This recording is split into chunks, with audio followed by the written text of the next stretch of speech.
Hey guys, this is Star What If. How are you all? Please support to subscribe this channel for watching new interesting stories. So in this video, we will see second part what if Harry Potter unlocked his true potential in Slytherin. Here is short summary. Harry Potter is sorted into Slytherin, forging an unexpected bond with Snape as his mentor. How will this change his destiny? But before we start, if you want more stuff like this, then be sure to subscribe and like this video. And if possible share this video with your friends. Now let's start the story. Nothing went well on Halloween. In the morning, two of his third years got into a pissing match with the Weasley twins and came out of it with Gryffindor red skin with gold spots, a problem which proved rather more difficult to rectify than Severus would have hoped. Minerva, of course, found the whole thing to be terribly amusing.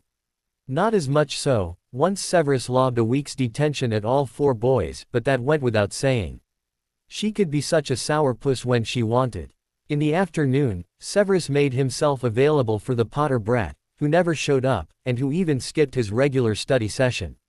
At least Severus got a good deal of potion ingredients prepared for next week's lessons, but he disliked the sensation that Potter was avoiding him. And then there was the cock-up of the Halloween feast. He should have known Quirrell would try something, but he had honestly not considered the possibility of the man letting a troll into the school. It was dangerous and foolhardy, and no one who knew the man at all could fail to realize who exactly amongst those with access to the school wards also had an affinity for working with trolls. That was neither here nor there. When Quirrell had announced the troll's arrival and then fainted, dead away, Severus had known that either the Philosopher's Stone was in danger of being stolen, or Harry was in danger of being attacked. Since the brat who lived to annoy him was not present at the ball, and neither was the Baron, he had to assume the ghost was watching over the boy and would protect him. So it fell to Severus to go protect the stone. He hated Fluffy a lot, and who in their right mind named a hellhound Fluffy, anyway? Hurrying up the stairs, he cast a quick disillusionment spell on himself. Would never do for some child who had not bothered to listen to their prefects to see him tearing down the halls well away from the dungeons. When he reached the door on the third floor, it did not seem to have been tampered with, but he opened it, just to be sure. "Alohomora," he said quietly. Beyond, the hellhound sat, crouched over the trap door. All three heads regarded him hungrily. Deep-throated growls from three throats made the hairs stand up on Severus' neck. Long teeth dripped saliva in large splotches on the floor, and Severus thought he might be ill. He kept his back to the door. He knew he had only seconds to cast the revealing spell, to see if anyone else had been here, before the hellhound launched itself at him. He got through the spells as fast as he can. Everything seemed secure, and his wand hand did not shake at all. It didn't. As he grasped for the door handle, the growls grew louder and the scrabble of claws on the stone floor matched the scrabbling of his fingers against the latch. He was almost out the door when the closest of the three heads lunged at him, and sank its sharp fangs into his leg. The beast wrenched him back and forth, and it was all Severus could do to keep his balance as pain radiated from where the hellhound was latched onto him. Severus gritted his teeth and ground out, "Stupefy." The spell would not knock the beast out, any more than it would a dragon, but... The hellhound stopped worrying Severus' leg, and reared back, shaking its head. Severus used the brief respite to flee. Merlin, he hated that beast. His leg throbbed as he limped away from the relocked door. He had a salve in his quarters he could use on it, but the dungeon was very far away. It hurt, and was bleeding, and there was a troll loose somewhere, and Potter probably was in danger. With these thoughts in mind, he was not in the best of moods when he came across Quirrell lurking not 20 feet down the corridor. "What are you doing here?" he snarled. "Shouldn't you be in the dungeon subduing the troll?" But, SS Severus, the defense professor stuttered. "IWW wanted to make SS sure everything was SS safe here. ITH thought PP perhaps the T-troll was ADD diversion." Severus' eyes narrowed dangerously. Was Quirrell finally admitting to his perfidy? Indeed. But you have it all in HH hand, why yes. Of course, Severus snapped. "I would expect nothing less, my dear boy," interjected a new voice. Severus whipped around, wand high. Even though he recognized the voice, one could not be too careful.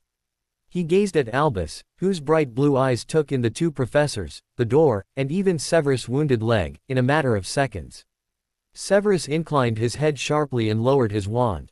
"Headmaster." Severus, Albus greeted. He looked Quirrell up and down. Quirinus. I trust the troll has been dealt with, Severus said. In a manner of speaking, Albus said.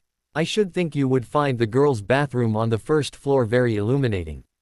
Severus glared at the headmaster's cryptic statement, but something in the old man's expression made Severus take a step back, eyes wide. Pain shot through his leg, and he bit his tongue to keep it from showing. Potter. It had to be Potter. Go, Albus said. I'm here now. With a sharp nod, Severus took off at a run, or as much of one as he could manage. At the bottom of the stairs, he could hear the roars of the troll, and the crash of heavy things being thrown or smashed, as well as at least one higher-pitched yell, that of a child. By the time he reached the lavatory in question, however, dead silence reached his ears. To his surprise, Minerva was also running toward the door, and they reached it at the same time. Minerva's lips were pressed together tightly, but even though she had been running, not a hair was out of place from her tight bun. She glared over Severus' shoulder, and he turned to see that Quirrell had followed him.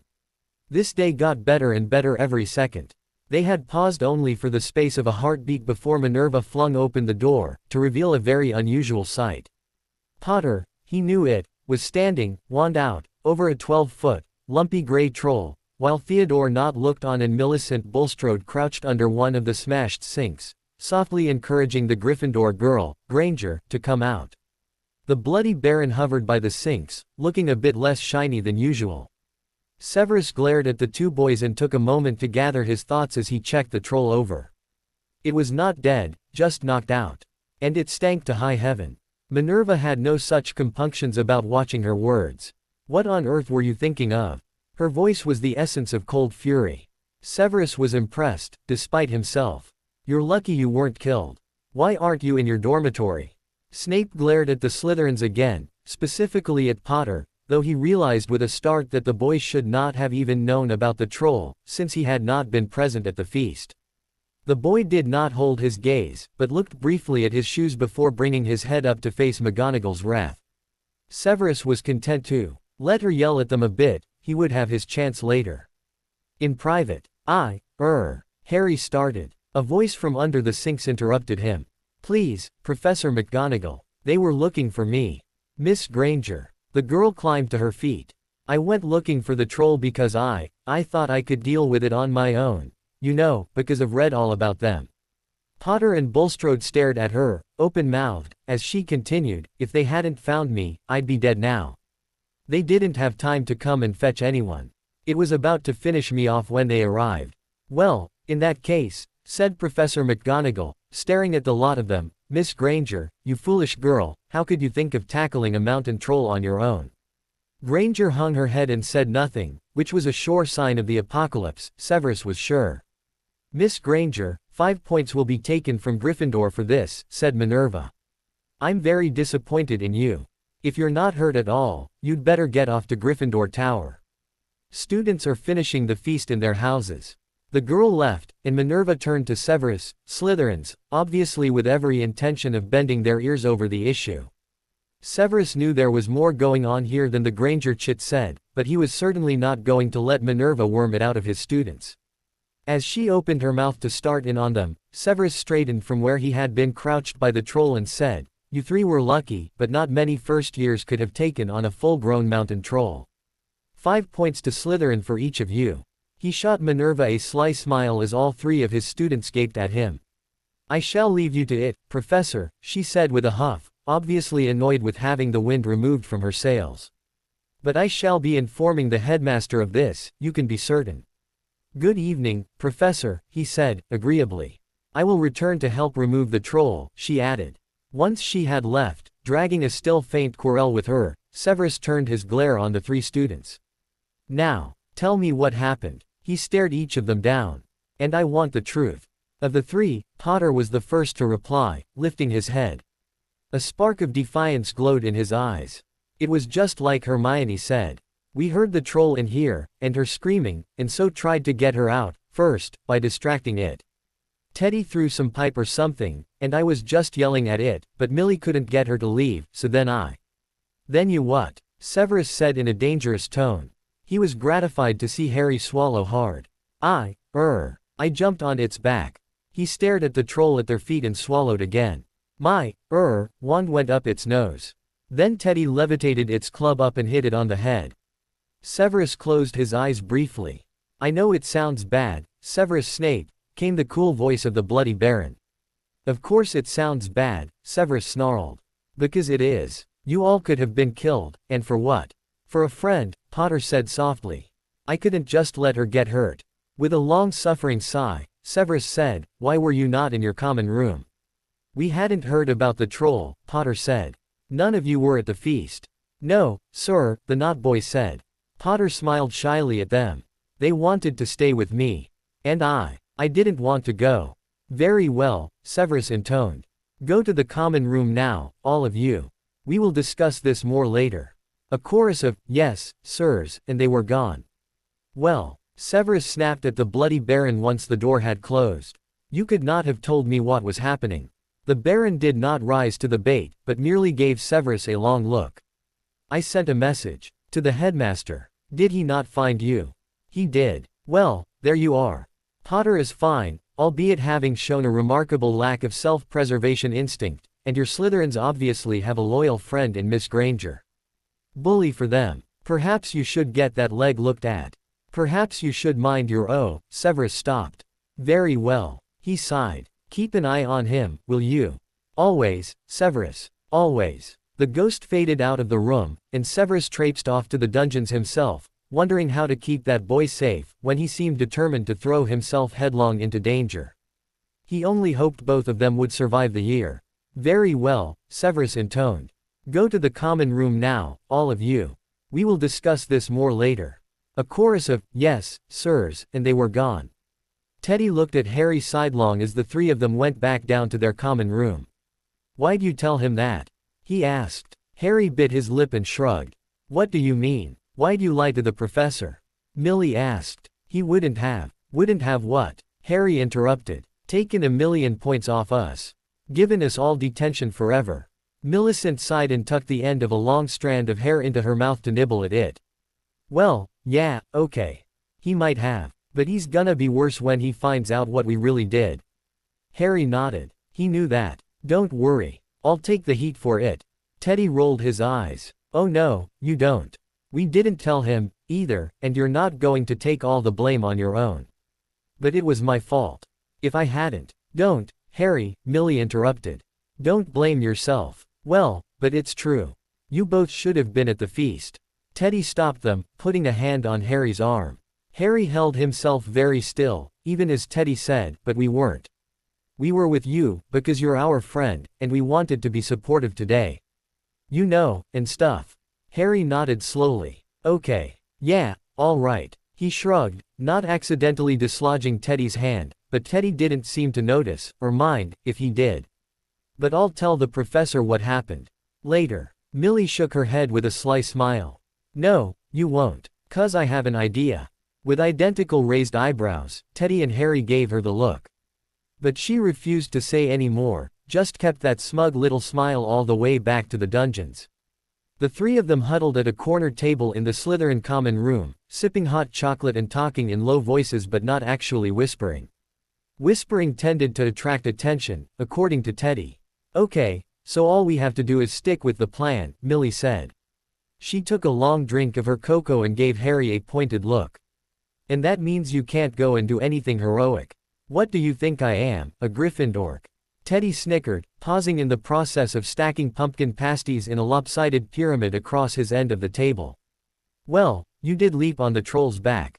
Harry rolled his eyes. Ted, he said in an almost whine, you were there. You know I didn't. But you do have terribly Gryffindor tendencies, Millie put in. Rescuing that other kid's remembrall, chasing bludgers, you know, things like that. Maybe I'm only dorky when I'm on a broom. Harry suggested hopefully. Yeah, maybe. She didn't look convinced. Great. Harry huffed dramatically, and put his head in his hands. Even my friends think I've gone round the bend. No, Teddy said with mock concern, and patted fingers sticky with pasty on the sleeve of Harry's robe. You're fine. Just a bit, Leonish. Millie laughed. Hopefully he'll ask to see us all together again. It'll be easier that way. Easier to lie, Harry said and sighed. To Snape. We're all mad. Don't worry about it, Millie insisted. Nothing can go wrong. The only thing that Harry could think when Snape called him into his office after class the next day was, how could Millie have been so wrong? Snape glared at him from behind his desk, with Harry perched on the rather uncomfortable chair in front of it. Explain. Harry stared at his hands. Snape could see his thoughts and memories with just a look. He remembered from one of their earliest encounters, and he was not going to give the man that opportunity. Explain what, sir? The professor's hand slapped the surface of his desk, making Harry jump off his seat. He eased back on slowly, trembling. Do not play me for a fool, Potter. I know very well that your story about last night's events was more than half fabrication. I do not know why your friends find it necessary to lie for you as well, but I will not have it. They didn't lie. Harry's hands clenched into fists as he glared at the professor. They didn't say any. Lies of complicity, Mr. Potter, are just as despicable. The corners of Snape's lips curled up in a sneer. Would you care to rectify the situation now, or would you rather all three of you face the consequences? Harry swallowed hard. With a silent apology to Teddy and Millie, for going against their wishes, he nodded.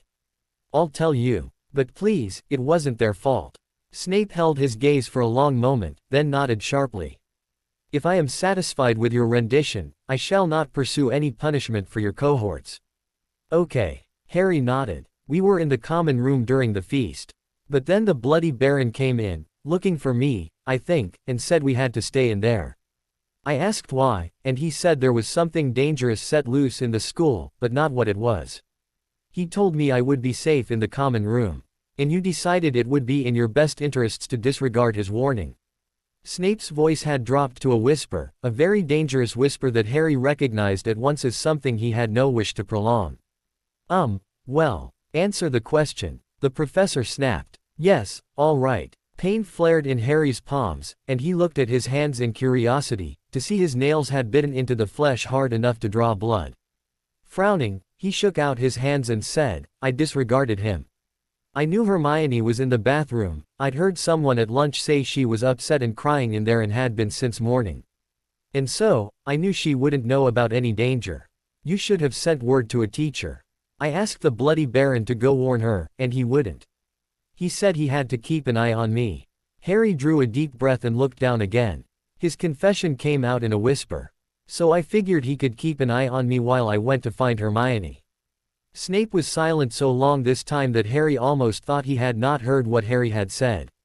When he finally looked up again, it was to find Snape staring at him, looking not angry per se, but very disappointed. His heart clenched. Angry he could deal with, he was well used to making people angry. But he did not want to disappoint his head of house. Sir. Snape slowly shook his head. I cannot believe, after all we have done to try and keep you safe this year, that you would put the Baron in such a position. That you would so endanger other members of your house, as well, with no regard for their safety or well-being. Feeling his face grow hot, Harry dropped his head again. Shame washed over him in a heavy wave. He hadn't been thinking of it that way, only that he had to rescue Hermione. Save her, like his own mother had saved his life, 10 years before. But Teddy and Millie could have gotten killed, because of him. And his stupid heroics. Maybe Millie was right. Maybe he was too much of a Gryffindor. I'm sorry, sir, he whispered. I should hope so, Snape said, his voice still soft and disappointed sounding. Harry flinched. But sorry is just not enough. No, sir, Harry agreed. He steeled himself and looked up at the professor, needing to face his punishment head-on. Snape stared at him, his dark eyes unreadable. One long finger traced his lower lip as he stared, and Harry was sure he was going to get detention for the rest of his life. But then the professor sighed. You will write another essay, this one on the topic of why you deem your life so worthless you would throw it away without thinking about the consequences. I'm not worthless. A spark of something ignited in the professor's eyes. No, you are not. Which is why we shall explore why you seem to not care if you live or die. Confused, Harry could do nothing but glare at the man, but Snape seemed not to care, or notice. How long? He asked at last. At least 3 feet. Due Monday evening. Bastard. That would take him the whole weekend to write. And he didn't even know what to say. Tomorrow, Snape said, in a more normal tone of voice, you and I will take a little trip. He rose from his desk and turned away, fiddling with a jar of something on one of the shelves of potion ingredients. Harry squinted at him. What? Where? There is a place I believe you need to see. Be here, in my office, at 8 a.m. sharp. Dress warmly. A moment's pause, then, you are dismissed. Startled at the abruptness, as well as the command to be ready to go on a trip the next day, Harry jerked up out of his chair and was halfway to the door before he even realized what he was doing. Snape seemed to be paying no attention to him now, and Harry was grateful. He didn't know how he was going to make up for his latest mess, but he figured the essay would be a start. He just wished he had some idea of what to write. He wasn't worthless. And he wasn't trying to throw his life away on stupid things. Was he? As he went down the corridor toward the common room, where he would meet his friends before dinner, the Bloody Baron floated up next to him. I did not tell him, young Harry Potter, the ghost said at his elbow. Harry nodded. I know. He just seems to know things. He is very concerned about you. He would be very upset were anything to befall you and he could prevent it. Great, guilt and shame. I know, Harry said miserably. Do you know where he's taking me tomorrow? I do not. The Baron floated along in silence until they were just outside the portrait to the common room. I would suggest you tell him the rest of what happened, Harry Potter. Before he finds out on his own, you mean? The Baron regarded him, head titled a little to the side. Not at all. I believe he thinks he has the whole of the story now and will not search for more details. But it is my opinion that he needs to know the kinds of magic of which you are now capable. That spell, but I don't even know where I learned it. Because you did not learn it, not in the normal sense of the word. The Baron paused, and looked away as if uncomfortable. The spell is one we used when we fought together. Harry gaped at him. I didn't. I don't. How? That is a very good question, and one I hope you will ask your Professor Severus Snape. With a sigh of resignation, Harry nodded. All right. Tomorrow though, okay. I don't think. He glanced over his shoulder in the direction of Snape's office. I don't think he wants to see me just now. Tomorrow will do, Harry Potter. The Bloody Baron gave him the smallest of smiles and a slight bow. I shall see you anon. Harry nodded in return and went into his common room. He did not look forward to telling Teddy and Millie how he had ground their plan into dust. Nor was he looking forward to writing an essay on why he thought his life was worthless. Stupid, sodding bastard. The next morning was Saturday. The Bloody Baron accompanied Harry to Snape's office, and left him there. Though he often wanted the Baron to leave him alone, mostly because he felt like he had so little time to himself, Harry almost wished the ghost would stay with him this time. But he wasn't afraid. Of course not. Not of Snape. Of course not. Still, it took him a minute to gather his courage to knock on the office door. He hadn't had such a hard time of it since one of his early detentions. At the barked, enter. Harry eased the door open and slid inside. The professor, wearing a black, heavy-looking cloak and dark gloves, looked him up and down. Harry glanced down at his own attire. He'd worn wool trousers and his new winter cloak and boots, as well as gloves, his green and silver Slytherin scarf, and a knit hat that covered his ears, as well as his scar. Acceptable, Snape said. Do you have your wand? Yes, sir, Harry said, and pulled it out of the inner pocket of his cloak. Good. Keep it ready. Snape held out a small, half-crushed matchbox. Harry stared. What's that, sir? Snape shook the box impatiently, as if he wanted Harry to take it. Portkey. What's a portkey? Snape's eyes narrowed, then his mouth twisted with a sigh. I forget sometimes, he said in an undertone, that I was raised by muggles. Harry scowled. I get that a lot. Snape lifted one eyebrow. I imagine you would, in Slytherin. He twisted his hand sharply to indicate the matchbox, and when he spoke again it was in his lecturing voice. A portkey is a wizarding method of travel, moving people and sometimes objects quickly from one place to another, without the danger of splinching or the need for a fireplace connected to the flow network. They are thus heavily regulated by the ministry. Harry didn't bother asking what a flow was, figuring he'd find out eventually. It can be a bit disorienting for novices, but I will be with you, so you should not have any trouble at the other end. Thank you, sir. He wondered if this portkey was regulation, but decided not to ask. If it was, he would look like a fool who thought his teacher would do something illegal, and if it wasn't, he'd be in on the illegal something. The situation was a no-win, for him, unless he kept his gob shut. Now, take hold of the box, Potter, and don't let go. Yes, sir. Harry reached for the matchbox, curling thumb and index finger around his end. He looked up into the fathomless eyes of his professor, who had drawn his wand and had his own fingers wrapped tight on the other end of the box. Portus, Snape said, and there was a sudden lurch in Harry's gut, strong enough he was glad he had skipped breakfast, and felt as if a giant hook had snagged him right behind his navel and jerked him backwards through his own spine. Wind whooshed in his ears, louder than when he was on a broom, but unlike when he was flying, he could not tell up from down or left from right, but kept falling, sideways. The sensation continued for some time, which felt almost like forever, but could only have been a minute or two, and then he was definitely falling down and toward the ground, which rushed up to meet him. Harry braced himself for impact with the ground, but instead of smashing to his death, he just felt a rather soft bump. The feel was like going downstairs and thinking there was one more step, only to find you had already reached the bottom. Jarring. That was it. Harry stumbled from the non-step, and fell to one knee. His stomach lurched again, and he squeezed his eyes shut tight to keep from spewing.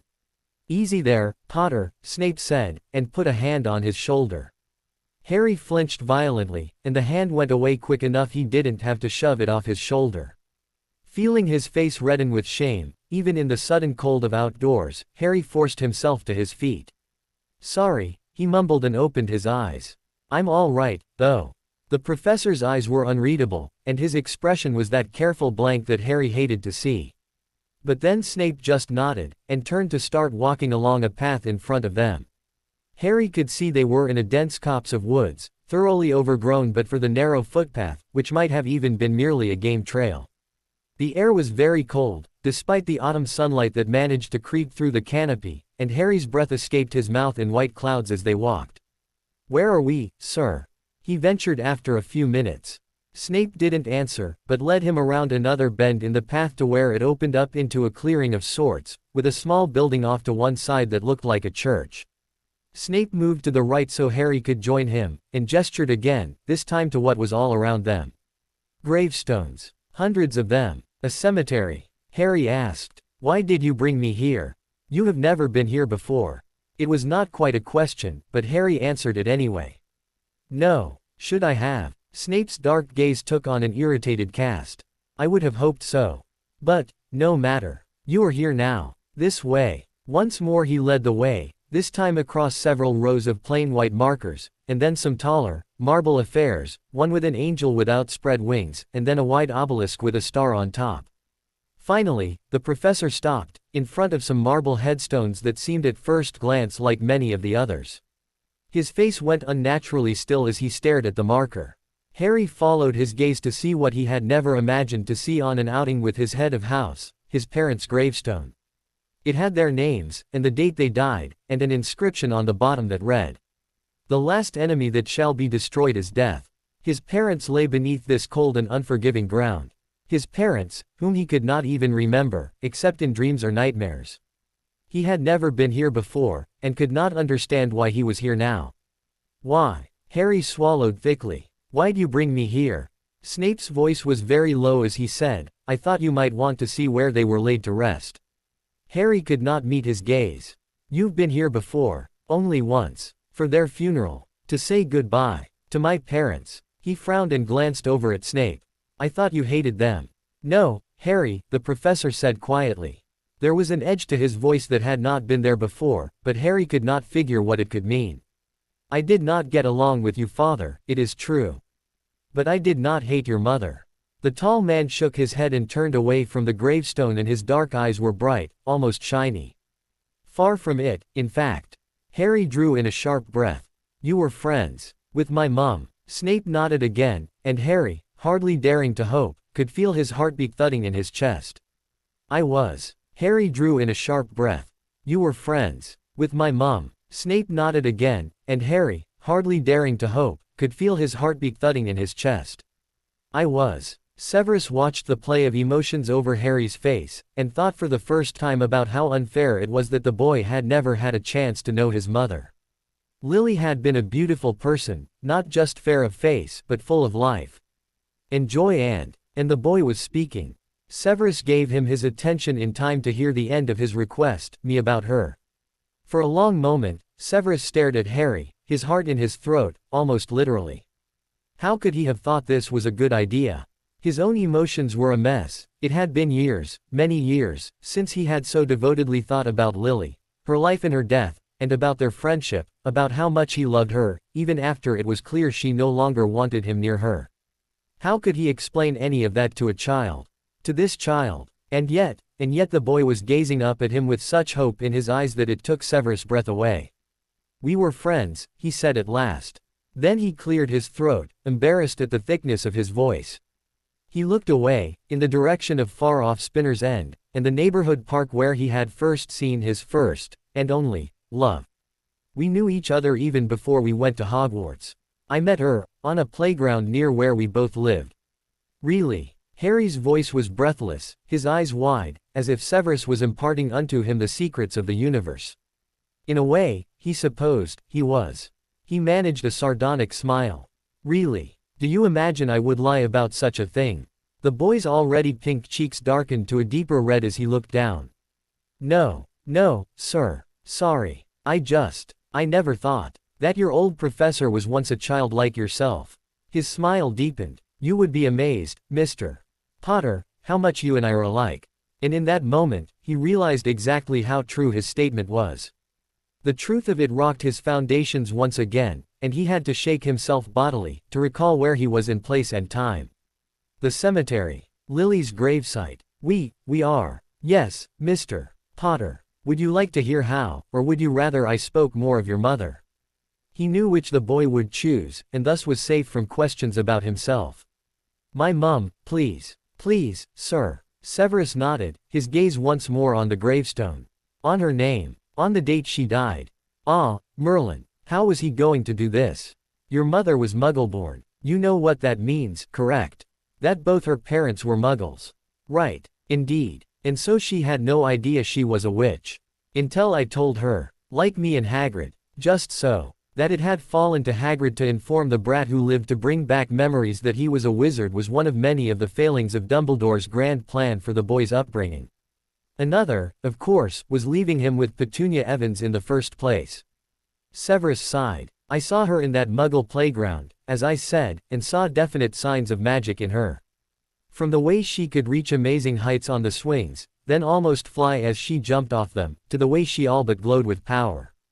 In time, I made myself known to her and her sister. Aunt Petunia. The words were so soft, that Severus almost did not recognize the disgusted tone that accompanied them. Interesting. From their previous discussions, and Harry's earlier essay about rules, he had not gotten the impression that the boy regarded her with so much animosity, despite having all the reasons in the world to do so. Perhaps now he felt safe enough to show his true feelings. An interesting development, if so. Yes, she was there as well. Before Lily went to Hogwarts, she was as enthralled with the idea of magic as your mother was. She even wanted to go to Hogwarts herself. Her attitude changed in time, obviously. The boy snorted derisively. Severus nodded. As you well know, he agreed. When I first told her, Lily did not believe she was a witch, but after a while, after several incidents of accidental magic, she had no choice but to. And then she sought me out. He knew his expression had turned wistful, and did not bother to try and hide it. The boy's expression matched his own. Anyway, the two of them joined in their recollections, or lack thereof, of the woman who had meant so much to each of them. Smiling slightly, Severus continued, we became friends. I told her what I knew of the wizarding world, what I had learned from my own mother, and together we looked forward to getting our letters. Harry's forehead creased in puzzlement as he peered into Severus' face. What he saw there, Severus could not have said. What happened? With another nod for the boy's perceptiveness, Severus said, I was sorted into Slytherin, and she was sorted into Gryffindor. Like my father. Yes. Severus swallowed down the taste of his misery and went on. For several years, we remained friends, or as friendly as we could be, given house rivalries at the time. She enjoyed potions almost as much as I did, and we even experimented a few times in making potions of our own design. She excelled in charms, and we often worked on joint projects. Much like you and your Miss Granger, we spent a lot of time in the library together. Severus paused, considered his words carefully, then said in a much lower tone, but I had friends in Slytherin whom she did not approve of, and she had ones in Gryffindor I could not abide. Eventually, inevitably, we parted ways. The memory of that day at the end of 5th year, the day he had irrevocably lost her trust with one word, was enough to make his chest tighten and his eyes moisten with ashamed tears, even now. The look on Lily's face when he had called her that filthy word was the worst sight he had ever seen in his whole life. She had jumped to his defense, when Potter and Black were having their fun at his expense, and he had spurned her forever. His betrayal still hurt and always would, he knew. And he deserved every sharp pain it caused him. I'm sorry, Lily. Truly. Finally, once he gathered his courage, he went on, knowing he needed to say this last thing, to her son, so he would know. So someone besides Dumbledore would know. Despite that, I always cared for her. Always. Surprisingly, Harry asked no more questions about their relationship. His own eyes bright with unshed tears, he simply said, "Thank you, sir." Severus ran a gloved hand over the top of the gravestone, and took a cleansing breath, to get his emotions under control once more. "You are welcome, Harry." The boy said nothing about the familiarity, and Severus was glad. If things had been different. No. He would not dwell on might-have-beens. He knew better than to indulge in foolish fantasies like that. What did she look like?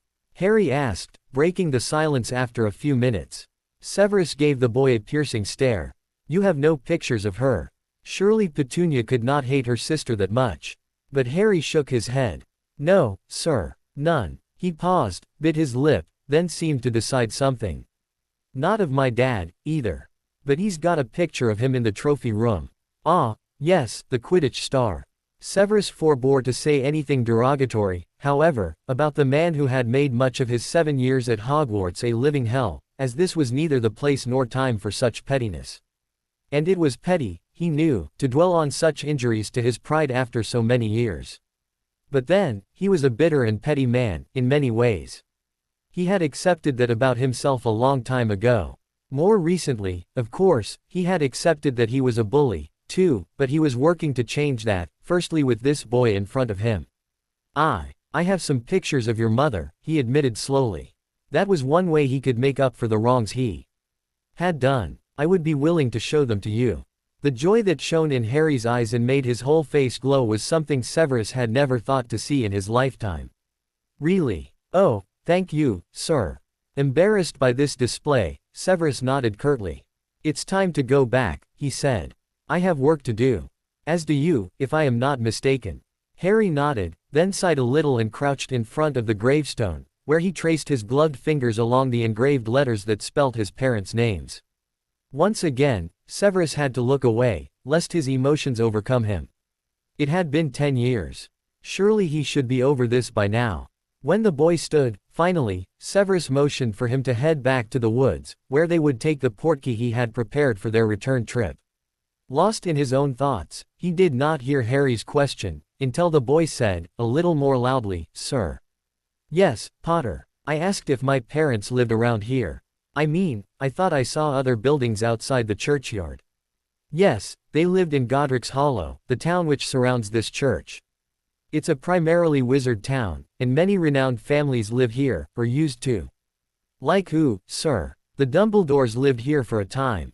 And Bathilda Bagshot, author of A History of Magic, he smirked down at the boy, which you are obviously familiar with.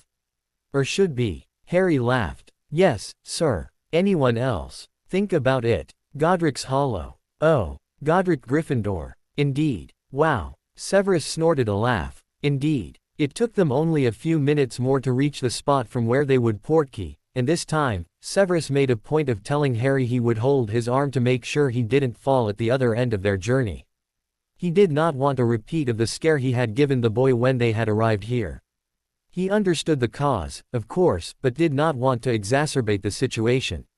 Harry's cheeks reddened with embarrassment, but Severus pretended not to notice. The return trip was uneventful, and they landed in Severus' office a moment later. It's nearly lunchtime, Severus said. You should have just enough time to change and make it up to the Great Hall to sit with your year mates. Harry nodded and started for the door, but he had not gone more than a step or two before he turned back. His eyes were clear and bright. Lily's emerald eyes. Sir. Thank you, for taking me to see them. Severus inclined his head. You're welcome. Harry licked his lips, almost avariciously. About those pictures. Severus raised an eyebrow, mouth curled in a semblance of a sneer. I will show them to you when I have received your essay, Potter, he said.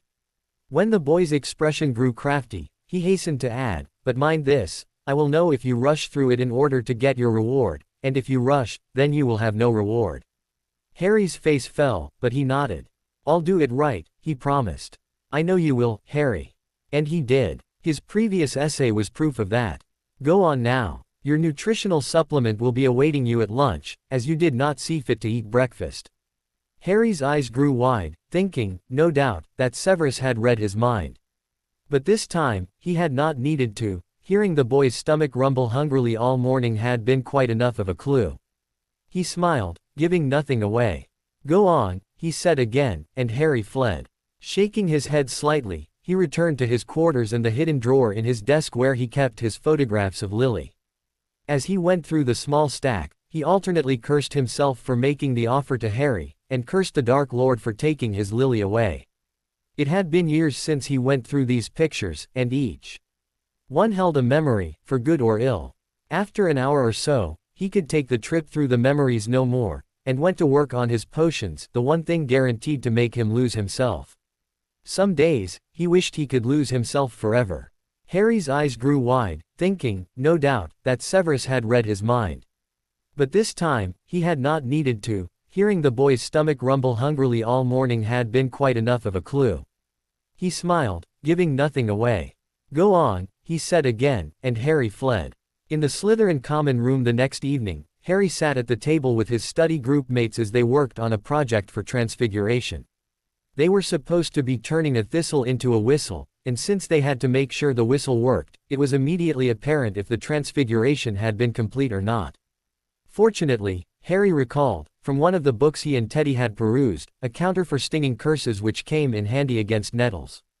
Everyone was using the spell liberally on lips, tongues and fingers. Rather than work on the project, however, Harry was scribbling madly on a long sheet of parchment, trying to finish the essay due the following day. He had only about a foot and a half so far, meaning he was only halfway done.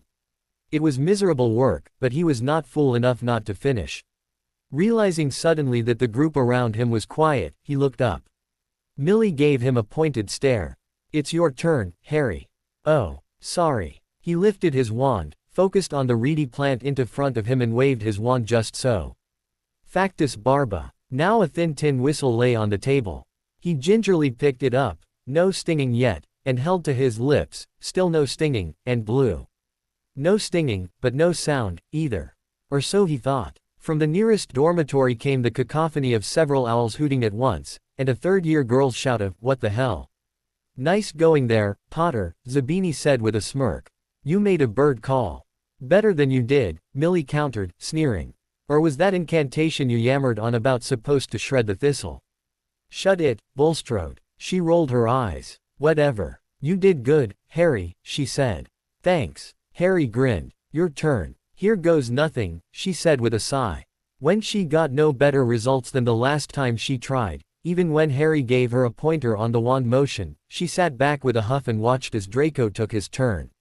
Then she leaned over to Harry and said quietly, "What are you working on?" He jerked the scroll out of her view and put his hand over it for good measure. Nothing. Oh, right. Sorry. I didn't realize you thought I was stupid.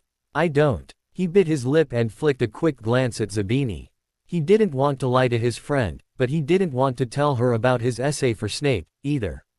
It was really embarrassing. But it's personal. Uh-huh. She scrunched her nose up and scowled at him. Anything to do with you ruining the cover story we had planned for the professor. Yeah. He sighed. Kind of. I have to do this for punishment, anyway. It's got to be done by tomorrow night, and I'm barely halfway there. She jutted her chin out. If you'd stuck to the plan. I couldn't lie to him, all right. Nor could he explain how much he hated that he had disappointed Snape, or how much it meant to him that Snape took him to see his parents' graves. It was all too bloody personal.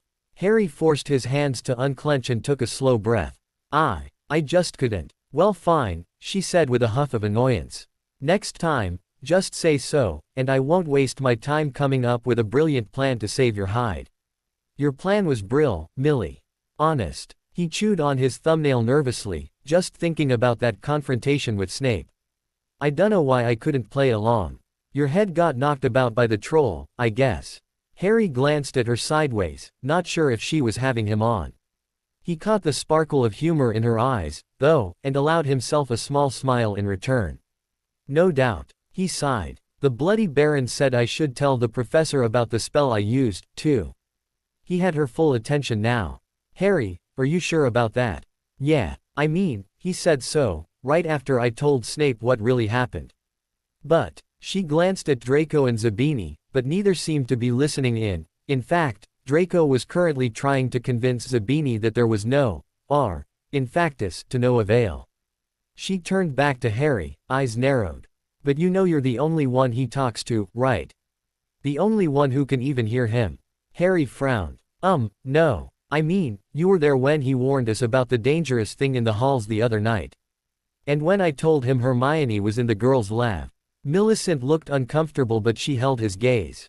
Well, Teddy and I saw him float in and come over to you.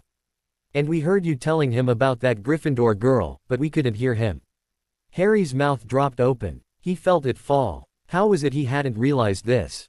The Baron spoke to Professor Snape. He knew, he'd heard enough of their conversations. But had he truly never heard the Baron speak to another student? Thinking back over the last 2 months, he realized Millie was right. Weird, he said. Yeah, I didn't know. I guessed that. Sighing loudly, Harry dropped his face into his hands. He was such a freak.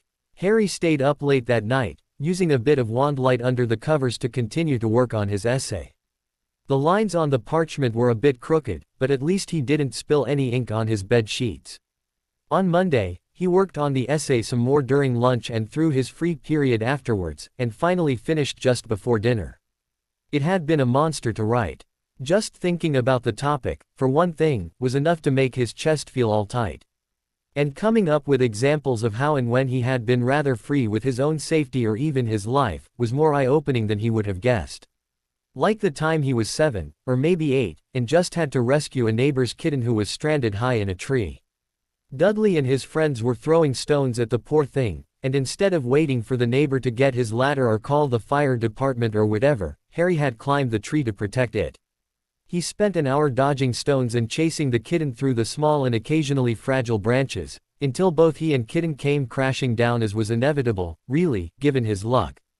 The kitten landed on its feet and bounded away. Harry, however, had sprained his ankle and left shoulder, and then had been punished with no food for the entire time he was unable to perform his regular chores at the Dursleys. But he could have been hurt far worse than that. He'd actually been quite lucky not to break his neck. Harry hadn't honestly considered all the times he'd just rushed into a situation without thinking and tried to save someone, or something, or even his own hide, and ended up getting hurt or almost killed. Or worse, getting someone else hurt. He supposed that was the point of the exercise. Still, he wished he could curl up into a tiny little ball of dust and float away on the wind, rather than face down his professor with this essay. On the way to Snape's office on Monday evening, he dragged his feet under the watchful eye of the Bloody Baron, not wanting to ever get there if he could help it. The only reason he could think of, for not just making a run for it, was that he would get to see pictures of his mum for the first time. The Baron floated silently beside him for most of the trip, but eventually, Harry could not take the quiet anymore and said, "Why don't you talk to anyone else?" The ghost turned his head slowly and regarded him with fathomless, dark as midnight eyes. "I do speak to others." "Well, Professor Snape, yeah. I've heard you talk to him. But don't you talk to any other students?" "I do not find myself needing to communicate with them, Harry Potter." "But you need to communicate with me." "Of course." The Baron's ghostly eyebrows rose. "We have fought together, Harry Potter, you and I. We have shared blood. There are few wizard bonds as strong. Even had I not sworn to protect you, how could I not seek you out and speak with you?" Harry's gaze was drawn to the Baron's chest wound that perpetually leaked silvery blood, and without thinking, his hand rose to touch his own chest, where his own wound had been. It was gone now, but for a pale scar marring his skin. Will we always have a bond like this? Harry could have cursed his voice for sounding so small and hopeful, but he really needed, to know that he would share a connection with this ancient being for a long time, if not forever. The Baron was his closest confidant. Not even Teddy or Millicent knew a quarter of his secrets, compared to the Bloody Baron. And he wanted someone to want to be with him, just for him. We will, Harry Potter. Till the end times. Unable to keep the grin off his face, despite the grim way the Baron made his pronouncement, Harry hid his face instead. He'd never had a friend forever before. Hell, at 2 months, Teddy and Millicent were current record holders for the longest time he'd ever had a friend at all. At last they reached Snape's office. The Bloody Baron waited while Harry knocked and was bade to enter. Giving the ghost a wry, grateful smile over his shoulder, Harry did as he was told. Professor Snape sat behind his desk, scribbling notes on essays in that dreaded red ink he always used. Harry figured he must have stock in the ink company, since no one got an essay back from Snape that wasn't coated with the stuff. Without looking up, Snape pointed at the uncomfortable chair in front of his desk, and Harry moved quickly to sit in it. He held his parchment loosely rolled in one hand, so as not to scrunch it and make it unreadable, as Professor Flitwick said was sometimes the case with his essays. He kept his gaze on his hands, not wanting to draw the professor's attention before it was necessary. To distract himself from the inevitable discussion of his essay, Harry thought about the pictures the professor had promised to show him. Were they all from Hogwarts, he wondered. Or were some from even earlier years, before his mum got her first Hogwarts letter, when she had been friends with a young Severus Snape, as hard as that was to imagine. Would there be ones of Aunt Petunia then, too? If so, he could skip over those readily enough. He wondered if there were photos of his parents after they left school. What if there were ones of himself as a baby or of their wedding or Potter? Harry stood quickly and snapped his attention up to his professor's face. Yes, sir. Kindly hand over your essay. Did you bring any revision work with you, for your other classes? After passing the parchment to Snape, Harry bit his lip and looked down. He hadn't thought about studying here tonight, but only about his essay and getting to see the pictures. But he should have remembered that Snape said he would have to read the essay before letting Harry have his reward. No, sir, he said softly, feeling a bit of a dolt. I see. The professor hesitated for a moment then said, you may do some work preparing ingredients for me then, while I look over your work. Yes, sir. Harry's stomach sank. What horrors would there be to deal with tonight? What would you like me to do? There are some chipped dragon scales that need to be separated into 60 even portions, each having 3 or more colors represented. The 60 receptacles are on the work table, along with a titanium bowl of scales. Mouth pursed, he tapped the rolled-up essay on his desktop. Questions? No, sir. Harry fairly flew into the classroom. Separating dragon scales. Compared to some of the jobs he'd done, cutting up flobberworms and bobbitubers came to mind immediately. This was a cakewalk. Indeed, the job wasn't hard or messy at all. He had to wear dragonhide gloves, as the scales could be very sharp and cut through a finger before you realized it, but the professor had a pair that sized magically to fit any hand, and so were not too loose on him, despite his small hands. The dragon scale chips ranged in size from smaller than Harry's least fingernail to almost as large as his palm. The containers to hold them, however, were large enough to accommodate both extremes in size, and everything in between. The scales themselves were beautiful, shimmering even in the meager light of the dungeons in an array of colors broader, and shinier, than any rainbow. Every time Harry held one of the scales up to inspect it, sparkles of bright light arched off the dungeon walls and cascaded down the sides, like a multifaceted waterfall. Altogether, this was a job Harry wouldn't mind doing again. He lost himself in the colors and light. When a silky voice sounded from behind him, saying, "Are you finished yet?" He startled rather severely. Harry dropped the scale he was currently separating from its fellows, and cringed as it hit the work table with an audible clang. "Sorry, sir," he said quickly, turning round to see his professor, hunching his shoulders automatically. "Sorry for being clumsy." Silence greeted his words, and he chanced to look up at Snape's face. He could not read the expression he saw there, so he bit his lip and said hesitantly, "I'm almost done, sir, honest." "Good. Finish up then, and return to my office." You and I have some issues to discuss." Snape turned and stalked back into the other room. For the second time that evening, Harry felt his stomach drop like a stone. His essay must be utter crap, he decided. And Snape wasn't going to let him see those pictures of his mum. Harry's eyes stung suddenly, and his throat closed up. He bit the inside of his cheek to stave off any tears. He was not going to cry over pictures. He hadn't seen them before, so not having them now was no big deal. Right. The shine had quite gone off the dragon scales as Harry finished sorting them, knowing he was going to be lectured or worse in a few minutes. Snap'd probably assign him detention now, since the essay wouldn't count as punishment, if it was as bad as he thought. With a soft sigh, Harry returned the gloves to their storage place, and put the labeled containers of dragon scales in the inventory closet. Then he wiped down the table and trudged into Snape's office as if he was going to the gallows. "Sit," Snape said, pointing at the chair Harry had occupied earlier in the evening. Once Harry had, the professor regarded him solemnly for several long moments before speaking again. "You seem to have a real, saving people thing, Pot Harry." Harry looked up in surprise at Snape, for using his given name. "What was that about, sir?" "It's a terribly Gryffindor tendency, to charge in, without considering the consequences of your actions, with no regard for your own safety. But you, Harry, are no Gryffindor."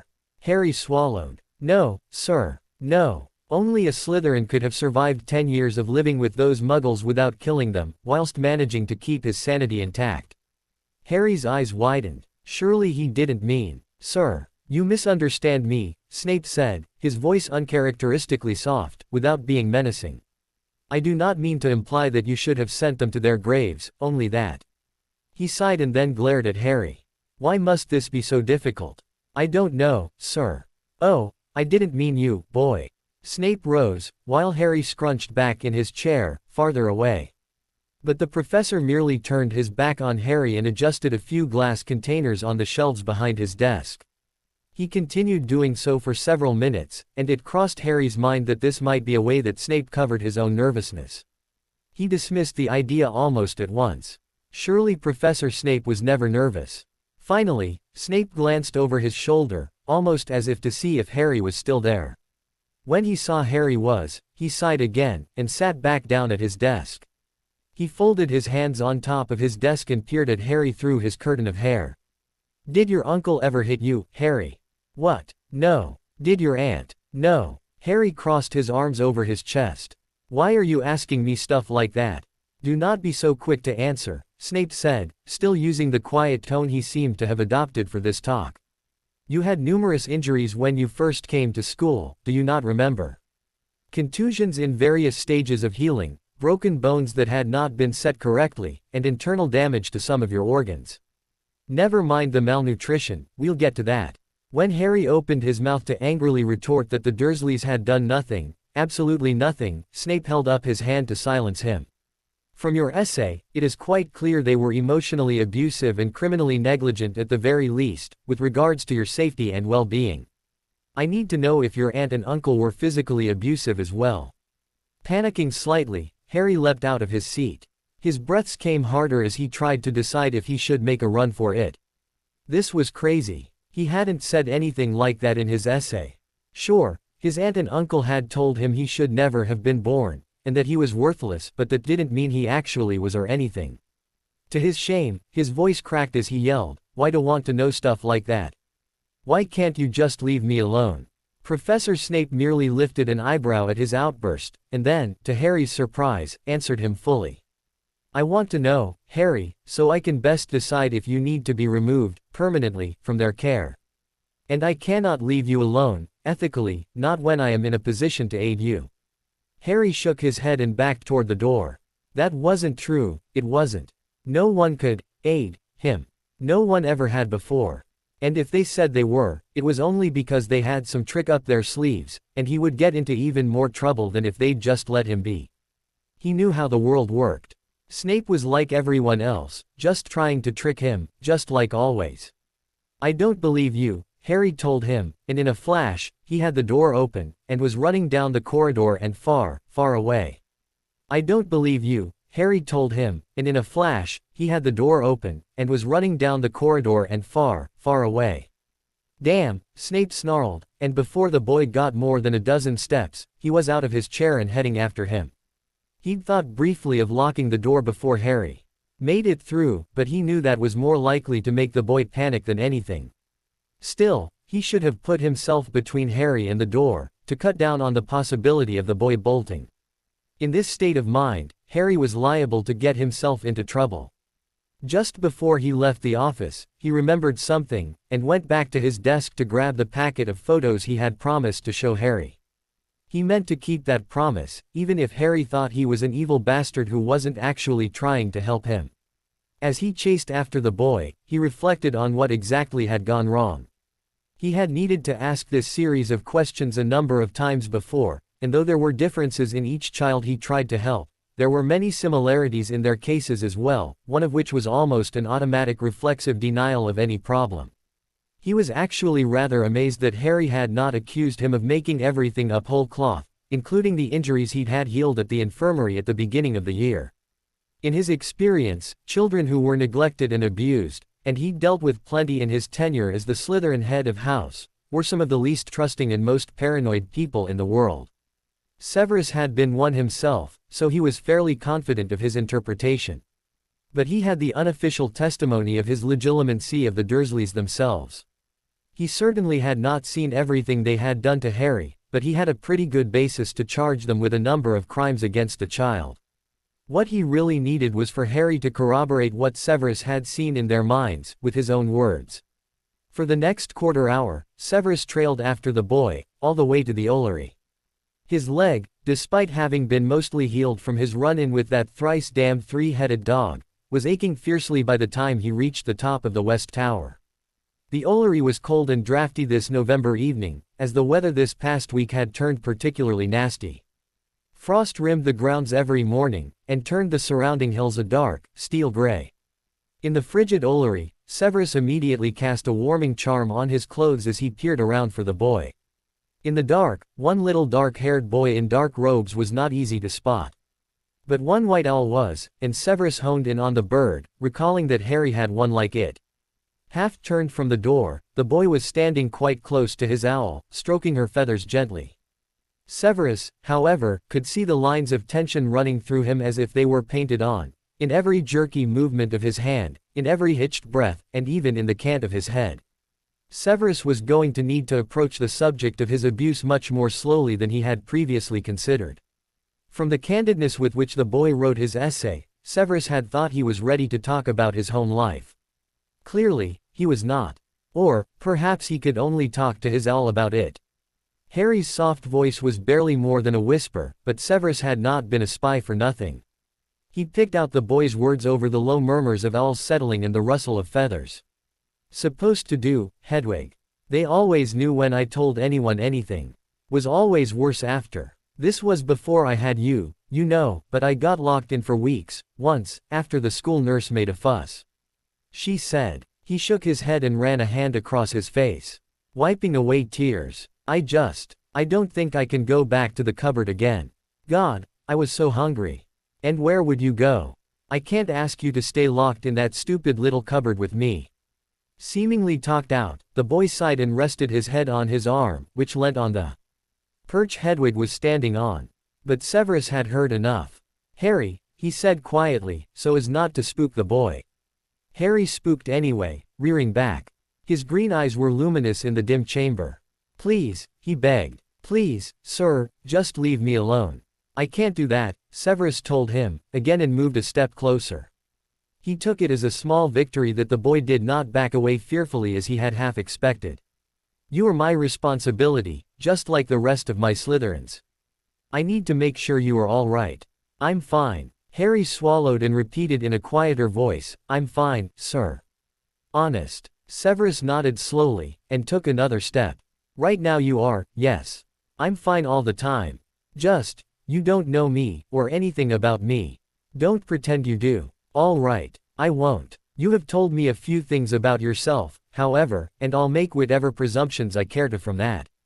Harry had no knowledge of what Severus had seen in his relatives' minds, and Severus did not mean to tell him so, not now at any rate. He paused, reached into a pocket of his robes, and pulled out the packet of photos but did not hold them out. They made perfect bait. I brought those pictures of your mother, you ran out of my office so quickly, you didn't get a chance to see them. Harry licked his lips, and stared at the packet as if it were Merlin's wand itself. Such hope shone on his face that it made Severus' heart sick. I can still see him. He inclined his head very slightly. Yes, of course. If you come downstairs, back to my office. I am certainly not going to stand about in the cold, with mouse carcasses underfoot. Ostentatiously considering the offer, though Severus knew what the boy would say, so clearly was it written in his eyes, Harry's gaze flicked from the packet of photos to the door to the Ollery, to Severus' face, and back to the photos. Finally, as if he had needed to be persuaded, he said, I just want to look at the pictures, all right. No other stuff. I don't want to talk about any of that, what all you said before. Very well. Slowly, like a tiger creeping up on its prey, he would go very slowly with this boy. Come along then. He retreated from the Ollery, knowing Harry would follow. Back in his office, Severus sat behind his desk and rubbed his legs surreptitiously while Harry warmed his hands by the fireplace. Damned dog. He knew the boy had seen him limping, but he refused to acknowledge any such thing, since the bloody canine was meant to be a secret. With a wave of his wand, he moved the chair the boy generally sat in so it was on the same side of the desk as he, so they could look at the photos together. It was not that he did not trust the boy not to damage them, but Severus wanted to make sure he could explain them, lend context if necessary as they perused them. When he called the boy over, Harry took in the seating arrangement without comment, his body tight with barely contained expectation. As Harry seated himself, Severus removed the photos, many of them Muggle-made, with no movement or life to them at all, but no less precious for that, from the packet and placed them on the surface of his desk. The top one depicted a young Lily and Severus sitting, both cross-legged, out in the Evans' backyard by their old oak tree. Her long red locks had been caught by a swirl of breeze and teased into her eyes. She had one hand up, trying to tuck a few strands of hair behind her ear. Her lips were quirked into a tiny smile as she regarded Severus, whose face, like always, had been half hidden by his own hair. This one was taken by her father, Severus said by way of explanation. We were about 10 years old at the time. Harry reached out, and did not touch the picture, but ran his fingers just over the surface of the paper instead. His mouth was slightly agape, as if he were startled to see his mother and professor together, despite what Severus had told him on Saturday. Where is this? Her parents' backyard. He pointed at the lower left corner of the picture. The house is just off there. We didn't spend much time at her house, but sometimes. Severus hesitated then continued, needing to, build up a rapport with this boy. Her parents were very kind. They encouraged me to come over whenever I liked. Harry glanced up at him, though he kept his head bent, the result being he looked through his lashes, like he was too shy to look at him head-on. Did she ever go to your house? He asked softly. Severus shook his head. Why? For a long moment, Severus debated telling the boy to mind his own business, but then, wasn't he minding the boy's? My parents were not kind like hers. Harry nodded almost sagely, and returned his gaze to the picture. Severus lifted that picture away to reveal the next, this one a wizarding photo, but just of Lily. She was crouched by the lake at Hogwarts, picking up stones and weighing them. First year, Severus offered. Lily had borrowed the school camera so she could show her parents what Hogwarts was like, and Severus had taken this picture of Lily for them, but kept it for himself instead. They had enjoyed a picnic lunch that brisk autumn day, just the two of them, alone together for the first time since they arrived at Hogwarts. His throat tightened with the memory. Fairly soon after we'd arrived. Late September, maybe. What's my mum doing? Harry asked, his voice subdued, as if he realized how much this trip through memories cost his professor. Severus managed a slight smile. Lily liked skipping stones along the surface of the water, any water. The lake, here, or the pond near where we grew up. Even along the river, though that posed more of a challenge. She was always looking for the perfect skipping stone. With a little smile of his own, Harry's fingers again made that abortive movement to touch the photo, as if he could not help himself. But then, he probably had no memory of ever being touched by his mother, and his instincts called out for him to reach for her now.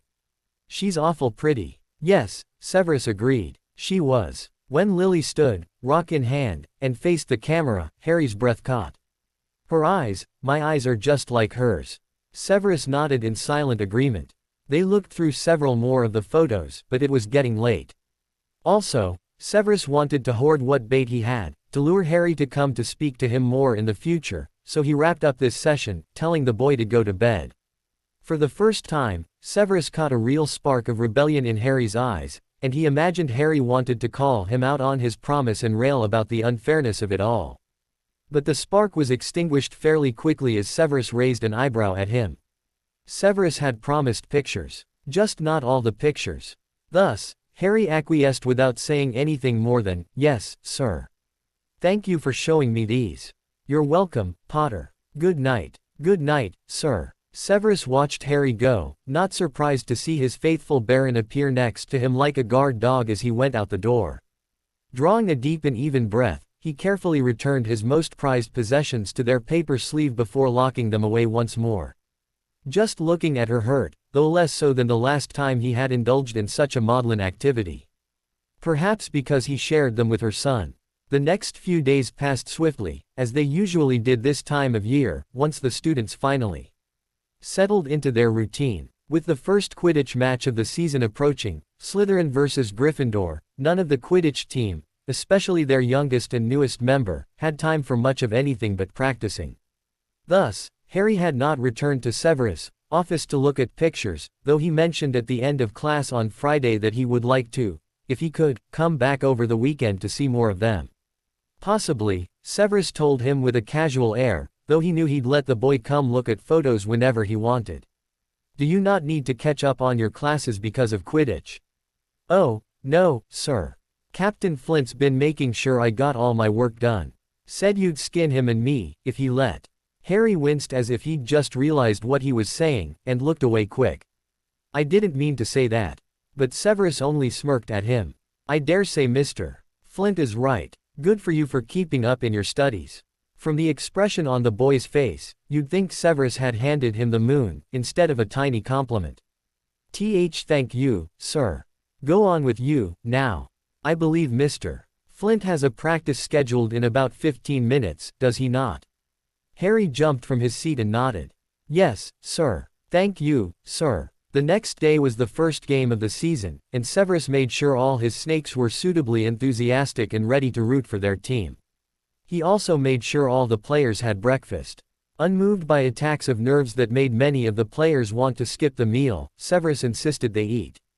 Quidditch matches early in the year had been known to go on for hours, through lunch and sometimes dinner, and he wanted no one fainting in the air from lack of food. Since both Harry Potter and the Gryffindor Seeker, a Kenneth Toller or Towelboy or something, were new to their teams, it was likely to be a long match as both of them settled into their roles. At precisely 10:30, Severus led the Slytherins down to the pitch, where he left them with their prefects while he went to sit in the professors' stands. The team had gone ahead an hour before, to suit up and go over last-minute strategies and pep talks. Several of Potter's friends amongst the first years had made a banner which read, "Potter for President." One of them had charmed the paint to change color from silver to green and back again. Quite clever, those wee firsties. At 5:11, the teams marched onto the field. Potter, Severus noted, looked a trifle pale, but had a firm grip on his Nimbus 2000. He knew when the boy caught sight of the banner, as Potter took a half step back and then gave a wavering smile and stood straighter. Severus shook his head. Quidditch players were all alike.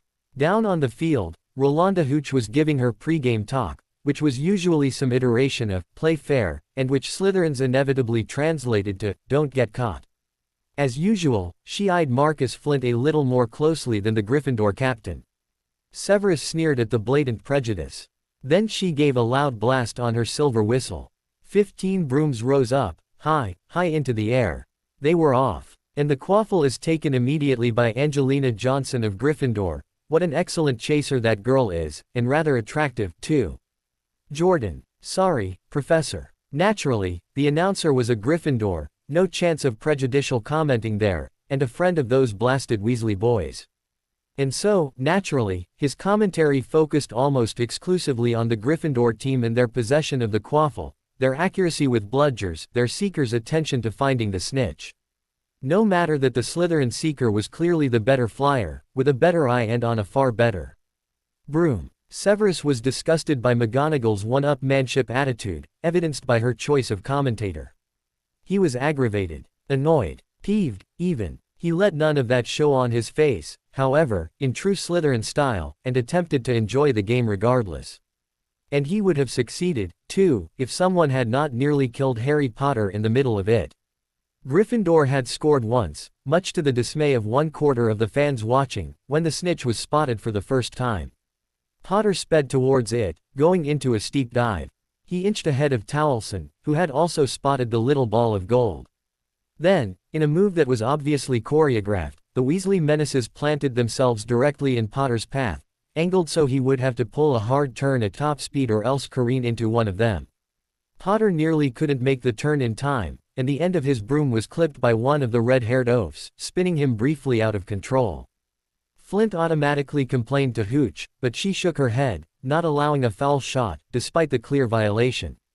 Damned anti-Slytherin bias. Another bludger flew dangerously close to Potter's head when it happened. The boy's broom, a perfectly fine, well-designed, brand-new, top-of-the-line Nimbus 2000, as his purse strings well knew, gave a heart-stopping lurch. At least, Severus' heart nearly stopped when he saw it.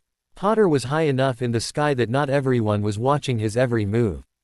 But then, not everyone was Severus Snape, who had made an oath to protect the boy, Slytherin or not. Thus, not everyone gasped as Harry grabbed hold of his broom with both hands, and wrapped his legs tight around the end of it, with a look of pure panic on his face. The broom bucked again, nearly throwing Harry off.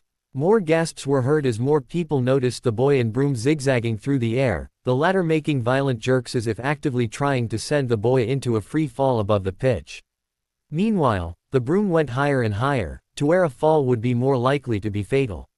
Suddenly the broom rolled over, and over again, like a barrel, then gave a powerful jerk. Harry was now hanging on by one hand, dangling over the pitch and scrabbling to get back up.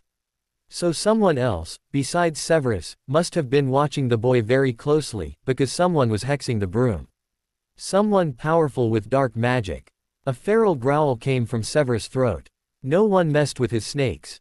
He began chanting a counter-curse, keeping his unblinking gaze on the boy and the broom. Whoever was cursing the broom would need maintain that continuous eye contact, too. And hopefully some other professor, he could not imagine a mere student would have the know-how or experience with such dark magic to know how to counter it, would discover the malfeasant and bring him down. All Severus could do was try and mitigate the curse, he could not banish it entirely.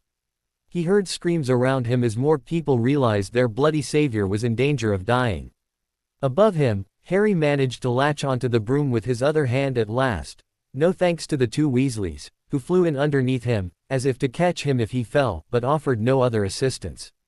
And then, Severus smelled smoke. Fire. Quirinus Quirrell lurched against him from behind, screeching about being on fire, of all things. As Severus fought to regain his balance, he lost sight of Harry for a mere second, the space of a heartbeat, or as long as it would take for his to stop completely. When he was upright again, he looked to the sky, fearing the worst. Instead of being quite dead, the imp hurtled toward the ground, right side up finally, on a broom completely under his control, and nearly went for a tumble a few feet above the earth. He clapped his hand over his mouth as if he were going to be sick, and when he hit the ground, he landed on all fours.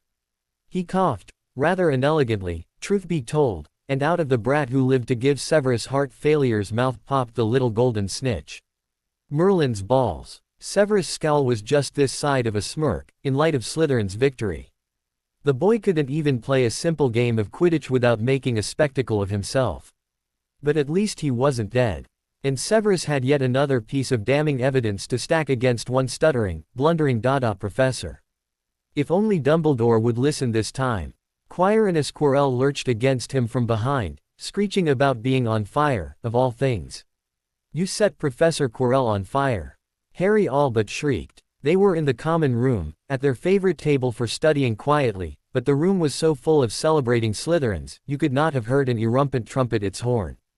Shush, Teddy said anyway, at the same time as Millicent shrugged, not looking at all apologetic. Could have been worse, she said.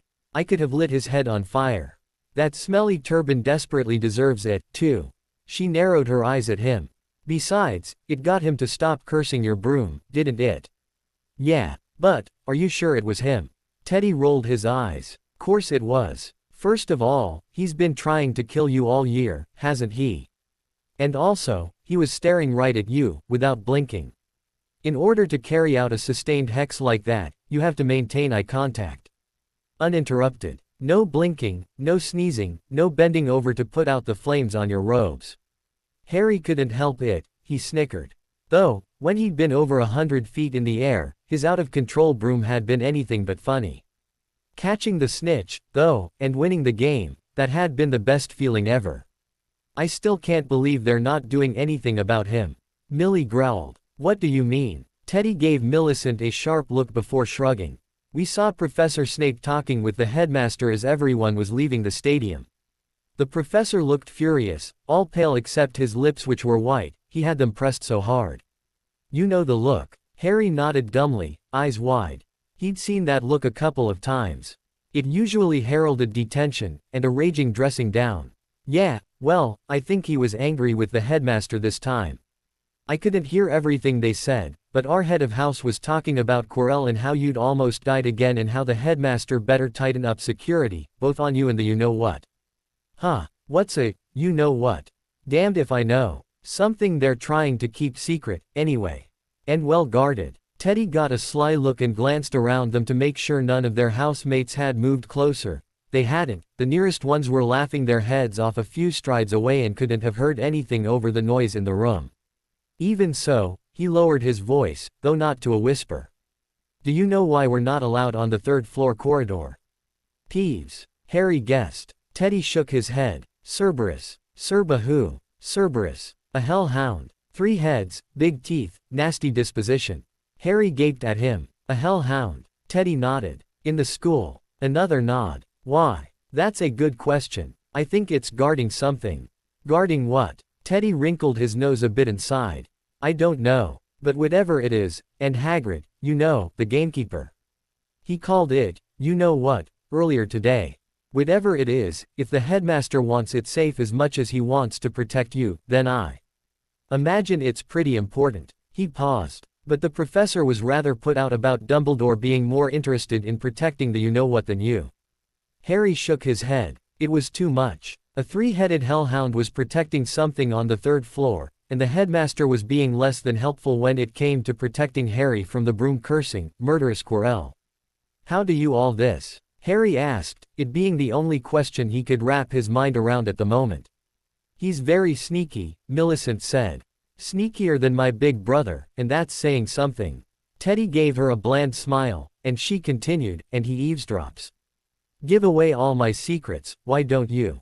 Right, Millie huffed. As if you aren't gloating right now 'cause you know things no one else does. You know. Harry said quietly, I bet that's why Snape was limping. What? Asked Millie. When? Asked Teddy. Recently, Harry answered. I really saw he was hurt on, Monday night. He didn't tell them about his trip to the Ollery or the pictures Snape had shared, it was too personal. But I think he'd been that way since Halloween. He didn't get hurt by the troll, Millicent pointed out. No one did, not even Quirrell. No, Harry agreed. But what if he had to check up on the Cerberus? Millie rolled her eyes. Why would anyone check up on a 3-headed hellhound? Because they needed to make sure whatever it's protecting is safe. Harry nodded at Teddy. And the troll was just a distraction, so Quirrell could get his hands on whatever is being safeguarded, while the professors were all off chasing the troll. What are you two going on about? Millicent crossed her arms over her chest. Is this some sort of conspiracy theory? Harry was going to ask what she meant by that when a group of 4th and 5th years crowded the table, congratulating Harry on his first Quidditch win. Glad you didn't swallow, kid, said a boy who Harry didn't know, except that he was a 5th year. Spittin's way better. He smirked. For snitches, anyway. Shut up, Gaius, said a girl as she punched Gaius' arm. Honestly. He's only 11. The other Slytherins around them were laughing, though, and Harry smiled a little. The alternative was to appear stupid in front of older, and much bigger, students. Gaius slung an arm around Harry's shoulders and squeezed the far one while he hugged Harry's body to his side. Harry managed, barely, not to twist away, but he did become very still. Potter's cool with it, Darcy. He knows what's what, don'tcha, kid? Sure, Harry agreed, pretending he understood was almost always better than admitting ignorance. So tell me, Potter, you gonna win us the cup? Gaius asked, his lips twisted in an almost leer, making Harry want to get away from him even more. Yeah, course, Harry said. If I can. Of course he will, Millicent agreed. Did you see him fly? Even when his broom was all hexed up. She grinned at Harry, eyes shining. Amazing. Harry ducked his head at her compliment, and used the motion to duck out from under Gaius' arm. From the smirk and wink Gaius gave him, Harry knew his method of getting away had not been subtle. Not particularly caring, Harry just hunched his shoulders and looked away. The group chatted loudly, laughing and even chanting out Slytherin team Quidditch slogans, for another quarter hour before Millicent rose from her seat at the table. Almost time for dinner, guys. Harry, I gotta show you something first, okay? As Harry got up to follow, Gaius made some other comment, under his breath so Harry could not hear, but the fifth year's friends collapsed into laughter. Frowning and feeling his face warming, though he could not have said why, Harry trailed after Millicent and Teddy to the first-year boys' dorm. The snickering continued on behind him, until he had the door shut to close out their voices. What's up, Millie? He asked, noting that Teddy was scowling, too. Watch out for him, Harry, she said. Why? What's he dangerous? He could be, said Teddy, who then bit his lip briefly before letting it go. His father was a supporter of you-know-who. So, you think he's angry about that? Harry didn't think Gaius looked angry, more like a predator. The look in his eyes had made Harry very uncomfortable, and the spot when Gaius had squeezed his arm felt like he had been burned. He didn't like it when people touched him. All his life, or all of it he could remember, anyway, being touched by someone usually meant pain. Dudley and his gang only touched him with fists and kicks, and his aunt and uncle never touched him at all if they could help it. If they did, it was usually just to throw him into his cupboard or push him out the door. No one had ever hugged him or even just shaken his hand until he met Hagrid. Thus he felt well within his rights to be suspicious of anyone who was physically close to him. And besides, Gaius had just been creepy. Teddy shook his head. I don't think so. But he might be looking for some means of revenge. I knew him, sort of, while we were growing up. He's friends with one of my cousins. He doesn't get mad, he gets even. Great, Harry thought as he scratched absently as his scar. Some crazy psychopath had tried to kill him when he was a baby, got himself destroyed instead, and Harry was made out to be the bad guy by the psycho's followers. He just didn't get it. Hey, it's all right, Millie said and gave Harry a reassuring smile. He noted that she respected his space and almost never crowded him, certainly never touched him. He liked it much better that way. We'll keep a close eye out for ya, Harry. With a wry smile for his friend, Harry sighed. Looks like I've got all kinds of bodyguards, Wish I could just figure out some way to protect myself so I didn't have to look over my shoulder all the time. Yeah, Teddy said, as a pensive look stole across his face. That would be helpful. Harry wondered what new project, sneaky or not, Teddy was coming up with now, and if it would involve anyone getting hexed. The next day, Harry was in Snape's office again. After Harry admitted that his friends, though he was careful not to name names, had been the ones to stop Quirrell's broom cursing with a bit of well-placed fire, Snape was gracious enough to say they would not be punished for saving Harry's life, and in the same breath, he told Harry that he had been the one trying to counter the curse. What's the headmaster going to do about Quirrell, sir? Snape swore, softly, then stomped around his office for the next 10 minutes, in a very un-Snap-like manner, while glaring balefully at various potion ingredients. Head down, and wondering why Snape was so upset, Harry remained still until Snape returned to his desk, whereupon he did not ask again about the headmaster, but said, "Can I see more pictures, sir?" Peering at him through narrowed eyes and sneering, Snape nodded. But let us make an arrangement, Harry. One that will be mutually beneficial. Immediately suspicious, Harry cleared his expression so as to give nothing away. That was the best way to get the best deal. Millie often said he would be a great poker player. What kind of arrangement, Professor? Snape's thin lips turned up slightly at one corner. You want to see pictures of your mother. He paused, and Harry realized he wanted confirmation. Yes, sir. Desperately, like an itch he could not scratch, like an empty ache in his chest, a hole the size of his heart. Snape nodded. And I want answers, honest, complete answers, to my questions. I suggest we agree on some sort of trade-off.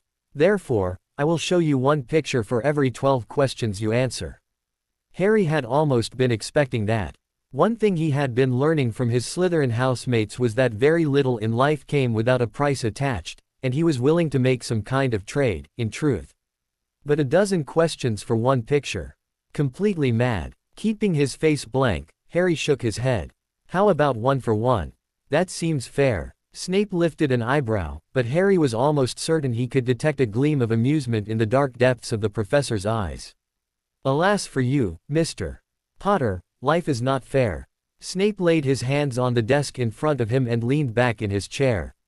10 questions per photo. 2. Be reasonable, Mr. Potter. This is information I could simply delve in your mind to discover, or order you to give me. But he wouldn't, Harry knew, and then he wondered why. Maybe Snape didn't want to force Harry to spill his secrets. He worried his lip a bit, trying to figure Snape out. 6 questions per photo, Snape said into the silence, plus at least 1 hour, given within a week's time, assisting me in the preparation of ingredients for my lessons. Harry, abandoning his blank look, opened his mouth in shock, then closed it with a snap. It was almost like a compliment, that Snape would want him to prepare ingredients with him. As though he thought Harry would do a good job at it or something. Almost smiling, he countered with, 2 questions plus that hour. 4 plus an hour. The professor's lip twitched, he was definitely amused now. Harry considered the offer for a moment, but he wanted to avoid the questions entirely if possible. How about 2 hours of potions work and no questions? He offered hopefully. I will not agree to any arrangement that lacks you answering questions as part of the exchange. Snape paused as Harry drew a breath and acknowledged fact with a tiny nod. Then he suggested, 2 questions and 2 hours. Harry figured that was as good a deal as he was likely to get. He bargained the professor from 12 questions down to 2, after all, and felt almost jubilant as a result. All right. 2 questions and 2 hours per photo. Snape inclined his head. Very well. Wait here. He went through a concealed door at the back of his office and returned a few minutes later with that same paper packet he'd had last Monday. Something quivered low in Harry's gut. Pure anticipation and excitement. He was going to see his mum again. He didn't care if Snape was in every picture, or they were taken at Hogwarts or at his grandparents' home, in Diagon Alley or on the moon. He just wanted to see his mum. As Snape removed the photos from the packet, Harry drew a shuddering breath. He had been able to think of little else, except for Quidditch, for the last week. The pictures he had seen on Monday of his mum had filled a tiny corner of the gaping hole he had in his chest, the emptiness he harbored where memories of his parents should be. He wished, more than anything else in his life, ever, that he had been given a chance to know his mum and dad. He wished there had been no Voldemort, no killing curse, and no need for the Dursleys in his life. As all his wishes bubbled to the surface of his mind, Harry drew another breath, this one to steady himself. He could not let the professor see his emotions so out of control, and he had to turn his face away until he felt calmer. Snape laid the first picture flat on his desk. Come around this side, Harry, he said, and his voice held that same calm and oddly caring tone he had used the night he followed Harry to the Ollery. And he had used Harry's given name, which he did not do very often, and never in front of other people. In fact, usually only when they were discussing difficult things, or when Snape was apologizing for something. Harry moved his chair around to Snape's side of the desk and his gaze went immediately to the photo. Snape slid it closer to Harry, so he could get a better look. His mum, in her Hogwarts uniform with the addition of a dark blue jumper and matching knit hat, stood in one of the larger courtyards of the school. She leaned against one of the columns covered with winter ivy and cradled a book in her arms, her head bent over the pages. A light dusting of snow scurled around her feet in miniature cyclones. As Harry drank in every detail, she looked up from her book and grinned at him. Her green eyes sparkled. Couching her book against her chest with one arm, she waved at him, then tucked a long strand of her auburn hair behind her ear. Harry's chest tightened, he could barely breathe. She appeared older than in the other pictures Snape had shown him. He would guess she was in 3rd or 4th year in this one. "Did you take the picture?" he asked Snape after a few minutes of staring hungrily at the image. Snape nodded. "This was a bit before winter break in our 3rd year." The professor cleared his throat, and Harry wondered if Snape was as choked by emotions as Harry was. She wanted more pictures to show her parents. Did she go home for the halls then? Yes, of course. Harry nodded, his face growing warm with shame. Of course. His mum's parents had probably still loved their daughter, even though they didn't have magic and she did.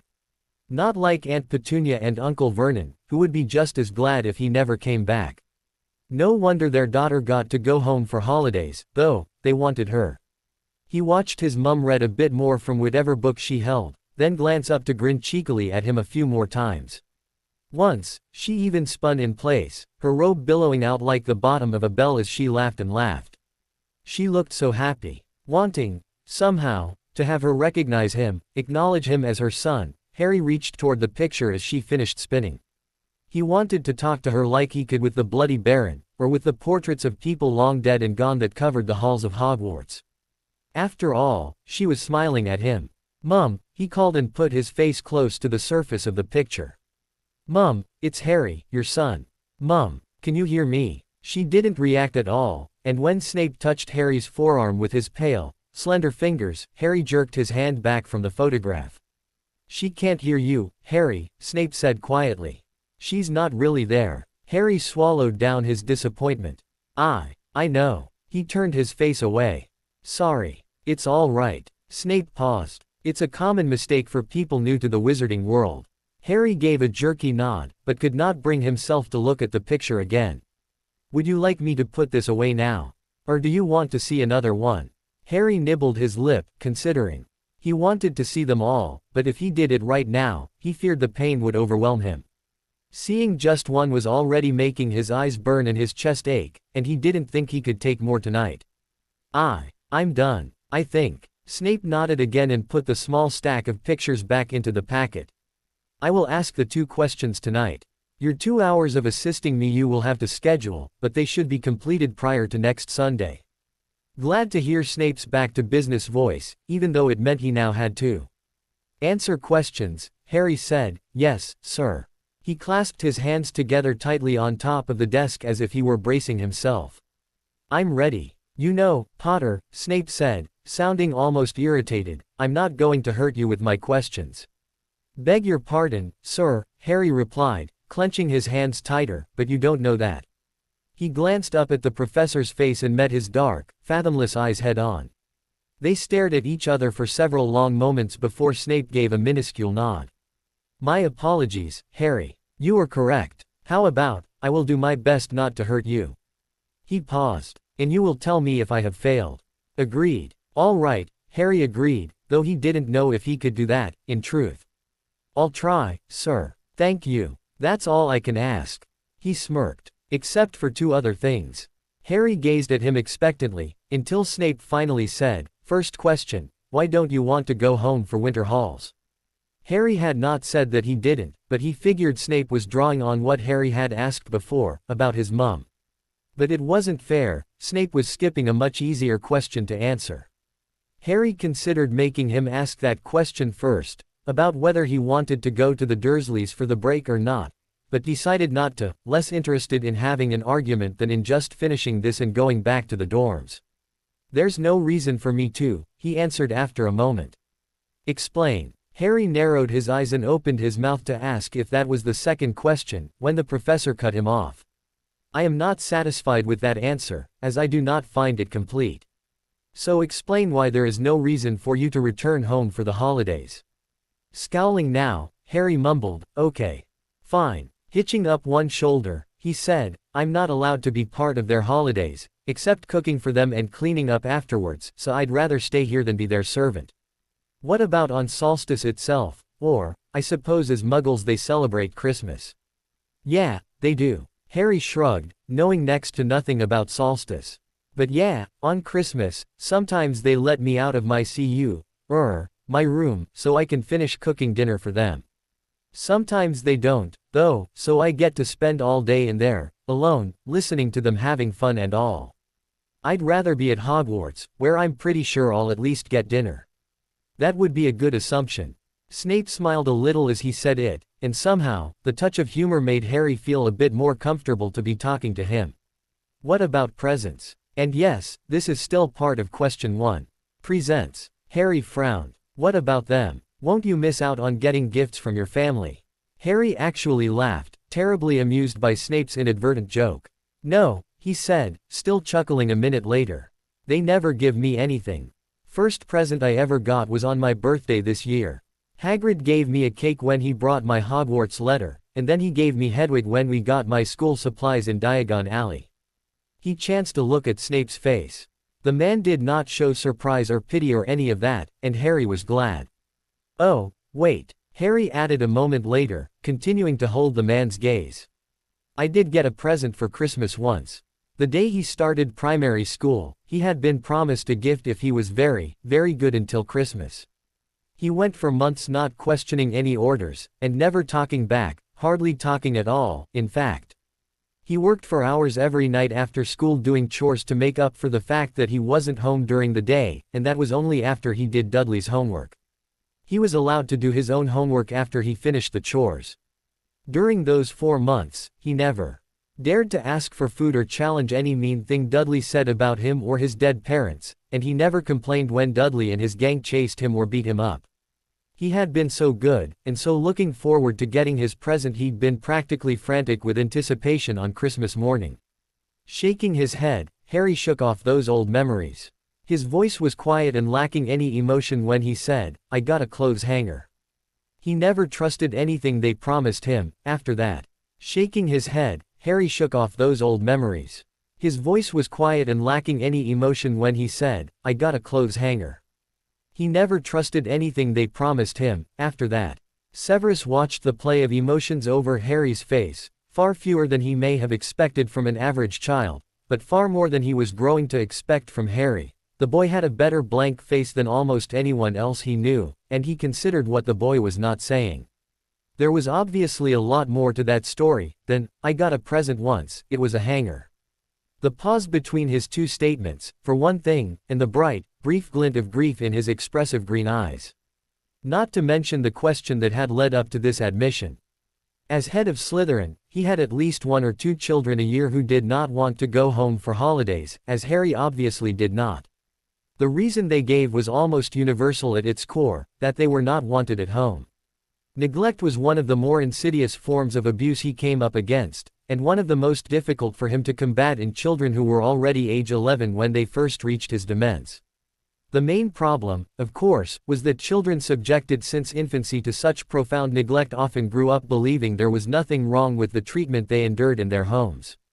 Because they were not being hit, usually, it was easier for these children to believe their lives were not so bad, or that their guardians treated them normally, since they were taught they did not deserve to be noticed, cared for, or loved by those who were supposed to do so. Harry had all the classic signs of this kind of neglect, but while the aunt and uncle had not abused him physically, seemingly content to pretend he did not exist at all, when they weren't telling him he was useless and worthless, he had just as obviously been routinely assaulted by his slug of a cousin in the slugs cohort at their school. The boy had the worst of both worlds. For instance, Harry's simple statement about his one Christmas present told Severus far more about his home environment than the boy could possibly know. Severus did not know what his pregnant pause had been about. There was much more to that story, for certain, and he could ask for clarification now and get the whole story if he wanted. He still had one question, after all. But Harry was currently staring back at him, holding his gaze unashamedly, to Severus' surprise. These kinds of questions about one's home life, and this was by no means the first deal Severus had made with a Slytherin to get those questions answered, usually resulted in a lot of head hanging and averted gazes.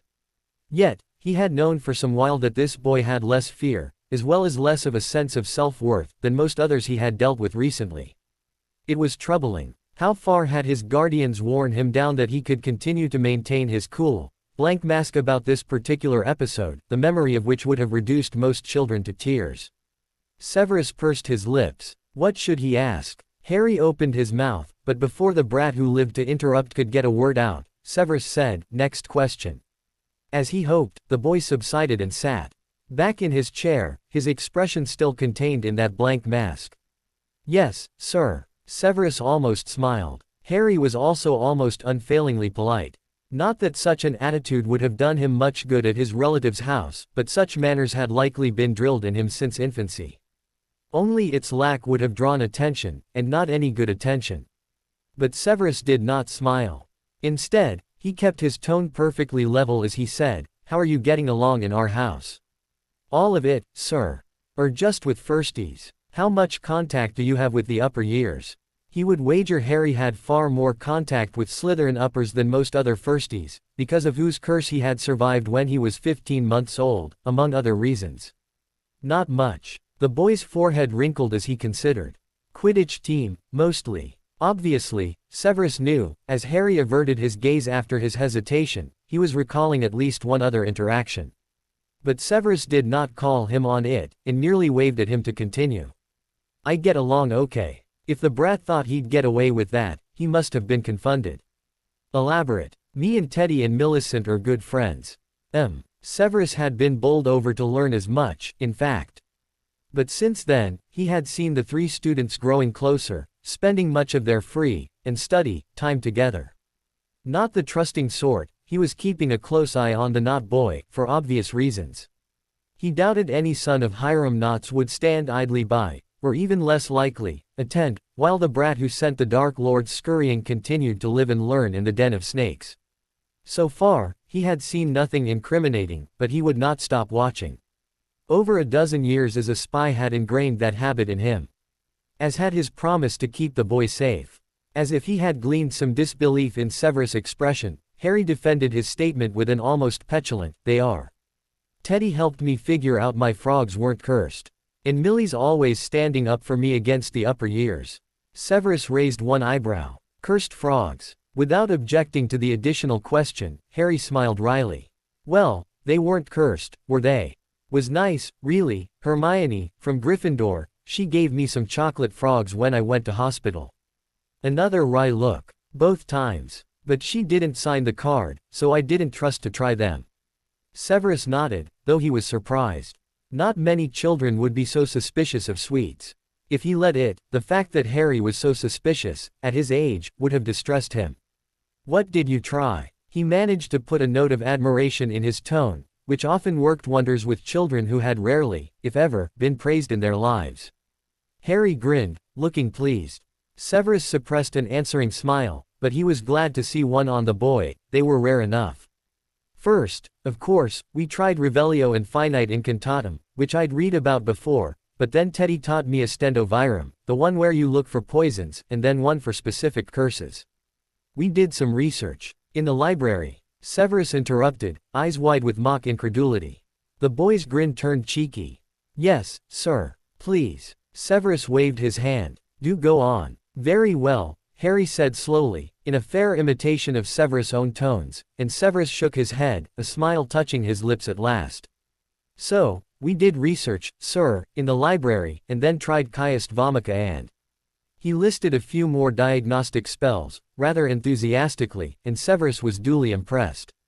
He decided to say as much. "I'm heartened by your thoroughness. You did far more than I would expect the average first year to do. Did you discover who sent the sweets?" "Yeah. Yes, sir. By eliminating our own signatures, we figured out the magical signature of the one who'd sent the frogs, and 'cause we had two samples, we were able to cross-reference it to make sure. Then I checked the signatures of a couple people I thought it might be, and found out it was my own. Hermione Granger. Magical signatures. That's a fairly advanced bit of spellwork there. I believe it's taught in fourth-year charms." The boy ducked his head at the perceived compliment. Severus waited till the tousled head came back up before he steered the conversation back to his question. "So, Mr. Knot assisted you with a project. You said Miss Bulstrode supports you in conflicts with other students." "Not conflicts, sir. Not really. No. You're equivocating. I'm what? Equivocating. Being deliberately ambiguous. There have been conflicts, but you do not wish to admit to, or dwell on them, perhaps. Well, Harry frowned lightly, drawing his lower lip between upper and lower teeth. Severus wanted to smear the peppery Salpician potion on the boy's lips, to train him out of that habit before it was too ingrained. Such an obvious display of nervousness went against everything Slytherin. For the time being, though, he simply made a mental note to address the issue later. I guess. I mean, no one gets along with everyone, right? Correct. However, I believe some of your difficulties have less to do with you not getting along with everyone, and more to do with your history and the reason behind your fame. Severus was speculating wildly here, having not heard of any specific troubles coming out of his house, but he was well acquainted with human nature, especially when it came to his snakes. My history. Oh, you mean because of Voldemort? Severus winced. Do not say his name, Potter. Not in my presence. Harry frowned a bit, then nodded. Yes, sir. Inclining his head, Severus pressed, your conflicts. Harry looked down at his hands. Teddy's pointed out a couple kids whose parents were allied with with him, and I think there's a few others who don't like me because of that. Severus could just imagine. Mr. Knott was a standout because he didn't seem to harbor resentment on behalf of his father. What form does this dislike take? He asked. Oh, just, like name-calling mostly. Nobody's ever beat me up or anything. I am glad to hear it. Except Professor Quirrell. With a sigh, Severus nodded. I know. I am trying my best to have him removed, but am running into unexpected obstacles. Like the headmaster. It wasn't a question, and Severus stared at the boy, boggled again by how well Harry seemed to appreciate the difficulties he was up against here at Hogwarts. Indeed. Harry nodded solemnly and his lip disappeared between his teeth again to be chewed for a few moments. Before Severus could admonish him for the behavior, he said, Sir. Was the headmaster the one who left me with the Dursleys? Why do you ask? A corner of the boy's mouth quirked up. Well, I figure, you're asking questions, so I could ask questions, too. That is an unwarranted assumption. Yes, sir. Harry hesitated, and Severus held his gaze. Will you answer anyway? Severus considered the pros and cons of doing so. He would like to know what had brought Harry to ask the question in the first place. Did he believe the headmaster, in refusing to get rid of Quirrell, was merely continuing the policy of being cavalier with his safety begun 10 years ago, when he was left on the doorstep of those muggles? Even more, though, he wanted to know what Harry would do with the answer to that question. Why do you want to know? He asked again. The corner of Harry's mouth lifted a bit further, into what could almost be a sneer. If I told you I just wanted to know who to thank, you wouldn't tell me, would you? Perhaps not. Severus leaned forward on his desk, to put additional weight on his words. Revenge is not the end you should be seeking at this time. I'm not. Listen. He stared into the boy's emerald eyes. Harry must understand this. There's an old saying, La vengeance est un plat qui se mange froid. Vengeance is a dish best served cold. You are currently reaching an awareness that your life was not all it could have been. Between the Dark Lord, your relatives, and a few select others, what could have been an idyllic childhood was wrenched from you. You have suffered, yes. You are furious and frustrated and want someone to blame. As Severus went on, he could see Harry tense. His hands clenched into fists, though he kept them in his lap. His shoulders were shaking from the strain. His eyes were green fire. Oh, yes, Severus' words were striking home. He just hoped he could pull the boy back before he did anything horrendously Gryffindorish. In such a state, he said, in a low, clear tone that he had learned over the years was one that often mesmerized his students, your thinking is impaired by such extremes of emotion.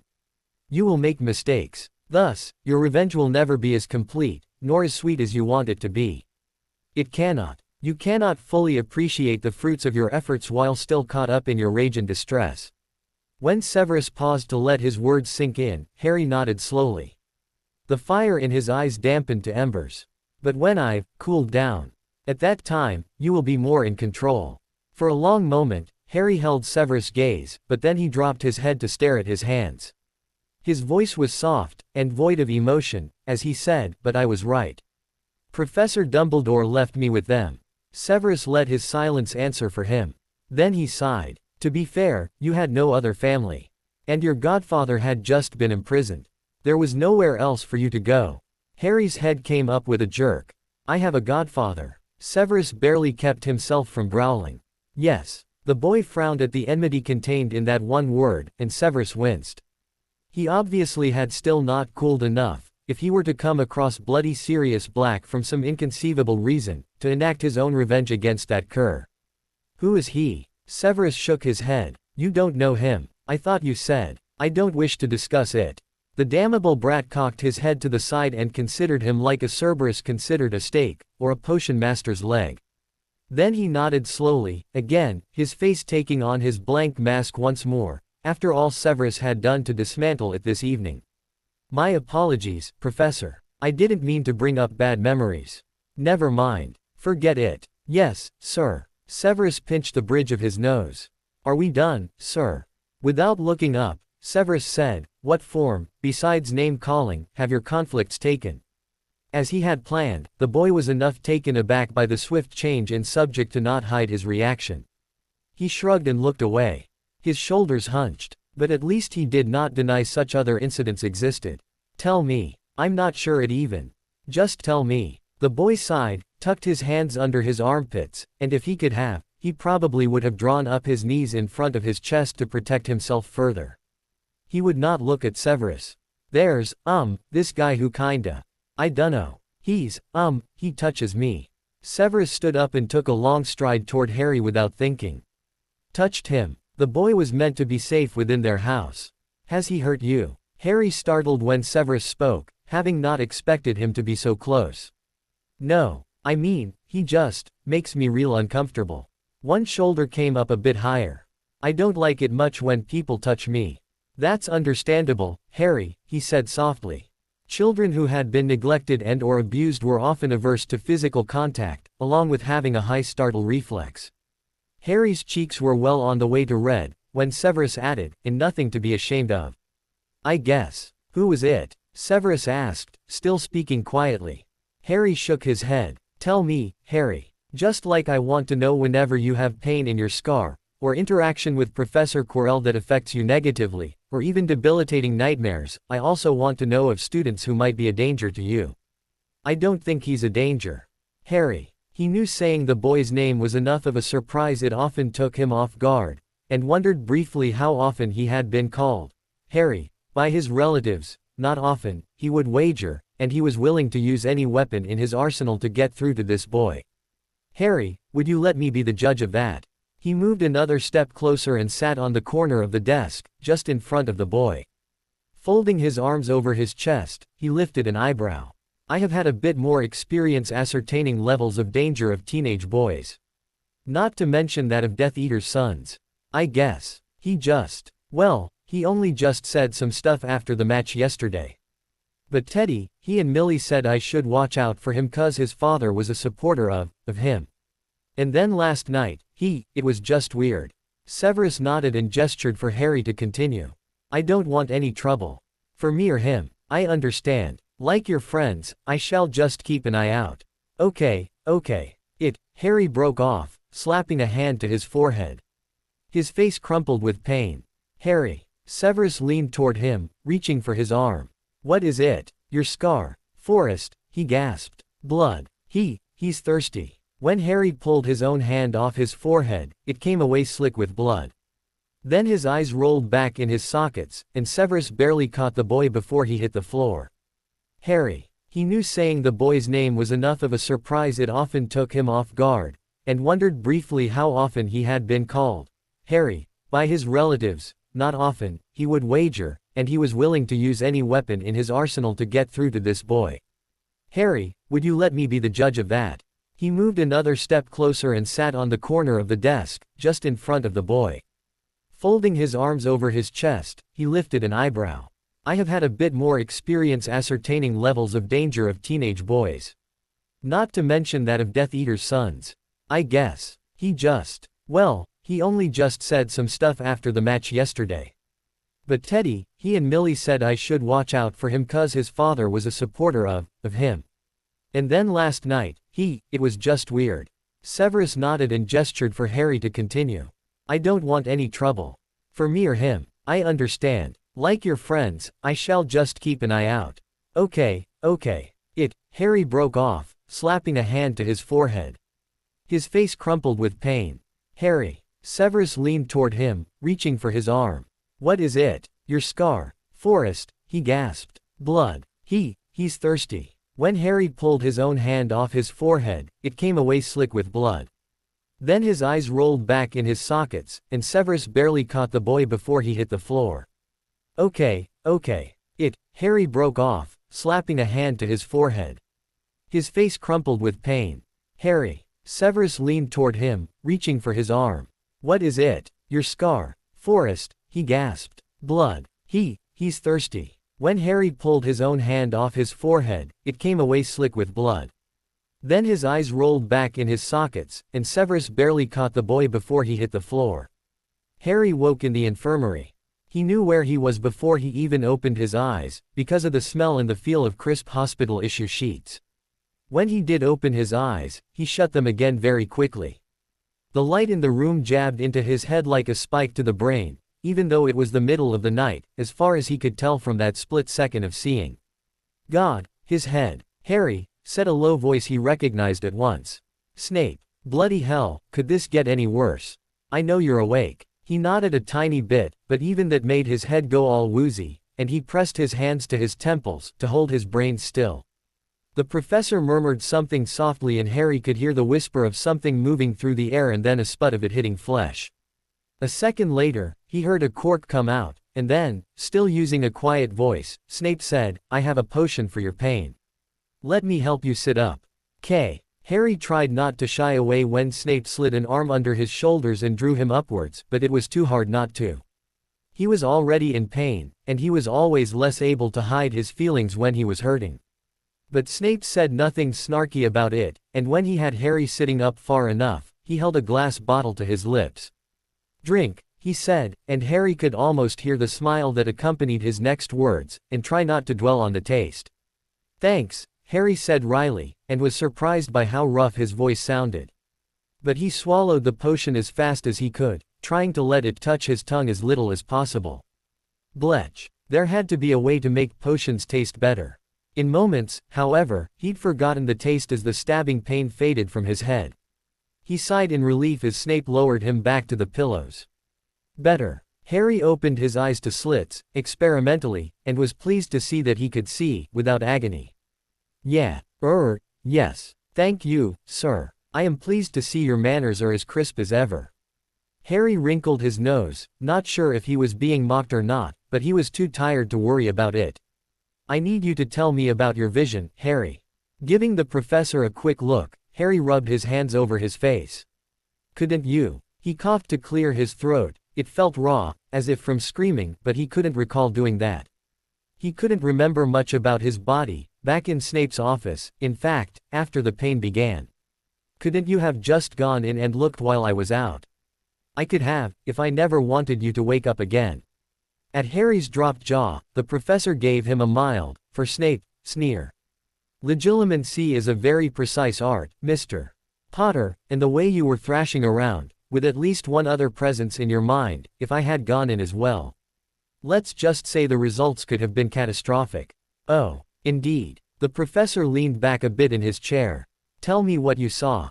Harry nodded, and closed his eyes so he could picture it better. There was a creature, not sure what it looked like, really, 'cause it was like I was seeing through its eyes or something. But I think we were, that it was in the forest, here. He opened his eyes and looked at the window. At Hogwarts, I mean. It was racing through the trees, and I could feel how hungry it was, how. He swallowed. How thirsty. It wanted blood, desperately. He glanced up at Snape. Do you think it could be a vampire? Snape's eyes narrowed, but he shook his head. I very much doubt it. Go on. What else did you see? It was chasing something, and I didn't know what, at first, and it was moving so fast, and then I could see what it was chasing, and it smelled so good. Was a unicorn, he whispered, the feelings of the vision coming back to him and making him nauseous. He couldn't believe he had. No, that some creature had killed a unicorn. It attacked the unicorn, and they fought, but then there was a blast of magic, a green light, I think, and seconds later, the creature sank his teeth in and drank. He licked his lips unconsciously, remembering. The creature drank the unicorn's blood. Staring at his hands in his lap, Harry nodded, feeling sick. It was silvery and he stopped himself before he said how good it had tasted. How pure and delicious and God, how disgusting was he. What do you think, Albus? Snape asked, a little louder than he had been speaking to Harry. As Harry brought his head up in surprise, the headmaster moved from the shadows of the room into the circle of moonlight surrounding Harry's bed. Oh, no. Had he heard everything Harry had said? It seemed so, for he said, it seems the report Hagrid received from the centaurs was quite correct. How many, then? Firenze told him they had found 4 bodies thus far. Someone's killing all the unicorns. Harry asked, ashamed to hear his voice rise an octave. The sheer glory of the animal as it galloped through the forest, its power and strength and ethereal beauty had affected Harry very strongly. That someone, that the creature he had seen, was killing such wondrous animals was horrifying. I'm afraid so, Mr. Potter, the headmaster said. He held his hands folded together in front of his chest, just above the ends of his long, white beard, and Harry could see how tensely they were twisted together.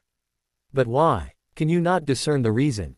Snape asked. After what you saw, Harry shook his head, but then said, you said it's not a vampire. No, but it needs the blood to live. What makes you say that? The headmaster asked Harry. I don't know. But somehow, that's the feeling I got. His heart had beat harder, stronger, after he had drunk the blood of the unicorn. He had never felt more alive. Harry squeezed his eyes shut. No, that wasn't him. There was a moment's pause before the headmaster said, I believe you are correct. It's volume. I mean, it's you know who, isn't it? Who's killing them? Harry swallowed and looked at Snape. The professor's eyes held his, lending him the strength he desperately needed just now. He gestured to his scar. 'Cause I wouldn't have seen it otherwise. Right, yes. Snape made an abortive move with his right hand, as if he was going to put it on one of Harry's, as if he was going to try and comfort Harry. But he took his hand back quickly, with a glance at the headmaster. I am concerned, Harry, we are concerned you might have an unintentional connection to the Dark Lord and may have other visions like this. Harry nodded, fiddling with the edge of the blanket covering his legs and wishing that he could be normal for just 1 minute. Yeah, I figured. There are ways to counter such forays into your mind, Mr. Potter, the headmaster said.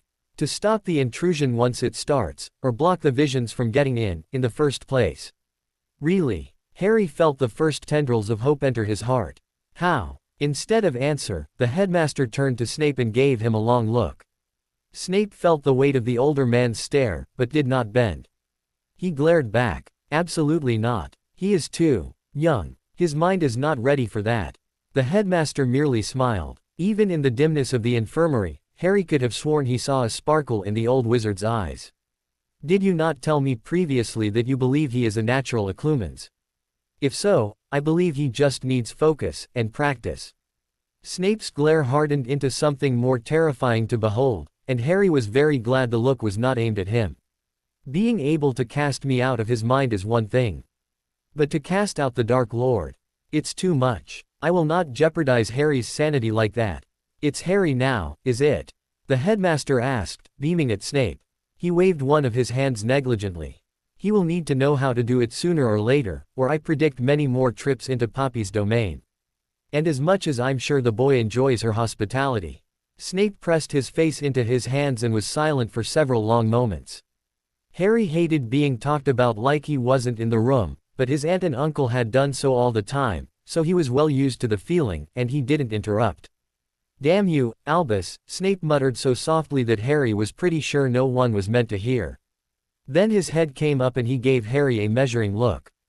Harry frowned back a little, confused, and not sure what Snape was trying to figure out. He just hoped whatever it was, he was doing it right. Then, to Harry's amazement, Snape mouthed the words, I'm sorry, before he turned back to the headmaster. Snape had apologized to him. The last time, he had understood why, at least. This time, Harry's frown deepened as he gave his attention back to Professor Dumbledore, too. Very well, Headmaster, Snape said, more formally than he'd spoken before.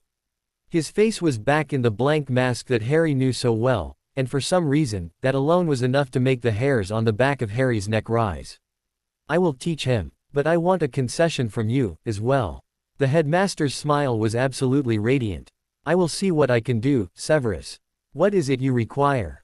If I am to teach the boy occlumency, at his age, then I will need to have access to him year-round. The art is too delicate to leave to such an otherwise constrained schedule.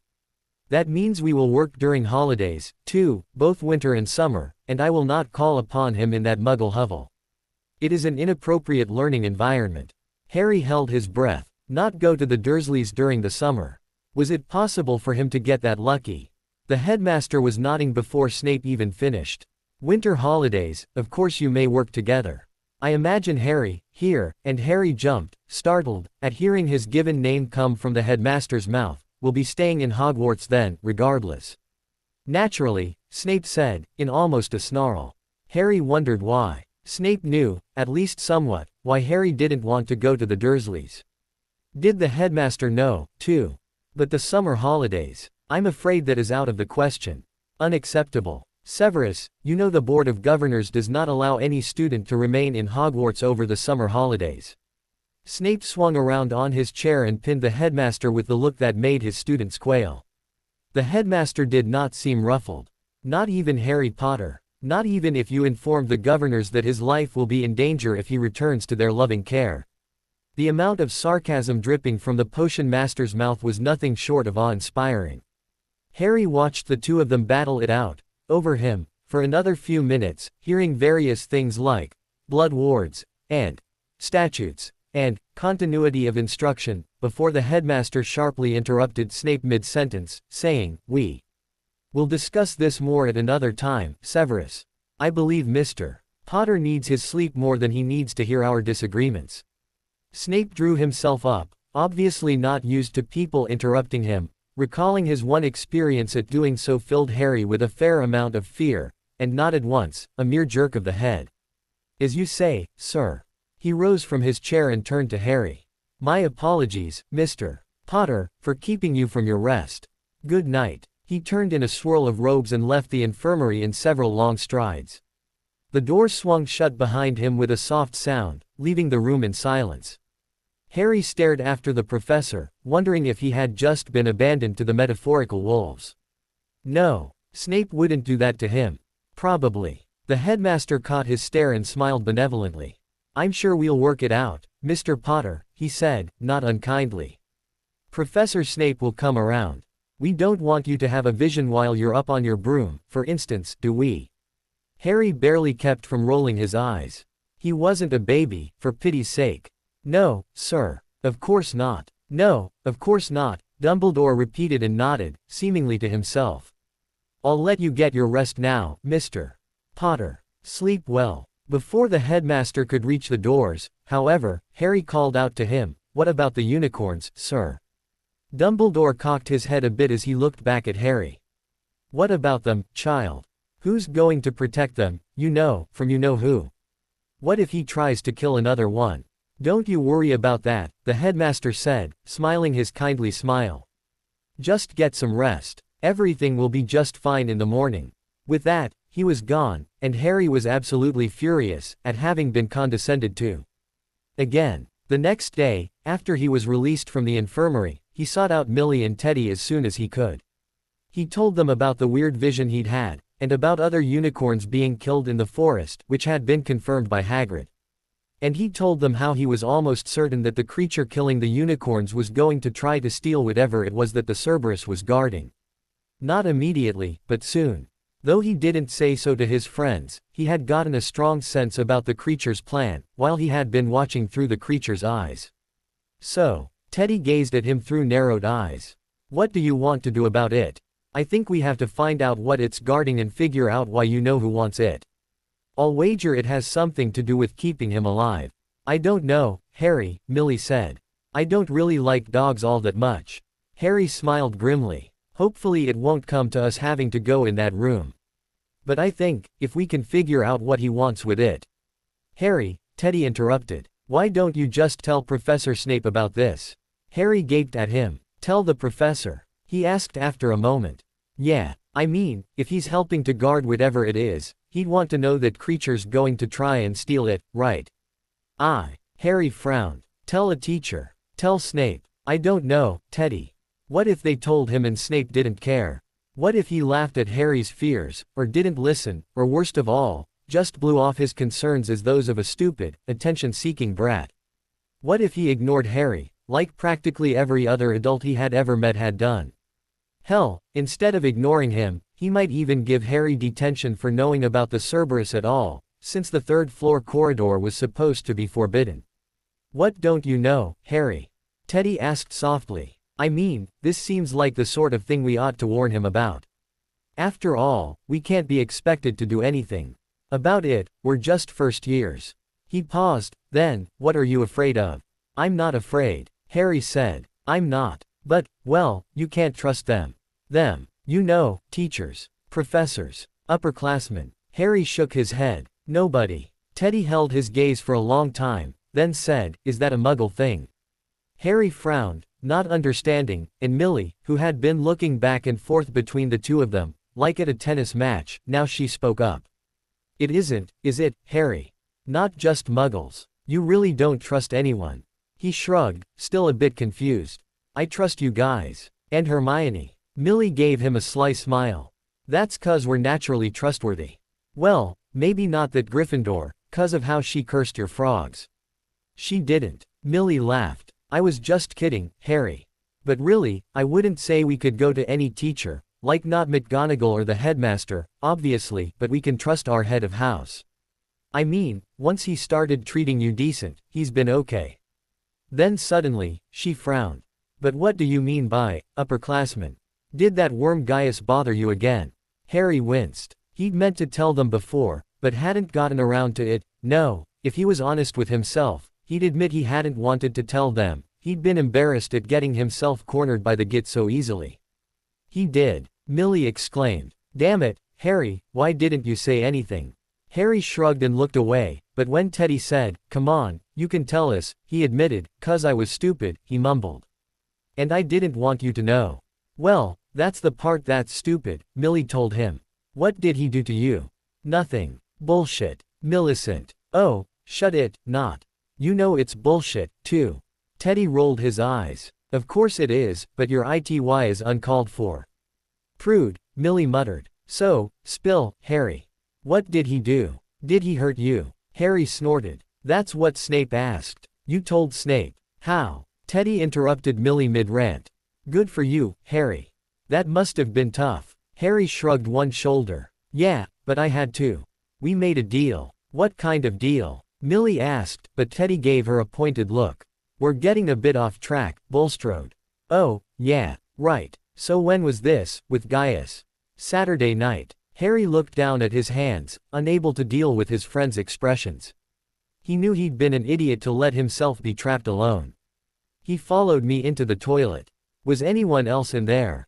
Millie asked. Harry shook his head. No, he just followed me in, and when I was washing up after, he came up behind me at the sinks. He swallowed, feeling his hands shake and his face get hot. Stupid, he'd been so stupid. What did he do? Teddy asked, real soft, like he thought Harry was going to cry or something. But he wasn't. He hadn't, in years. Just grabbed me, he said, real quick, to get it over with. My arms. And he pressed up against me. I shoulda just shoved him or something, or told him to leave me alone. But then he just said some stuff and let me go. He shrugged again. So, it wasn't any big deal anyway. Millie and Teddy exchanged a look.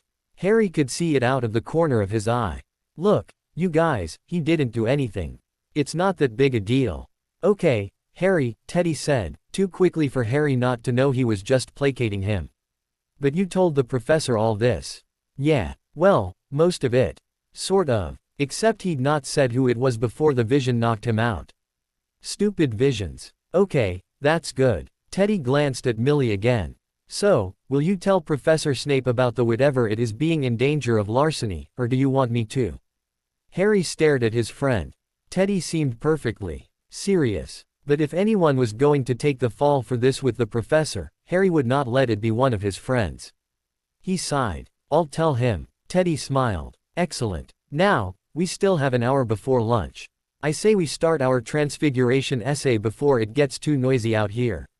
And so they did, with Harry trying to put all his various worries out of his mind. He hadn't told his friends about the training he might have with Snape, or the mess about his summer holidays, since none of that was definite anyway. But he was glad he'd told them about Gaius. That was one less secret he had to hold by himself. Snape drew himself up, obviously not used to people interrupting him. Recalling his one experience at doing so filled Harry with a fair amount of fear, and nodded once, a mere jerk of the head. "As you say, sir." He rose from his chair and turned to Harry. "My apologies, Mr. Potter, for keeping you from your rest. Good night." He turned in a swirl of robes and left the infirmary in several long strides. Severus did not meet personally with Harry again for several weeks. He wondered if the boy was avoiding him.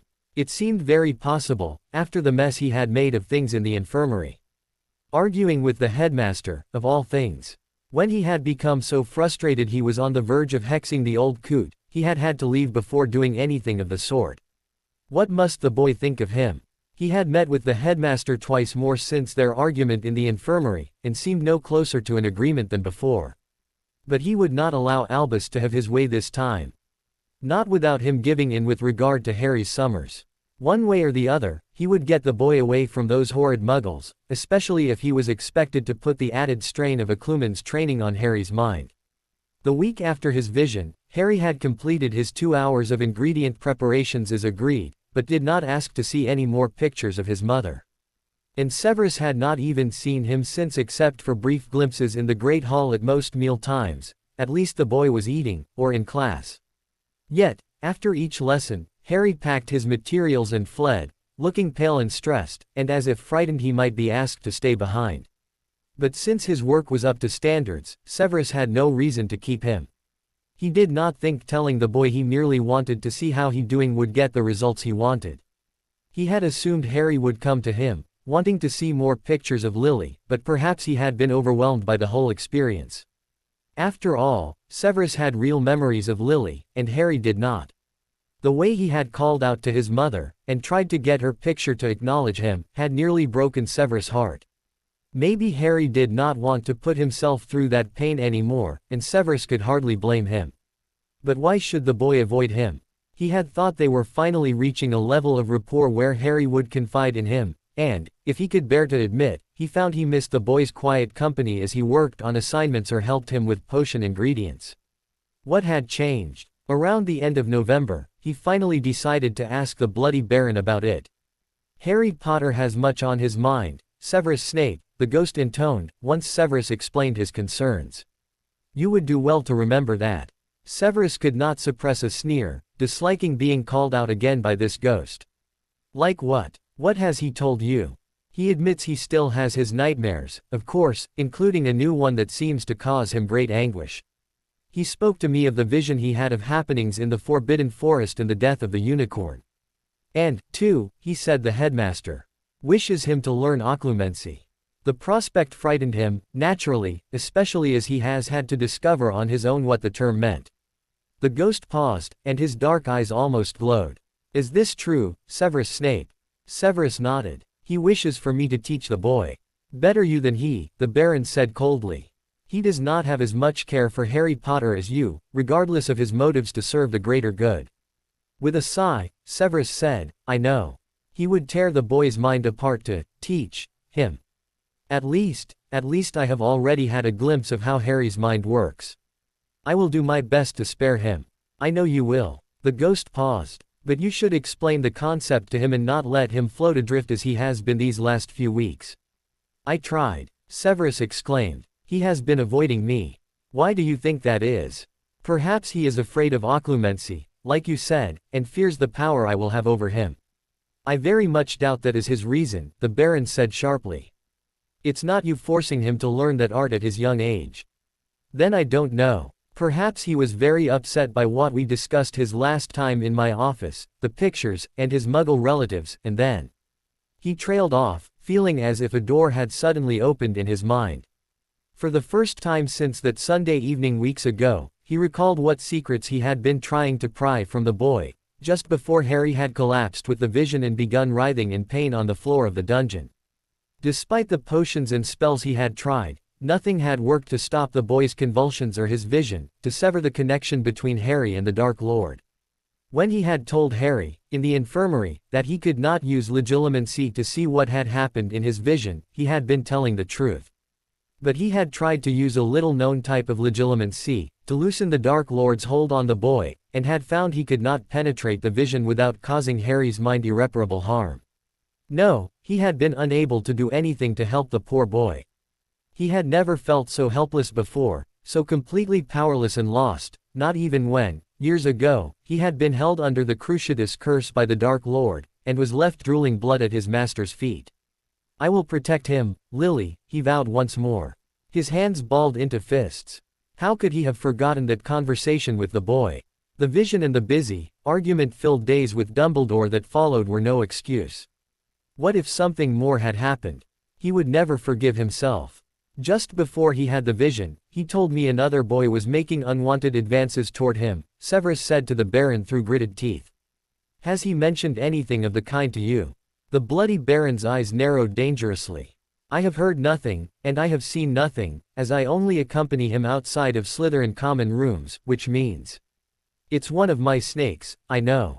"Which one?" the ghost demanded, hurtling his incorporeal body toward Severus so quickly he had to back up a pace, banging the backs of his legs on a low cabinet. The ghost's face was murderous, and Severus was, for perhaps the first time, truly afraid of him. At that moment, Severus knew that if he could, the ghost would kill for Harry Potter. "I don't know," he didn't get a chance to say. Severus should have asked again, once Harry regained consciousness, but he had not. Why? It was very unlike him. He protected all his snakes, even if from each other. Why had he not addressed the issue? And why did it feel as if he were only now remembering that it had been an issue to begin with? "How dare you do noth?" the Baron started, but Severus held up a shaking hand. Was it possible? He did not need to draw his wand, it was already in his hand. The threat of the bloody Baron charging at him had been enough for him to take it out without even thinking about it. Swishing the wand over his body, especially his head, several times, he cast a number of diagnostic spells. And then he cursed loudly. Someone had obliviated him. Not very well, obviously, or he would not have retrieved the memories so easily, easily once he had had the proper trigger. Otherwise, he might never have recalled that portion of their conversation. It had to have been Potter. That stupid, unbelievably idiotic, snot-nosed little boy. "What is wrong, Severus Snape? What have you discovered?" The bloody Baron was still very close to him, still very angry looking, but his tone of voice was less threatening. "That arrogant little shit obliviated me. Impossible. He does not have the capability, as yet." "Spare me," Severus snarled as he headed for the door. He was going to tear that boy a new one.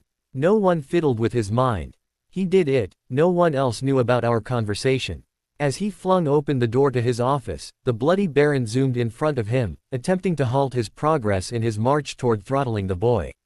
It must have been accidental magic. He cannot know what he has done. He would have what? Severus interrupted, even as he ignored the Baron and walked right through him. The cold went down to his bones, but he did not stop. His rage kept him warm. He would have confided in you.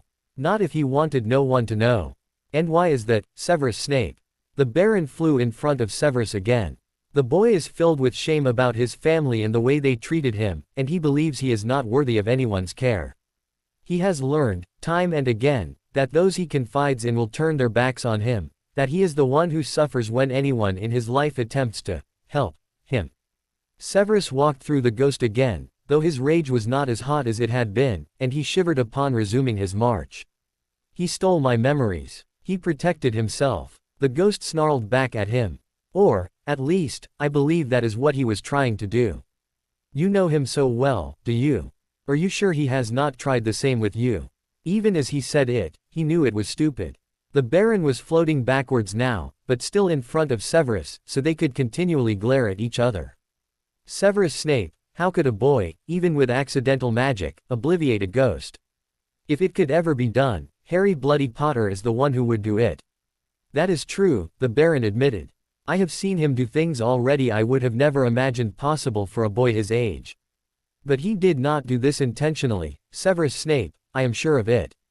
It will not go well for you if you condemn him without hearing his side.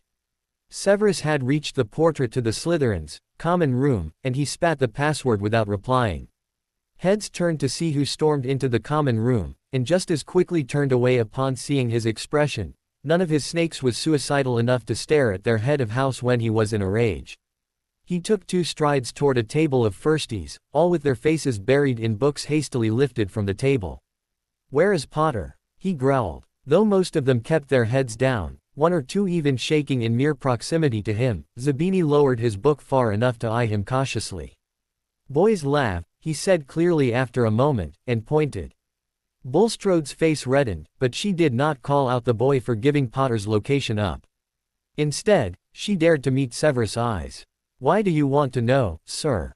He hasn't done. Before she could even finish her sentence, Severus swirled away from her in a billow of robes. Potter had done something unforgivable, and he would be punished. But when he slammed open the door of the boys' lavatory, all thoughts of that kind flew from his head at the sight that greeted him. Gaius Avery, grandson of one of the Dark Lord's oldest supporters, had Harry Potter pushed up against the tile wall, his hands gripping Harry's hips hard enough to leave bruises, and was grinding against him, or had been until Severus made his entrance. Harry had his trousers on, but no shirt, and the expression on his face had never been more blank as he stared at the doorway Snape had come through. His glasses were gone, and the boy's green eyes were unfocused and held no life in them at all. Severus spotted something long and thin under the nearby sinks and realized it was Harry's wand. He'd apparently tried to defend himself, but been disarmed. Before Severus could get to the wretched filth, to tear him away from Harry, the 5th year had the audacity to smirk at him as he stepped back, shoving Harry into the wall. Harry clung to the wall as if it were a lifeline and closed his eyes. Hands in tight fists, and choking on his own horror at the situation, Severus forced himself not go to Harry and check to make sure he was all right. For one thing, it was perfectly obvious that he was not, though he still had his trousers on, despite the compromising position, so there was that hope, at least. For another, with the Dark Lord very close nearby, he had to be careful not to give his true allegiances away, especially with this Avery boy, despicable as he was. But keeping his instincts to protect Harry in check, right now, very nearly broke him. "What in the name of Salazar Slytherin is going on here?" Severus asked, his tone as cold and dangerous as it had ever been. He drew himself up to glare down at the damnable boy. "Just a bit of fun, sir," Avery said with a cool smile. "Isn't that right, Harry?" Harry flinched at the way Avery slurred his name, and did not answer. He did not need to. "You, Mr. Avery, are a 5th year, and have already reached your majority, have you not? So, Mr. Potter is very much still underage, and thus any fun of this kind is illegal for you to participate in, with him." Avery's mouth grew pinched, and his carefully crafted smile vanished. "I only turned 16 a couple weeks ago, sir. Besides, Harry's up for it, aren't Again, Avery slurred his way across Harry's name, and again, the younger boy flinched from the sound. "It doesn't matter if he is, Mr. Avery," Severus told him coldly, though his stomach churned nauseatingly. "Potter is underage and you are not. The headmaster will need to hear of this, and you will be lucky if you are not expelled." "Expelled?" Rage turned Avery's face ugly in an instant. "You can't do that." "I won't," Severus said, glowering back at the insolent boy as he lost any patience he had left. "Dark Lord's supporters be damned. It is the headmaster's job to decide, as I said. Now get out. Go to your dormitory until you are sent for." "Of course, sir," the older boy said facetiously. And then, as a parting shot, he traced his hand across Harry's back and murmured, "See you later, Harry."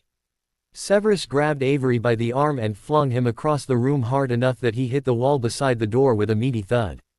"Get out," he bellowed, "and never touch Potter again."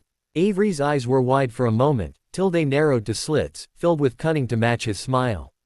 "As you say, sir." He escaped the lavatory before Severus could get to him again. "Damn." Immediately, Severus turned back to Harry.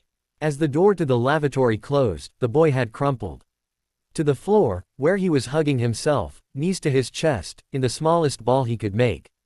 Severus was at his side an instant later, crouched down at his level, yet he dared not touch him, not wanting the boy to panic. "Harry," he said instead. "Go away," Harry said in a voice nearly at the breaking point. He did not look up. "Leave me alone." "I can't do that," Severus told him. "I told you before. When I am in a position to aid you, I cannot leave you alone. Don't need your help." "I beg to differ." Severus wordlessly summoned the holly wand under the sinks to himself, then held it out to the boy. "Your wand," he said softly. One of Harry's hands lashed out to grasp his wand, then jerked back into the protective cradling that his arms were giving the rest of his body. "Tell me what happened." "You saw," Harry mumbled into his arms. Was this the same boy you said was making you uncomfortable a couple weeks ago?" His earlier rage on this topic was gone, and the only emotion he could drum up over the obliviation was a vague sense of curiosity about why Harry had done it. Harry had not wanted the advances, and yet, he had forced the person he had confided in to forget what he'd said about it. After a slight pause, Harry nodded.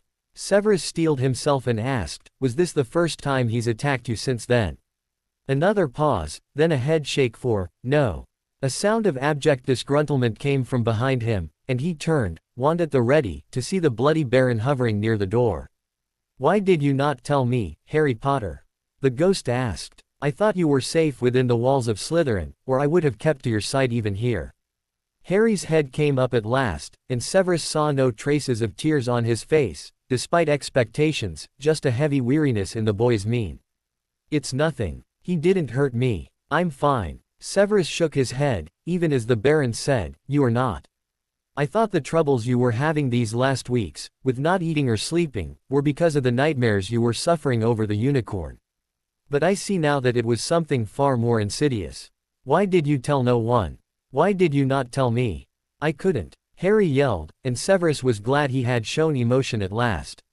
"Surely you could have." "No, you don't get it," Harry interrupted the Baron, a bright spark of anger lighting his eyes. "If I told," he said he'd. "Said what, Harry?" Severus prompted when the boy trailed off. "What did he threaten you with?" "Can't say, he'll." Harry shook his head and held it in his hands. He pulled at his hair like he would yank it all out if he could, and his eyes were squeezed shut. "Can't tell." Severus wondered if he could be under a compulsion of some kind, but discarded the idea quickly. Those under a compulsion usually could not even say that they could not say. Harry was just frightened, probably with good reason. "Tell me, Harry, and I will make sure he is thrown so far out of Hogwarts he'll need a time-turner to find his way to Hogsmeade." The boy turned his face to Severus. "But you said." "I said what I had to the son of one of the Dark Lord's favored supporters, Harry. If he threatened you, too, he will be gone before the end of the day." Harry swallowed and managed a small nod. "He said if I didn't play along, he'd do it to my mudblood friend, next." He closed his eyes as a shiver went through his body. "Hermione." He meant Hermione. Severus nodded, though he felt sick. He knew now why Harry had obliviated him, whether consciously or not. How little faith this poor boy had in him, in any of the adults in his life, that he would rather give in to a sadist like Avery than trust any of them to keep him, or his friend, safe. But then, what had the Baron said, while Severus was stalking his way down here? That any time the boy had been told he was going to receive help, he had suffered instead. He had heard the truth of that, in the conversation Harry had with his owl, when, rather than being rescued from his neglectful relatives, he had been locked up and starved when the nurse from his school investigated his home life. That would not happen here. Not if Severus had anything to say about it. "Harry, I want you to come with me to see Madame Pomfrey," he said quietly. "No." Harry actually shrank back against the wall. "No, I'm fine." "You aren't," Severus insisted. "You may have internal." "No. He never did anything, not anything more than like this." The boy swallowed, like he was about to throw up, but to his credit, continued. "Said I was too scrawny, too little for him, but when I got bigger, he'd." And then Severus understood. He would murder Avery, strangle him with his own 2 hands. "You don't want her, or me, to know you haven't been eating. You did not want to get big enough for him to do any more to you." Harry nodded jerkily. His thin shoulders were quivering. I'm sorry, sir. I know I said I'd take the potions and eat right and all, I know I promised, but I couldn't. I didn't want, I mean, I didn't. I couldn't. I'm so sorry. And here were the tears Severus had expected before. Big, fat tears, rolling down his pale, pinched cheeks as his starved body trembled. "Oh, Harry," he murmured, and reached out with one hand to wipe a tear away, or to cup this child's head and tell him it would be all right, that he didn't blame the boy for protecting himself, not at all, when he suddenly found himself with an armful of sobbing 11-year-old, skinny limbs and all. If anyone had told him, 3 months ago, that he would one day hold James Potter's son in his arms and offer him comfort during a good cry, he would have laughed them all the way to St. Mungo's. And yet, here he was, murmuring soft nonsense words to the boy, patting his back and smoothing his other hand over his black, perpetually messy hair. As the boy cried himself out, clutching at his shoulders and pressing his tear-damp face into his robes, a dam of emotions broke inside Severus, washing over him like nothing he had ever felt before. He had promised to protect this boy, he had sworn an oath. He had felt protective of him, and angry for him when he had faced those muggles, and he had shared the pain of loss with the boy in his parents' graveyard and looking over the photographed memories of the woman who meant so much to both of them. But he had never felt this before, whatever this was, just that his heart felt both loosened and constricted at the same time. And he knew he would protect Harry with his own teeth and nails if he had to, and he knew he would never, could never, send him back to those muggles. He wanted the boy to trust him, and to come to him when he had troubles, and he would hold the boy, just like this, like a father should. Like his own father should have, if he had not been such a bastard. Like James should have done, for Harry, if he had not died facing the Dark Lord. It was time Harry had someone he could count on for good. Like a father, who he could lean on and believe in, and trust. Severus would make it happen. He owed it to Lily. He wanted it for Harry, and for himself. "It's all right. I'm here," he whispered into the boy's hair as the sobs slowly abated and turned to occasional sniffs and hitched breaths. "I'm here for you. I'll always be here for you." It was time Harry had someone he could count on for good. Like a father, who he could lean on and believe in, and trust. Severus would make it happen. He owed it to Lily. He wanted it for Harry, and for himself. "It's all right. I'm here," he whispered into the boy's hair as the sobs slowly abated and turned to occasional sniffs and hitched breaths.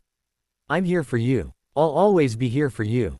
Harry heard the words that Snape said, but like the words that had been whispered to him over the last few minutes, or hours, or years, since he started bawling like a baby, they didn't make any sense. He finally seemed to be getting control back, though, and that's what mattered. Once he'd gotten his breathing firmly back to near normal, he dared to lift his head and face the music. What had he been thinking, to throw himself at the professor like that? Snape must think him a complete idiot, an utter prat, and unbelievable. Wait, what was he saying? "'S'all right, Harry. You're safe. I won't let anything happen to you." What was that supposed to mean? No one had ever said such things to him. He cleared his throat. "Professor." The hand smoothing over his head stilled, and he had never felt such a thing in his entire life, but God, did it feel nice, and soothing. Gentle, like someone actually wanted to feel better, like they cared about him, which he knew was a lie, of course. It was all so surreal. Fingers then, under his chin, lifted his face to meet the professor's. Harry stared into dark, fathomless eyes, then looked quickly away. "Sorry," he said, his throat still clogged with tears and mucus from his running nose. He tried not to look at the professor's snot and tear-dampened shoulder. He was in enough trouble already. "Sorry, sir. There is no need to apologize," Snape said in the same gentle tone he'd been using, and did not let go of Harry's chin. "But I mean, you're..." He gestured helplessly at the mess on Snape's robe, but he would not meet the professor's eyes no matter what. He brought a hand up, cautiously, to wipe his nose. "I shouldn't have cried. Sorry, Harry." The tone Snape continued using was so unfamiliar to him that he had absolutely no idea how to respond to it. Instead, he stood up suddenly, pushing himself awkwardly away from the professor and to his feet. The feel of his wand in his hand gave him some semblance of calm. When Gaius had called, Expelliarmus, in his face, seconds after he'd drawn the length of holly, he'd known he was in serious trouble. But he would not think about that now. "Sorry, sir," he said again, because that's what was done, when he had been bad or wrong or insolent or whatever. Apologize, again and again, and maybe he would escape the cupboard. Feeling suddenly cold, and horribly exposed, he cast about for his t-shirt and spied it where Gaius had dropped it, after so casually taking it from him, despite Harry's attempt to make him stop. Harry shivered again, remembering, and then pushed those memories away. Hard. Just as Harry started for the shirt, Snape stood, and it looked like he was reaching to touch Harry's shoulder when the door to the lavatory banged open. Harry jumped, and, not even thinking, hid himself behind the professor. Millicent stood in the doorway, looking furious, though Harry could only barely see her from his hiding place behind Snape. "Harry," she yelled, "do you want to tell me why that bastard Gaius just came out of here? I thought I told you." She seemed to realize, all at once, that Professor Snape was also in the lavatory and stopped short. "Oh," she said, much more calmly, though her face was flushed, or perhaps it had already been. "Hello, Professor." Snape inclined his head. "Miss Bulstrode is." She scanned the room, and stared at where Harry was, though fortunately, she could not meet his eyes. Harry wasn't sure he could ever look her, or anyone, in the eye again. "Is Harry okay?" Instead of answer, or scream at her for yelling and cursing in front of him, Snape turned slightly, so he could gaze down at Harry, who turned his face up like he knew he should, but, again, kept his gaze cast down. Then, softly, Snape said, "He is not injured at this time. Please return to your common room." Goosebumps had broken out all over Harry's chest and arms, and he hugged himself tightly, shoulders hunching up for better protection. "But sir, Now, Miss Bulstrode," the professor said, in a tone that brooked no insolence. But Millie opened her mouth to protest again, and so Harry leapt in to save her. I'm okay, Millie. Please, Jay, just go."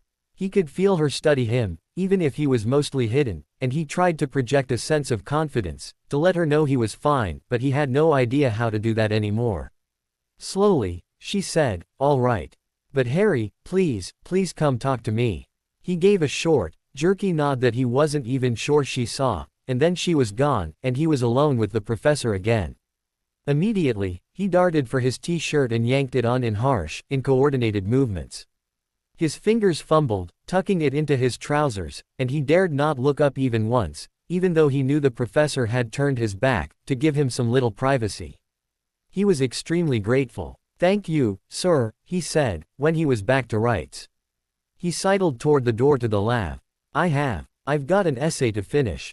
For herbology." "Harry," the man said again, and Harry was sure he had never heard his given name from an adult so many times in a week, never mind just in this past hour. "You need to come with me to see the headmaster."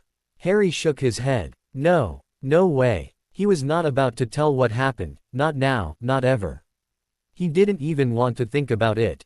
Besides, all that would come of it would be more hurt, for him. And for Hermione. He kept moving toward the door, slowly, knowing if he went too fast, Snape would catch him out. "I'm sorry," the professor said, and the words were too weird, on top of everything, that Harry stopped and glanced at him. That was a mistake, he realized, as he was caught by the man's expression, which really did look apologetic. "But why?" "I'm sorry. You have no choice. This incident must be reported." No, I can't." He stumbled back a step or two, to get away. "It's the only way he will be punished," the professor said firmly, and Harry knew he meant Gaius, but at least, he was spared hearing the boy's name. "Why, you can tell him. You saw." He hated sounding accusing, since the professor was his rescuer, really, but he couldn't help the way the words sounded coming out of his mouth. He couldn't seem to control anything, right now. That would be sufficient to take points or give detention, Snape admitted. He stepped closer, slowly and carefully, as if Harry wouldn't notice. "But not to expel him. Not to file formal charges. For that, I need your corroboration." "I don't care," Harry yelled. I don't. No." For a long moment, Snape was quiet, and Harry almost thought he was going to give up and let Harry leave, let him go back to his dorm, back to the common room and back to the questioning looks from Millie, and probably Teddy, too, which he would gratefully ignore. But he did not. No, he kept on with that calm voice, and that calm, sorrowful expression, and he said, "How do you expect to protect your Miss Granger from him now?" The question hit Harry in the gut, so hard he lost his breath. Oh, God. He'd told on Gaius. He'd told the professor about the threat, about the blackmail, and now Gaius would hurt Hermione. Harry couldn't be around her all the time, even if they studied together and spent all their free time together. He couldn't protect her when they were in different classes, or at night after curfew, when he knew Gaius and some of his friends were often out and about. It was why he had given in to Gaius in the first place. Harry shook his head. What had he been thinking? Oh, God, Hermione. Harry, Snape said, and he was so close now, he'd sneaked up on him. Harry was shaking so hard that he felt like he might fall down, and so he was almost grateful when the professor's hand landed on his shoulder, to give him a little bit of stability. He almost leant into the professor's side, but he knew better than that, and held his ground. He could stand all on his own, he could. He didn't need anyone else. Harry, you see why you must inform the headmaster. He will get rid of that little pederast, I swear to you. Snape's words were so soft, and so forgiving, despite the fact that Harry had put Hermione in danger, and had probably broken other rules, too, that Harry's eyes unaccountably filled with tears. Blinking them away, he jerked a nod. He had to tell, now, or Hermione would be hurt. He only hoped Snape was right, and that Dumbledore would get rid of Gaius. If he didn't, Harry wasn't sure what he would do. Harry sat in the headmaster's office, staring at his hands, neatly folded in his lap, with his wand tucked between them. His feet dangled a good foot or more off above the floor, but for once, he didn't really worry about the fact that he was short. He had never been in this room before, beyond the gargoyle and up the set of winding stairs, and he knew there were loads of interesting things within it, but he just could not bring himself to care. There was something ticking nearby, but not steadily, more a tick pause tick pause tick pause that he listened to, trying to hear a pattern, though there was not any he could figure out. Snape and Dumbledore had been speaking together for a few minutes, and Harry couldn't really hear them either. He wasn't sure if they'd put up some kind of anti-eavesdropping charm, or if his ears were just feeling fuzzy. He knew he was tired, and all he wanted to do was go hide in his bed, and maybe never come out. After taking a long, scalding shower, of course. Harry, Snape said, with the air of one who has said the same thing more than once, and Harry looked up, staring at the man's shoulder. The professor had not changed his robe, but he had whispered a cleaning charm at the spot where Harry had cried on him, so it was clear of all that gunky stuff. The professor was sitting next to him, in what looked like a comfortable chair, and had now turned so he was almost facing Harry. Yes, sir. Please tell Professor Dumbledore what happened today. He'd been thinking what to say, how he could possibly say it, for the last however long it had taken for them to get here, and while he sat waiting. So now, he just blurted, Gaius Avery threatened me. It seemed the best way to describe everything. Dumbledore peered over his half-moon glasses at him. He noticed that the old man had no twinkle in sight. How did he threaten you? He asked, in a much kinder tone than even when he'd told him about the unicorns. Harry swallowed, but made himself tell. It was the only way Hermione would be safe. It didn't matter about him, or whether he wanted to tell anyone or not. He didn't count. Told me he'd hurt Hermione. Hermione Granger, I mean, if I didn't do what he wanted. And what did he want to do, child? Harry looked to Professor Snape, pleading with him silently to say the words for him, but the professor only shook his head. I wish I could do this for you, but you have to say it. Harry. For the first time today, Harry peered into the professor's eyes, to gauge his sincerity. Snape did not blink, or shy away, even though Harry was obviously a horrible freak and no one should ever look at him like he wasn't. Instead, his eyes held, not pity, but, something he could not put a name to, but which made him feel, briefly, a bit safe, and kind of warm. Harry swallowed again, and sat straighter in the chair, all the while, holding the professor's gaze. When Snape nodded, this time with the tiniest of crinkles around his eyes, like some kind of encouragement, Harry latched onto the rest of his courage and said, he wanted to have say. He wanted to make me do that. Snape nodded slightly again, and it made it so much easier to answer when Dumbledore said, he threatened to beat you. Yes, sir. And did he? No, sir. Harry's hands were in fists now, and he started trembling again, unable to keep the awful feelings, the awful memories at bay much longer. But go on, Harry, Snape said quietly. He reached out and put his hand on Harry's shoulder, and though he shouldn't have let him, no one should touch a freak, after all, he did anyway, because then he could answer the question. He was going to, he said, Harry whispered, still staring at Snape. And he did other stuff. In the lab, he followed me in there, and took off my shirt, and took my wand, and pushed me into the wall and was rubbing against me, and he felt suddenly nauseous, like he might puke up his whole insides and never ever stop. Only the hand on his shoulder, squeezing ever so slightly, kept him in his seat. That's fine, dear boy. That's enough. Thank you. There was a pause, while Harry got his roiling stomach under control, before he could say to the headmaster, yes, sir. Well, Severus, Dumbledore said after another few minutes, this certainly sounds like grounds for expulsion. Indeed, said Snape. He did not let go of Harry's shoulder, even though he glanced at the headmaster. Now, please send Mr. Avery to me as soon as possible. I will notify his parents. What about the Aurors, Albus? Snape asked. When will you call them in? I do not think that's necessary, the old man responded, and Snape squeezed Harry's shoulder a little tighter. Harry knew, suddenly, that he had lost something important, but he was not sure yet what it was. I would hate to ruin the boy's prospects for the future, after all. He committed a crime, Snape growled, and he will be expelled for it. I hardly think now is the time to discuss this, Severus, Dumbledore said, his voice harder than before, and colder. Harry was still staring at Snape, so when the professor turned back to him and caught his eye, Harry was almost ready. He did flinch, though, much to his chagrin. Snape pursed his lips, like he did when he was thinking hard, or when he wanted to say something scathing and had not yet found the words. Harry bit his lip and waited. Very well, Snape said at last. But you owe this boy something as well. Turning back to the headmaster, Snape gave him a long, hard glare. And I plan for him to collect. I very much hope you are not asking about the summer again, Severus. We have spoken. You have spoken, and you have not listened. Harry Potter has already done his fair share by this world. The least you can do is let him have a proper home. Especially now, he will need far more support than those muggles can ever give him. They treat him with disdain and worse, as it is.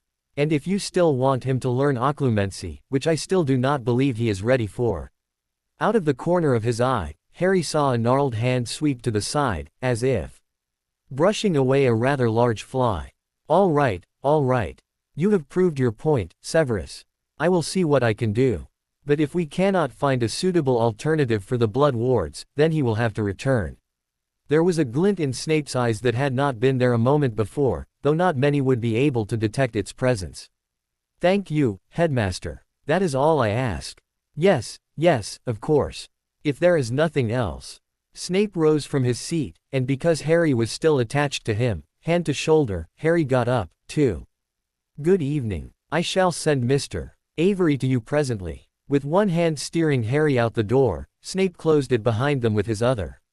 He led Harry all the way downstairs to the dungeon, and then to his office, where he sat Harry down in a chair and gave him a thick blanket to hide under, and even ordered Harry some hot cocoa from the house elves, before he left, saying not to worry, that he was locking the door to his office, and no one could get in to trouble him. Harry murmured a thank you as the professor left, but he wasn't sure Snape had heard him. Waiting for him to return, Harry curled up in the chair and sipped his cocoa, which was really quite good, and chocolatey, and made his hands warm, when they had been so utterly cold. He was still holding his wand in one hand, though not as tightly as before, but he could not quite manage to put it away yet. His mind was much calmer now than it had been, now that he was completely and totally ignoring the fact that he had been in the lavatory at all, earlier in the evening. Yes, better for all concerned if he just didn't think about that anymore. Else, how could he ever face going back in there again? And he had to wash, didn't he? He had to shower, tonight, soon, if possible. Mostly, though, he looked into the depths of his mug of cocoa, as if therein lay the truths of the universe. Or of proper cocoa making at least. He almost smiled, inwardly, as he took the last sip, and just in time, too, as the professor returned just then, and Harry jumped, but didn't spill anything from his now empty cup. Snape closed the door again. He's gone, he said once Harry had settled himself back in the chair. His parents have already come to collect him. He won't trouble you, or Miss Granger, again. Something loosened from the tight, aching place in Harry's chest, and his breath caught. He clenched his jaw and squeezed his eyes closed, as otherwise, he was afraid he might start bawling again, and he could not afford that, not in front of Snape of all people. And then another voice, the Baron, said, "I requested Peeves pay him special attention on his way up to the headmaster's office. I do believe there was phlegm involved." Harry was so surprised he coughed out a laugh, then turned to look at the ghost, now hovering next to him, and nodded with a wan smile.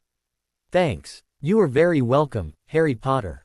I only regret I was unable to protect you when you truly needed it." "Sakay," Harry said. "It is not," the ghost said in the same tone he used all the time. At least he had not changed, unlike Snape, "but we shall not argue my failings at this time, if that is your wish." Harry sighed, feeling more tired than anything. Just trying to parse out what the Baron was saying was exhausting. He pressed his not wand-holding hand to his eyes. "Okay." Snape saved him. "Again. I believe it is well past curfew, and thus time for you to go to bed, Harry. We will speak more of this tomorrow." He paused, then, "Unless you want to stay." Harry quickly shook his head. "No, sir. No, thanks." He shuffled out from under the blanket and shivered, struck by the sudden cold on his bare arms. He had not expected to leave the common room, except to go to the loo, again this evening, or he would have worn one of Dutter's old jumpers. The arms were too long, and they were too wide by a mile, but they didn't have any great gaping holes, just one or two here and there. He shook his head, still feeling like he wasn't thinking right, and started for the door. Realizing he still had the cocoa mug in hand, he stumbled back to Snape's desk to place it carefully on the edge. "Thank you, sir." "Harry." Snape stopped him, doing that putting a hand on his shoulder thing again, and making Harry want to look up at him. Then Snape, for a wonder, moved his hand slowly, cautiously, as if he didn't want to frighten Harry, but Harry was not frightened by Snape, not anymore, and then his hand cupped Harry's cheek, like Harry was, not a freak. "Yes, sir," he whispered. One thumb traced back and forth, softly across his cheek, and it was all Harry could do not to draw away, just because the sensation was so unusual. No one had ever been so kind to him. So gentle, so caring. He had never once thought he deserved to be treated like this. He still didn't, Gaius had proved as much. But Snape, he didn't know what to think anymore. "Promise me, Harry," Snape said, once Harry focused on the man's eyes again. "Promise, that if you have any trouble tonight, that you let me know." But what about?" Harry didn't want to go wandering through the corridors after curfew, in case Quirrell was around. Snape's gaze flicked to the bloody Baron for an instant, then back to Harry. "The Baron will be with you in your dorm tonight. If you have any trouble at all, nightmares or insomnia, or you want to talk, or you just want someone near you who can hear you breathe while you don't talk, I want you to promise me you'll tell the Baron, and he will come get me, immediately." Harry frowned a little, confused. Why would Snape want him to do that? "Will you promise me, Harry?" His hand was still on Harry's cheek, and Harry closed his eyes, just for an instant, and leaned, just a little, into a touch that for once, did not cause him pain or guilt or shame. Just for a moment he let himself dream that he could always have someone who would protect him, who would always care for him. He sighed, nodded, and opened his eyes. I will. Yes, sir." And then, an incredible thing happened. He saw Professor Snape smile. His hand was still on Harry's cheek, and Harry closed his eyes, just for an instant, and leaned, just a little, into a touch that for once, did not cause him pain or guilt or shame.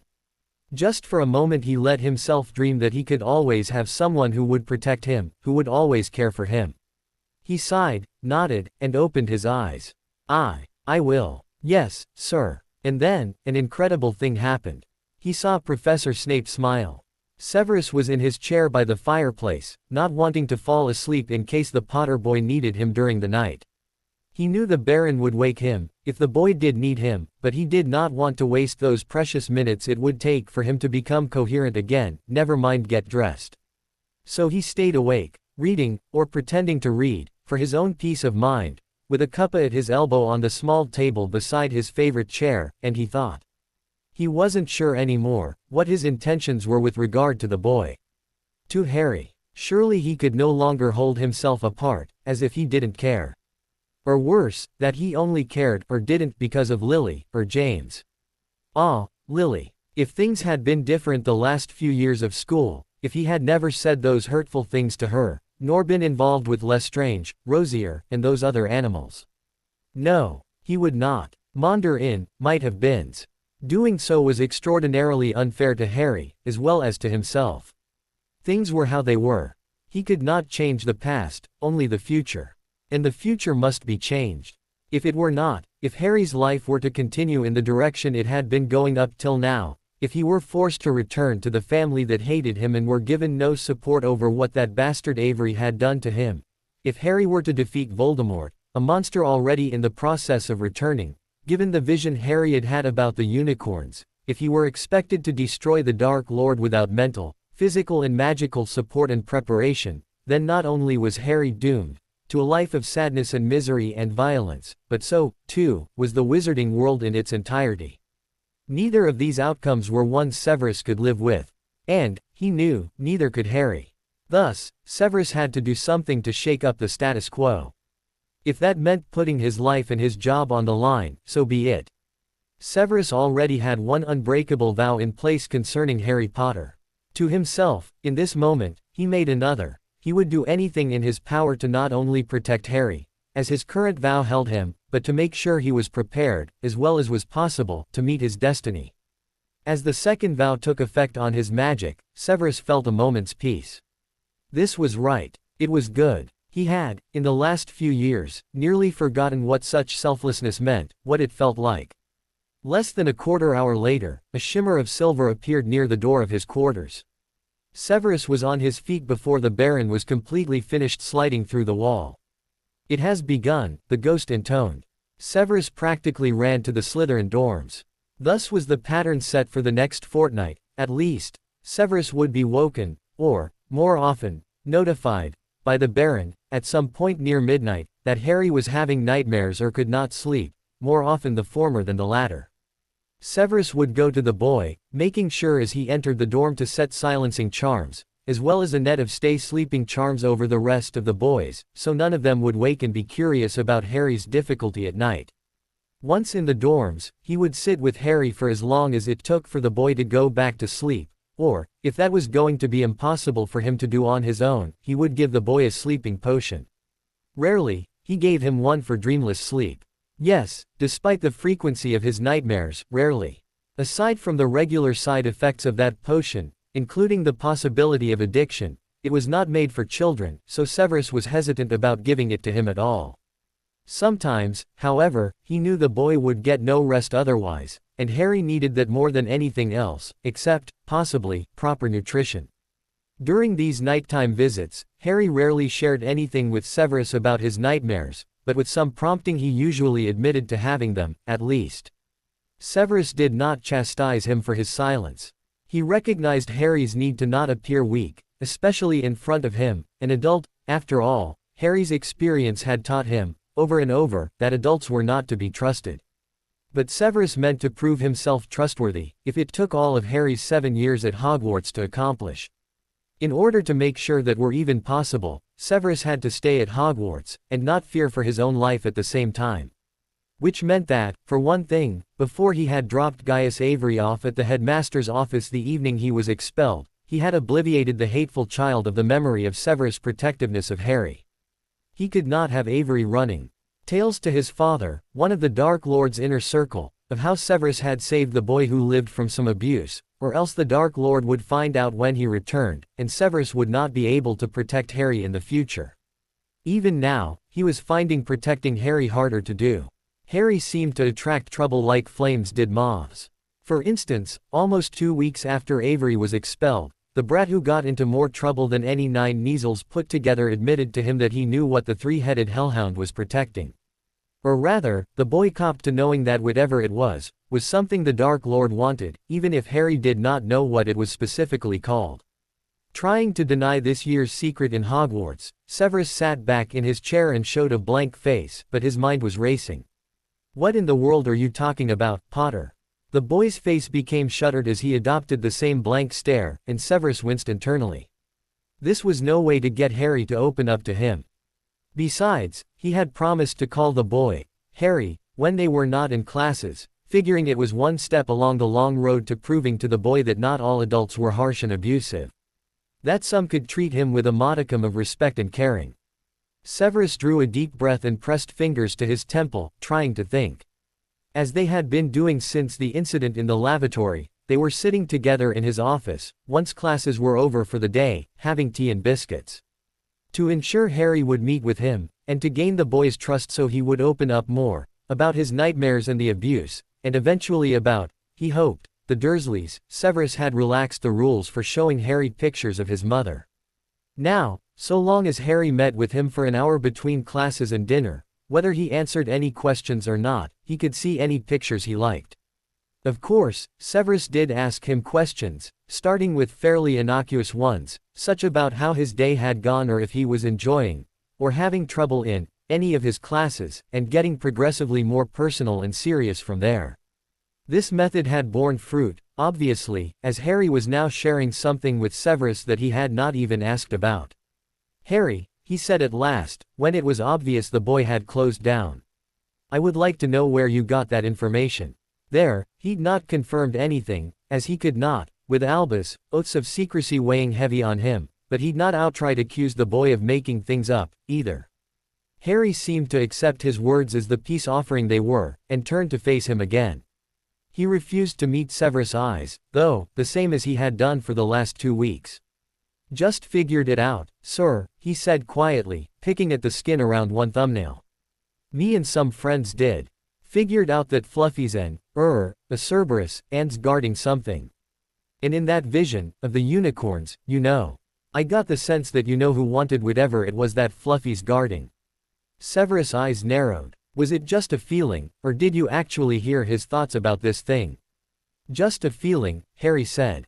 He closed his eyes, as if remembering, and his voice was tight as he continued, was all just feelings, really. But some are more clear than others. Like, I knew when he was chasing it that the unicorn blood would keep him alive for a while, but not long enough. And that's when I got the sense about whatever Fluffy's guarding. That he needed it, to make himself live longer. Good. Thank you. Severus looked away. This was bad, but he had suspected as much, and he was very glad Harry had told him. I'll inform the headmaster. What? No. The boy's face was so stricken, that Severus interrupted quickly, not that you gave me the information, Harry. I wouldn't betray your trust like that. I will only tell him that we need to double-check the protections, all right. Yeah, okay. Harry ran a hand over his face and sighed. Sorry, sir. I didn't mean. It's all right. No need to apologize. Severus drew the packet of pictures out of his desk drawer. Out of the corner of his eye, he caught Harry freeze, then sit straighter.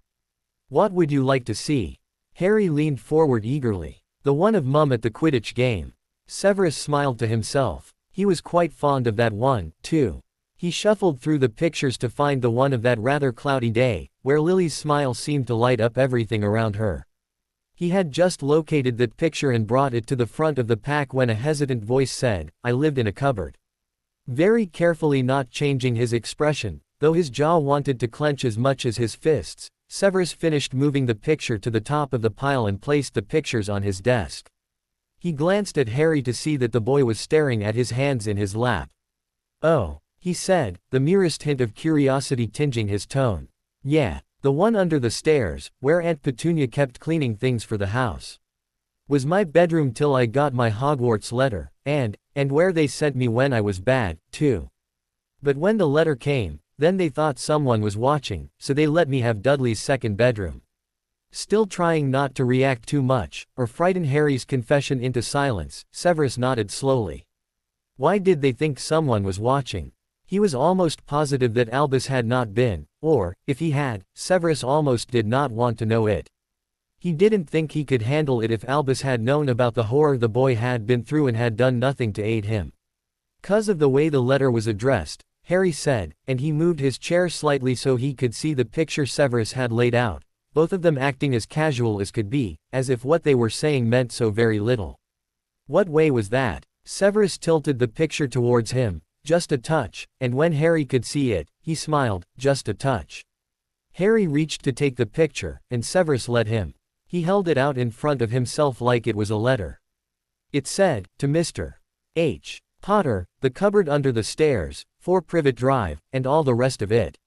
They were real upset. Your aunt and uncle. Harry nodded. Uncle Vernon took the letter and wouldn't let me have it, even though it was mine. He and Aunt Petunia threw us out of the kitchen, me and Dudley, and they were whispering that maybe they were spying on them, since they knew about my cupboard. That night, he came and visited me in my cupboard, but he'd never done that before. Did your uncle do anything to you? Severus asked quietly. He would kill the man without qualms, if he had. Harry laid the picture flat and once again ran his fingers over the edge, as if he could somehow go through to the other side if he wished it hard enough. His expression was rather wistful as he gazed at his mother. Severus knew, could he see his own expression, it might be the same. Finally, Harry said, no.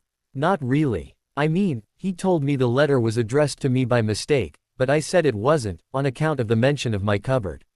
But he'd burnt it, he said, then told me he thought my cupboard might be getting a bit small, so I should have Dudley's second bedroom now. I asked him why, but I knew. I knew they were feeling guilty, really, 'cause you're not supposed to keep kids in cupboards. I just wanted to hear him say it, and that they were sorry. But he didn't. They weren't. He yelled at me to be silent, that I wasn't to ask questions, and I should get my stuff up there straight away.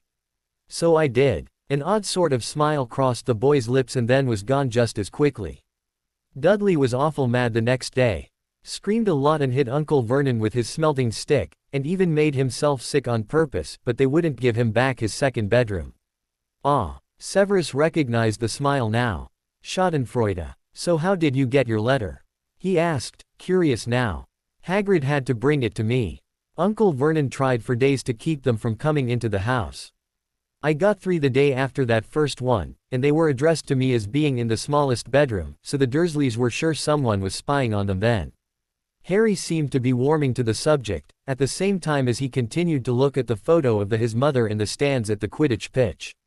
Then Uncle Vernon drove us all over, and finally rowed us out to this little island in the middle of nowhere, where it was stormy and smelt like seaweed, and all we had were some crisps and bananas. And at midnight, right on the minute of when my birthday started, I could see Dudley's watch. He'd gotten a digital one on his birthday, and it glowed in the dark. Hagrid came booming through the door. Harry grinned, shaking his head. I'd never seen anyone so huge. He gave Dudley a fright, for certain. Then he gave me my letter, told me I was down for Hogwarts since the day I was born. He brought me a birthday cake he'd baked, too, first one I ever had, and even made sure Dudley didn't eat it all, so I got some. Severus nodded. That last bit jibed with what he'd heard about Hagrid's trip to collect the boy who lived after it was close to the deadline to hear back from students, and Potter had not responded to his official Hogwarts acceptance letter. Severus had sneered then, at the foolishness of arrogant little boys who couldn't be bothered to correspond with their betters, but he knew better now. And so, Severus said carefully, hopefully, they still let you stay in the second bedroom after Hagrid brought you home again. Yeah, Harry said. No more cupboards. Not even for punishment? He asked softly, glancing at the boy beside him. He had not told Harry he'd overheard him talking to his owl about being locked in the cupboard for a week without food. It would not have surprised him to hear the horrid muggles had used the threat of it at least. Harry bit his lip and shook his head. Not yet anyway. I mean, I think they still think they're being watched. He pressed his lips together and his face came over all mulish. What is it, Harry? Severus asked gently, though he had a pretty good idea, one which was borne out by Harry's answer. Well, a sigh. Well, sir, if they were watching, the headmaster or whoever, I mean, if they did see where I was and how the Dursleys treated me and such. He trailed off with another sigh. Yes. Severus wanted Harry to ask the question. The boy needed to ask, needed to validate his own perception that what happened to him was wrong. Well, why didn't they ever do anything? Why'd they leave me to get starved and shoved in that filthy cupboard, and for Dudley to beat me up all the time? If they were watching, why didn't anyone care? You want to know why no one cared that you were being treated poorly, Severus repeated. Why no one from Hogwarts, or the Ministry, came to take you away from such unfit caretakers? Harry gulped, and for the first time in 2 weeks, met his gaze. Severus was startled by the depths of pain in those green eyes, the hurt the boy hid so well and so often, but also by the righteous anger that glittered fiercely within. Yes, sir. Severus held that hurting, angry boy's gaze and told him as much as he knew. He hoped it was the truth.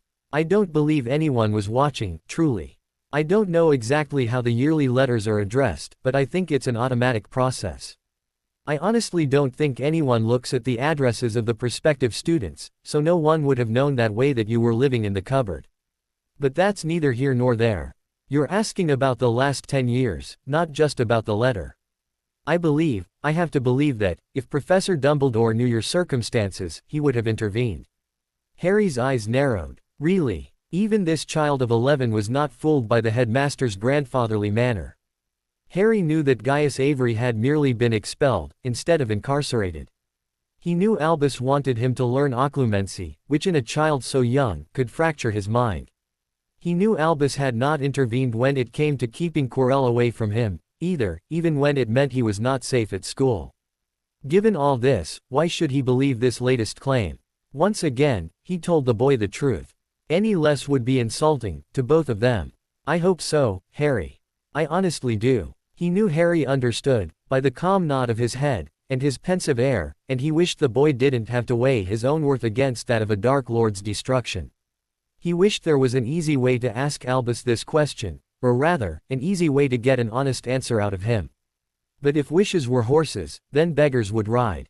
He needed to get Harry away from those muggles for good. And now that Harry had started telling him about their treatment, he had a much better shot at it. He gave Harry a half smile. Thank you, Harry. I'm glad you felt comfortable enough to tell me this, he said. Now, would you like to see another picture? Harry nodded eagerly and reached for the pile of photos. One of you and Mum, he said, and Severus' heart soared. He needed to get Harry away from those muggles for good. And now that Harry had started telling him about their treatment, he had a much better shot at it. He gave Harry a half smile. Thank you, Harry. I'm glad you felt comfortable enough to tell me this, he said.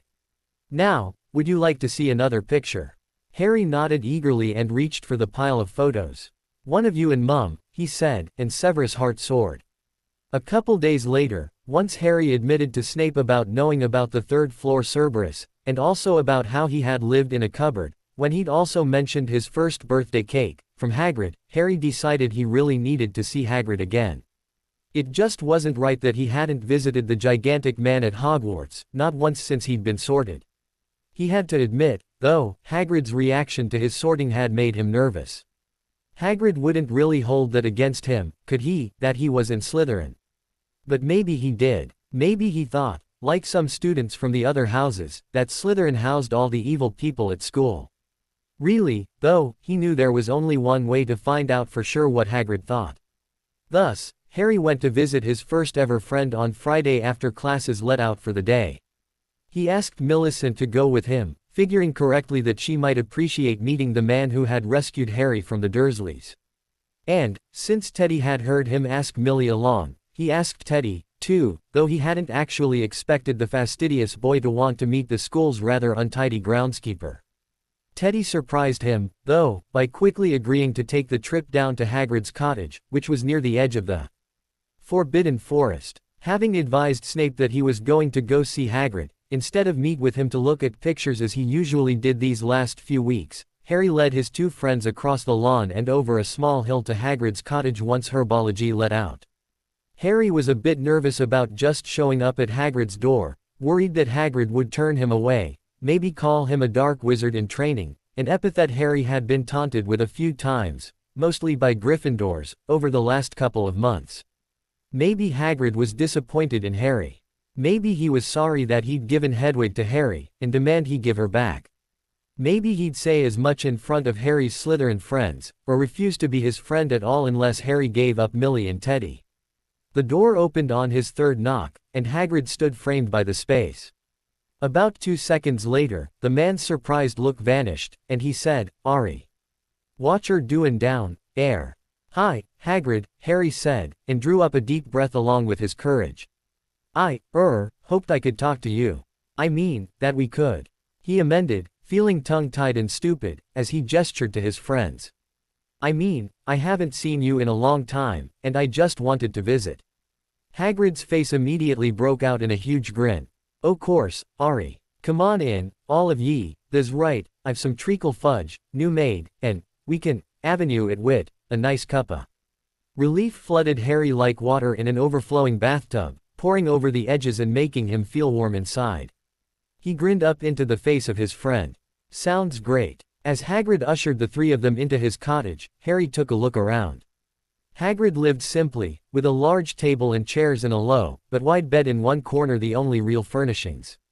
But the cottage had a homely feel to it, with various knick-knacks, such as whittled wooden figures, animals mostly, dragons, wyverns, centaurs and unicorns, especially, colorful, woven bags stuffed with pungent herbs from his outdoor garden and carved, filigreed boxes of varying sizes and holding who knew what on shelves or lined up on the mantel, giving the place a more personal, though uncluttered, touch. The one-room cottage smelled odd, though, like dog, and the reason why was obvious a moment later, when Fang made his presence known by coming out from under the bed to bark at the trio, then drooling everywhere with his tail thumping madly, smoked fish and burnt sugar. Hagrid settled his guests at his huge table and offered them tea and fudge, chatting the whole time as he put a kettle on to boil, then laid out gigantic mugs and a tall ewer of milk for the tea. Haven't seen her about, Ari, not since the sortin'. 'Aven't 'ad much time to visit with ye.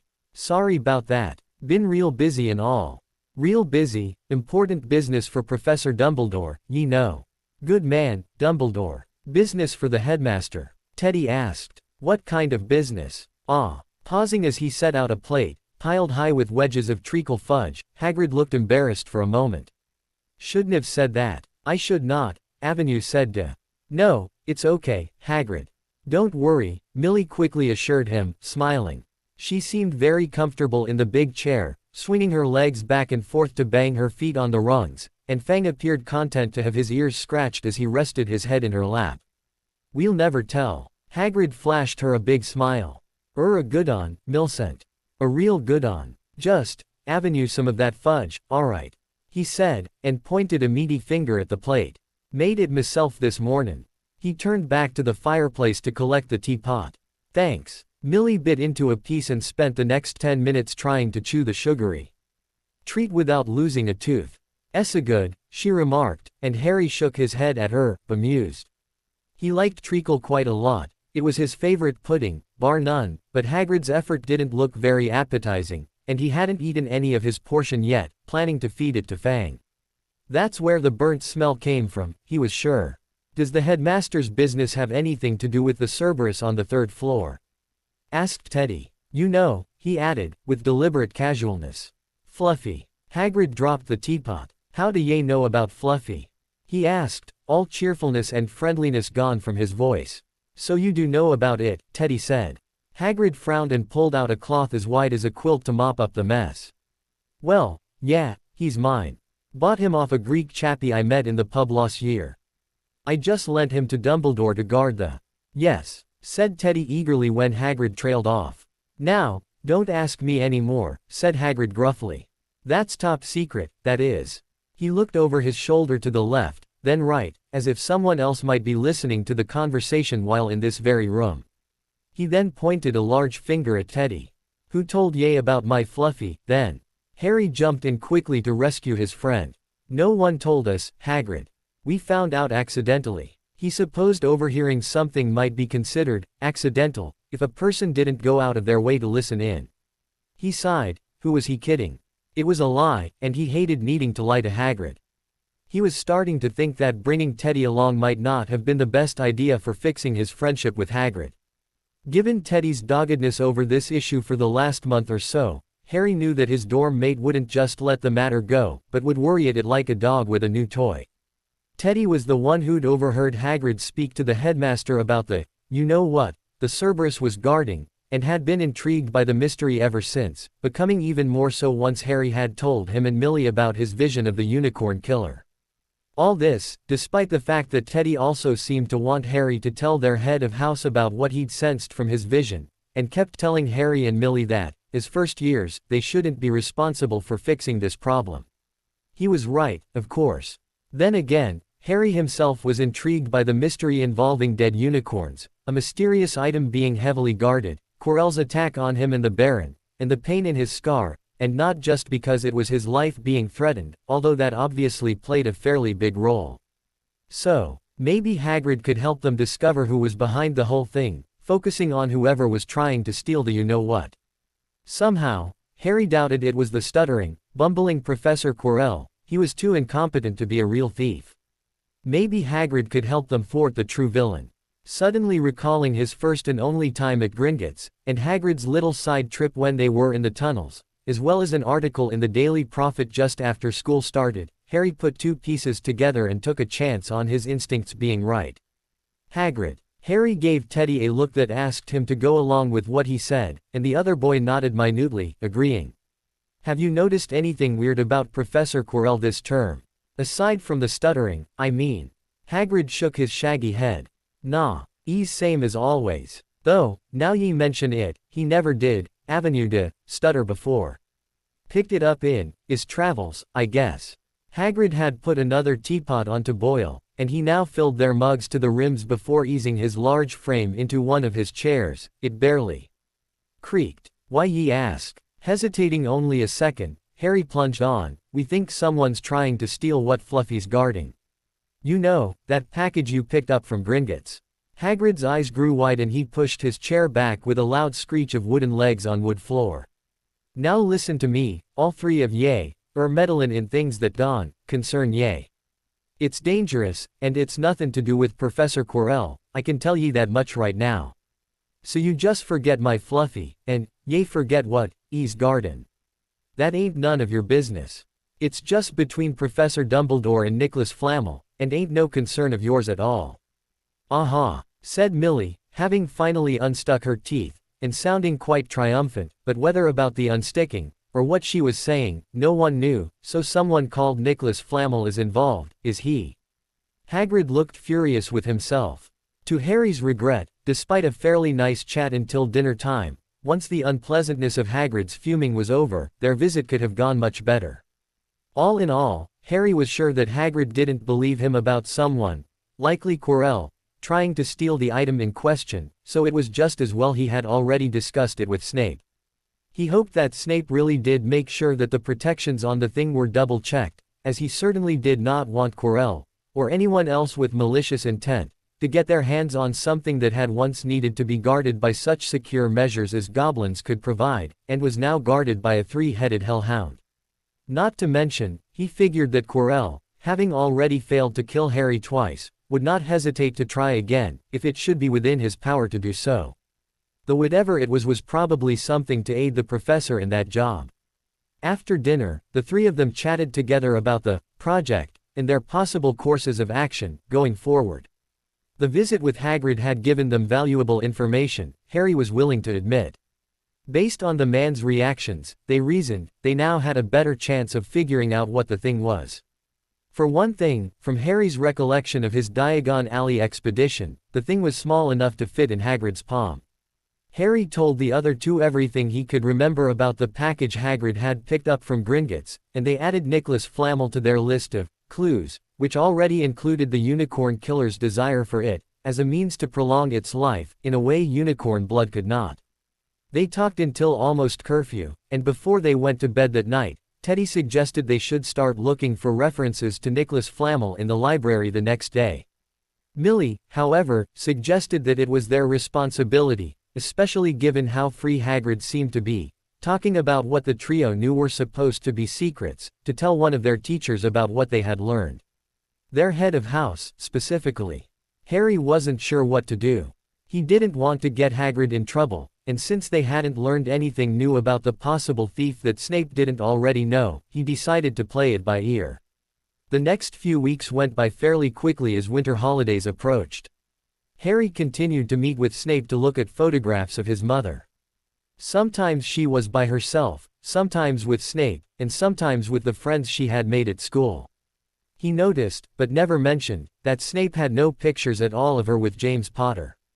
Snape had already explained his extreme dislike of Harry's father, and had even apologized for when that dislike had spilled over onto Harry himself, so Harry didn't see any point in bringing up the issue of who she had posed with. In these meetings, they sometimes talked about school work, and sometimes about other things, like when they would start occlumency lessons. Over winter break, Snape told him, assuming he was staying at Hogwarts, or how Harry was sleeping and eating better. Harry told him, which was not quite a lie, and how he was getting along with the upper years nowadays. With Gaius gone, few of them ever spoke to him at all, he reported, except for those on the Quidditch team, and he liked that just fine.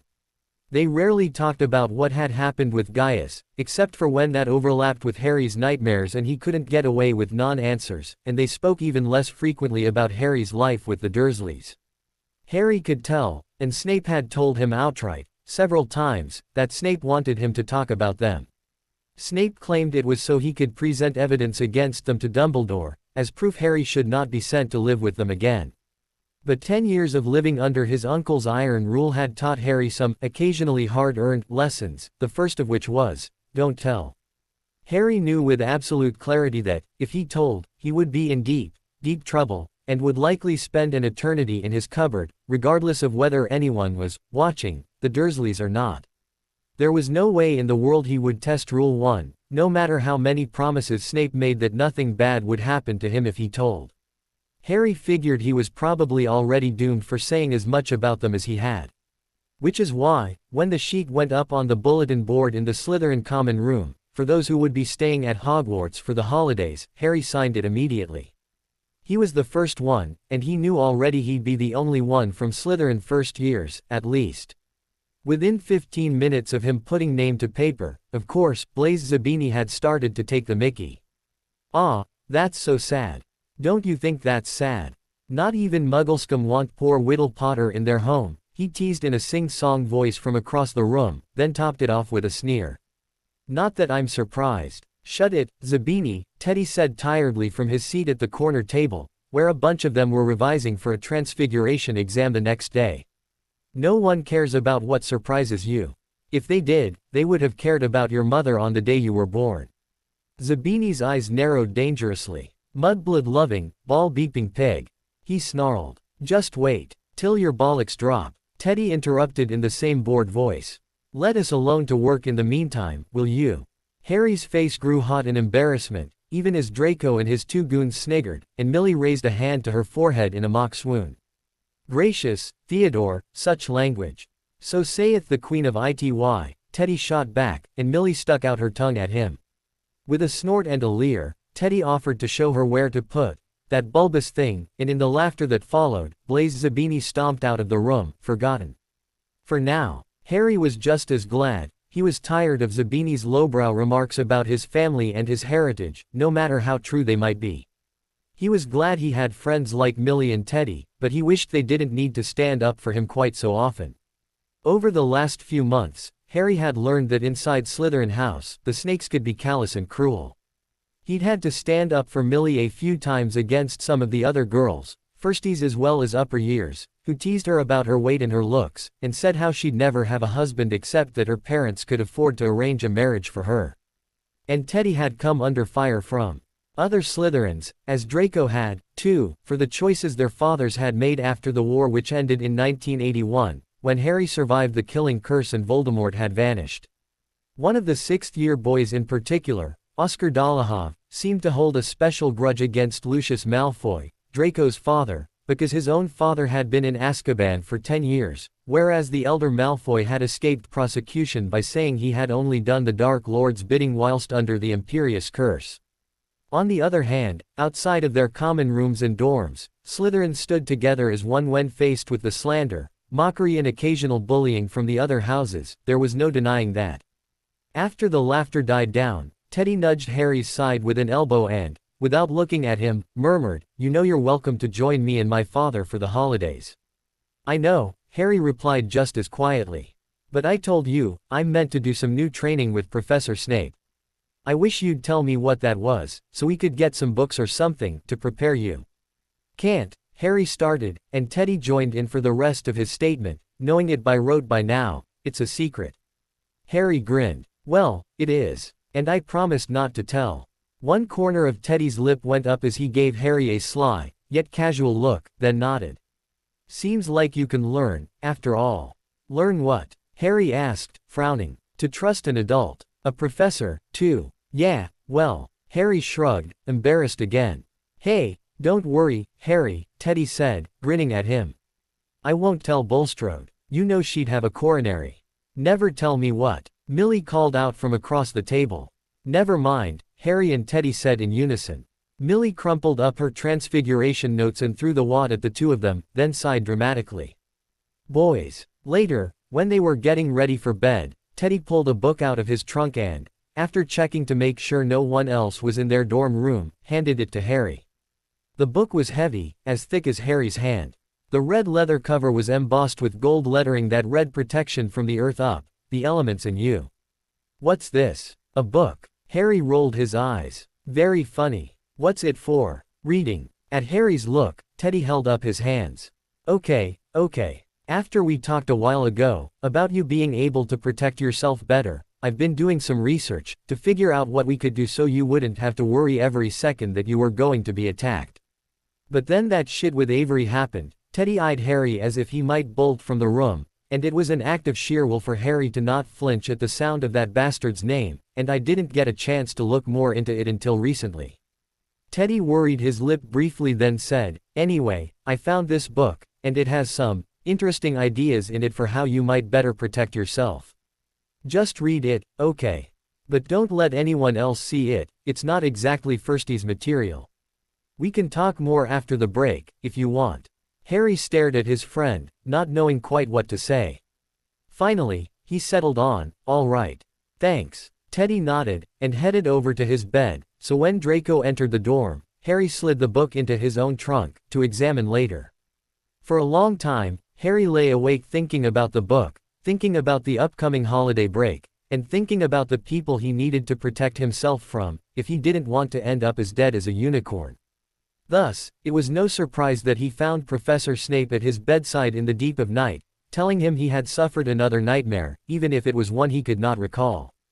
For a long time, Harry lay awake thinking about the book, thinking about the upcoming holiday break, and thinking about the people he needed to protect himself from if he didn't want to end up as dead as a unicorn. Thus, it was no surprise that he found Professor Snape at his bedside in the deep of night, telling him he had suffered another nightmare, even if it was one he could not recall. Once Severus had calmed Potter down from his fright from his nightmare, he sat with the boy for a while, watching him go back to sleep. He knew the boy wasn't getting enough rest, because of nightmares and the fear of attack hanging constantly over his head. Quietly, he told Potter that their upcoming training might help him fend off nightmares better, as it had once done for Severus himself. He was pleased to see the information calmed Potter a bit more, even eliciting a wan smile from the boy. In the morning, of course, it was back to business as usual, with scowls in the classroom and criticisms of potions, lest anyone think he played favorites, especially to the brat who lived to ensnare his conscience. A few days later, Severus was glad to see the end of the term, glad to see the backs of most of the dunderheads who graced Hogwarts halls, at least for a couple of weeks, and glad he only had 3 Slytherins to worry about until the new term began. Potter and a pair of sisters, from 3rd and 5th year, whose parents were visiting family out of the country and could not afford to take the girls along. It would be a quiet Christmas, he hoped. Christmas fell only 2 days after the children left for their homes on the Hogwarts Express. The last thing Severus expected on Christmas morning, at barely half past the crack of dawn, was Harry Potter in his doorway. The boy held up a book so he could see the title. One, of course, he knew already, having wrapped the gift only the day before. Oddly, the lower half of Potter's body was missing. Happy Christmas, sir. You gave me a present. Potter told him unnecessarily, brandishing Keating's The Occluded Mind like a shield and grinning like a maniac. So I did, Severus replied. Where are your legs? I got loads of presents. The brat told him, which didn't have anything to do with his question, as far as he could tell. Perhaps the strain had finally gotten to the child, and his mind had snapped. Was one of the gifts new legs, perchance? Potter giggled, a sound Severus had never heard him make before. Indeed, he looked positively radiant, aglow with happiness and holiday cheer, and Severus was glad he had decided, this once, to abandon his credo to never bestow gifts upon any of his snakes, lest they think him soft. No, sir, but one of them was an invisibility cloak, see. He pulled off the cloak completely, then held it up again, so Severus could take in the whole effect, which he did, even going so far as to recall the last instance he had seen Potter the Elder using the infernal device during a prank. The memory was not a good one. And guess what? Harry continued. The note said it used to be, your father's, Severus completed, as the horror of that statement dawned completely. Though why he should have thought Albus was smarter than to do such a monumentally stupid thing as to give this cloak to this child at this time was beyond him. There were so many ways this situation could end badly that tallying the possibilities was enough to give him a headache. Albus should have known better, honestly. Yeah. The boy tugged the offending garment fully away from his appendages and balled it up as his cheeks reddened. Severus watched his eyes, though, and Potter did not seem angry at his professor's tone, but embarrassed. How do you know, sir? I mean, I don't even know who sent it, the note just said. The cloak was my dad's and that I should use it well. Severus sneered. You put on an article of magical clothing without any idea of who sent it. No, sir, the boy retorted. He looked hurt suddenly, as if Severus should know he was not as foolhardy as he appeared. I mean, I did, yes, but I went through the spells like me and Teddy did on the frogs first. And it wasn't cursed. I checked. With one eyebrows lifted, Severus said coolly, you do, of course, realize that curses for apparel are substantially different than those for comestibles. What? Shaking his head, Severus chuckled softly and took pity on the boy at last, ushering him into his rooms and out of the cold corridor. It was not the first time Harry had come to his rooms, as the seating here was more comfortable for staring at photos than the hard chairs in his office, and Harry immediately settled on the worn, brown sofa in front of the fire where he usually sat, before looking up at him with confusion. After ordering the boy some cocoa and waiting till a house elf delivered it, Severus repeated, comestibles. That which is consumed. By eating, he elucidated at the boy's continued blank look. Food. Oh. Potter smiled shyly and sipped at his cocoa, making a soft sound of appreciation. Yes, sir, I know. But I still have one of the main books we used out from the library, and lots of the spells are transfig, transform, well, trans something or other by just changing or adding a word or two. Teddy and me were. Ted, Severus interrupted, then cleared his throat. Theodore and I. At the correction, Potter blinked owlishly at him then smirked. Yes, sir. Teddy and I were going over some of those ones before he left. They're dead useful. A smile tugged at his lips, but he took a sip of tea instead. I dare say. Of whose other largesse were you the recipient this morning? He smirked again at the boy's confusion, pleased to continue adding to his abysmal vocabulary, and added, who else gave you gifts? Oh. Millie gave me new gloves for Quidditch, and Teddy gave me a book, too, like you did, sir, but on charms. Hagrid gave me a flute, I think he carved it himself. Potter looked immeasurably pleased at the prospect, and Severus recalled that the boy claimed Hagrid as his first friend in the wizarding world. Good, Hagrid had come through for the boy. And, Hermione gave me more chocolate frogs. I've got a decent collection of cards, now. About 6 of Professor Dumbledore, though. Severus nodded, stating and then explaining what he meant, that the headmaster was indeed ubiquitous. He did not bother asking if the boy had received anything from his relatives. He already knew the answer, if their previous efforts were anything to go by. Eyes still shining in happiness, Harry continued to chatter at him about his gifts, including thanking Severus several more times for the book. Once the boy had finished his cocoa, however, Severus ushered him back out of his rooms, with the admonition to eat more than just candy today, and that they were to begin occlumency training on the morrow, so it would be in his best interests to at least look at the book by Keating, especially the index. He did not tell the boy that he had tucked 2 pictures of Lily into that index, as he preferred not to be the recipient of another round of overwhelming thanks. Just then, however, the boy said, "Oh, thanks. I almost forgot." He gave Severus another of his shy smiles before he pulled a small, flat package from the frontispiece of the book and pressed it into Severus' hands. Biting his lip briefly, Harry said, "You've got to enlarge it first." "Sorry, it's not much. Happy Christmas, Professor." Then he fled. Puzzled, Severus stood stock still, listening to his door close with a quiet click, before he fully realized what had happened. Potter had given him a gift. Potter had given him a gift. Potter had given him a gift. It was completely unexpected. After a few moments of consideration, however, he realized he should have expected something of the sort from this boy. Such a gesture was just like him. Just like this kind, amusing, diffident, unassuming, starved for affection little boy. How like Lily he was, in so many ways, right down to his occasional bouts of temper.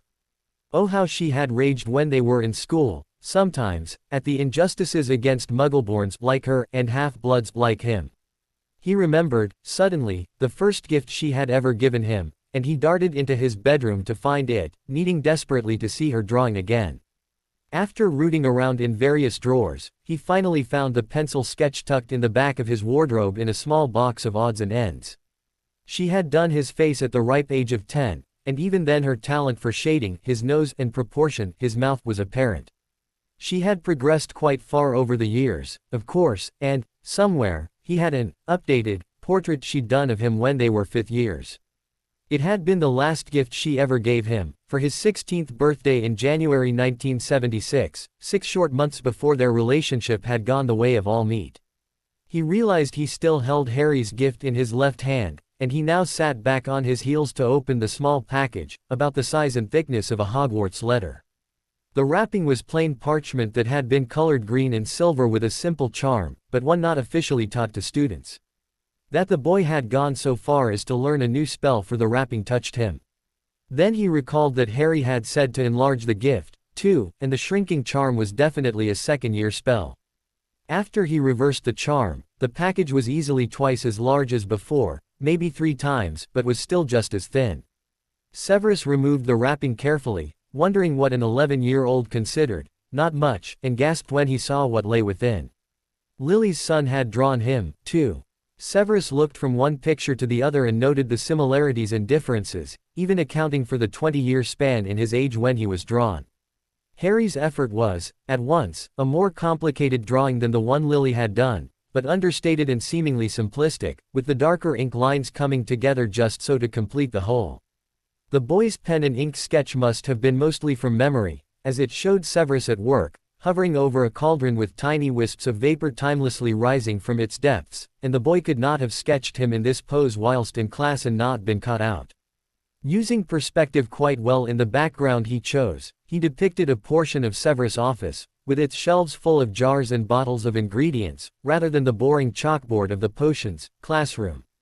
In the figure of Severus himself, the boy had rendered his robes brilliantly, catching his trademark billow in a few short strokes. But the best work by far was in how he drew Severus' face, using subtle changes in tone to indicate eye sockets and the planes of his heavy nose and brows. And you could see the passion Severus had for his work in the pinpoints of dark fire in his eyes. A marvelous effort, indeed, for one so young, not to mention untaught, since he knew very well the Dursleys would never have purchased lessons for their unwanted nephew. He would need to tell Harry as much. And perhaps, show him his mother's drawing, too. Tomorrow perhaps, as a reward for occlumency, if that lesson went well. He pursed his lips, considering, and sighed. Perhaps he would show the boy the drawing even if the lesson did not go well, which was more likely, given Harry's age and the emotional strain he was already under. Cursing Albus for a meddling fool once again, with no regard for Harry's welfare, Severus returned to his sitting room where he finished his tea before picking up a bit from the morning's excitement. The crocheted throw Harry had confiscated while sipping cocoa was folded and replaced on the back of the sofa, and he banished the dishes to the kitchen.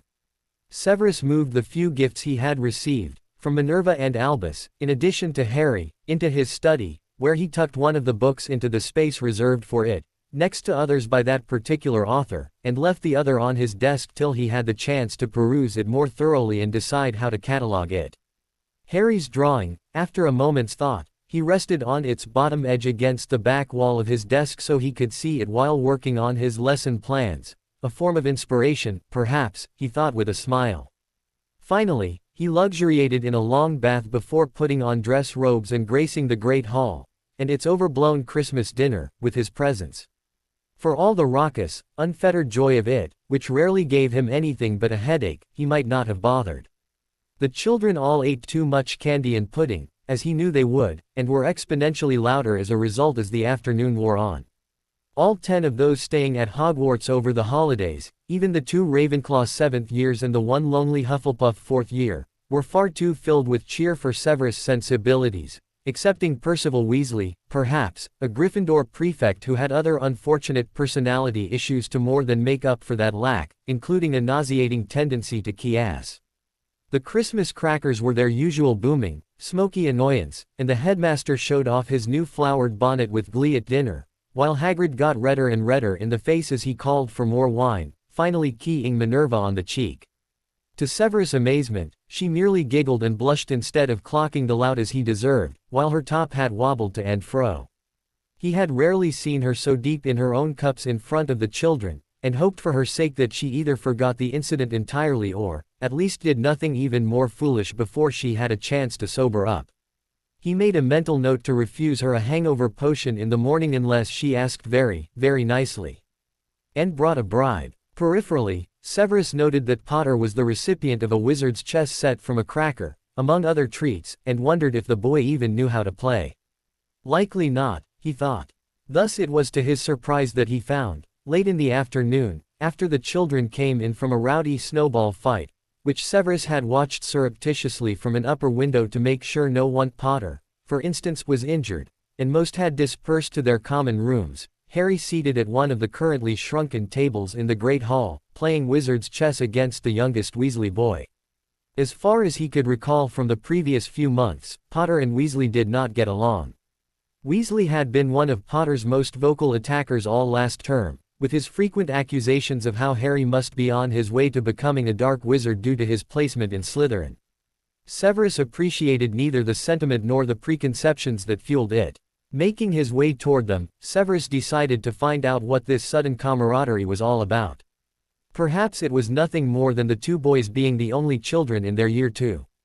Be staying over the break. Or perhaps Weasley liked wizard's chess more than clinging to his prejudices. Whatever the reason, Severus was glad to see Harry apparently enjoying himself, but he hoped the boy would not put too much faith in the redhead's current favor. He was bound to be disappointed. With that in mind, he stopped near the boys to watch a few moves ostensibly and to glare at the Weasley boy more genuinely. On the board, Harry's pieces were in full-out retreat. From the way he was softly and uncertainly entreating his pieces to listen to his commands, it was clear he had never played before. Despite not needing to concentrate over much on the game, a couple moves passed before the oblivious redhead noticed one of his professors standing across the table from him.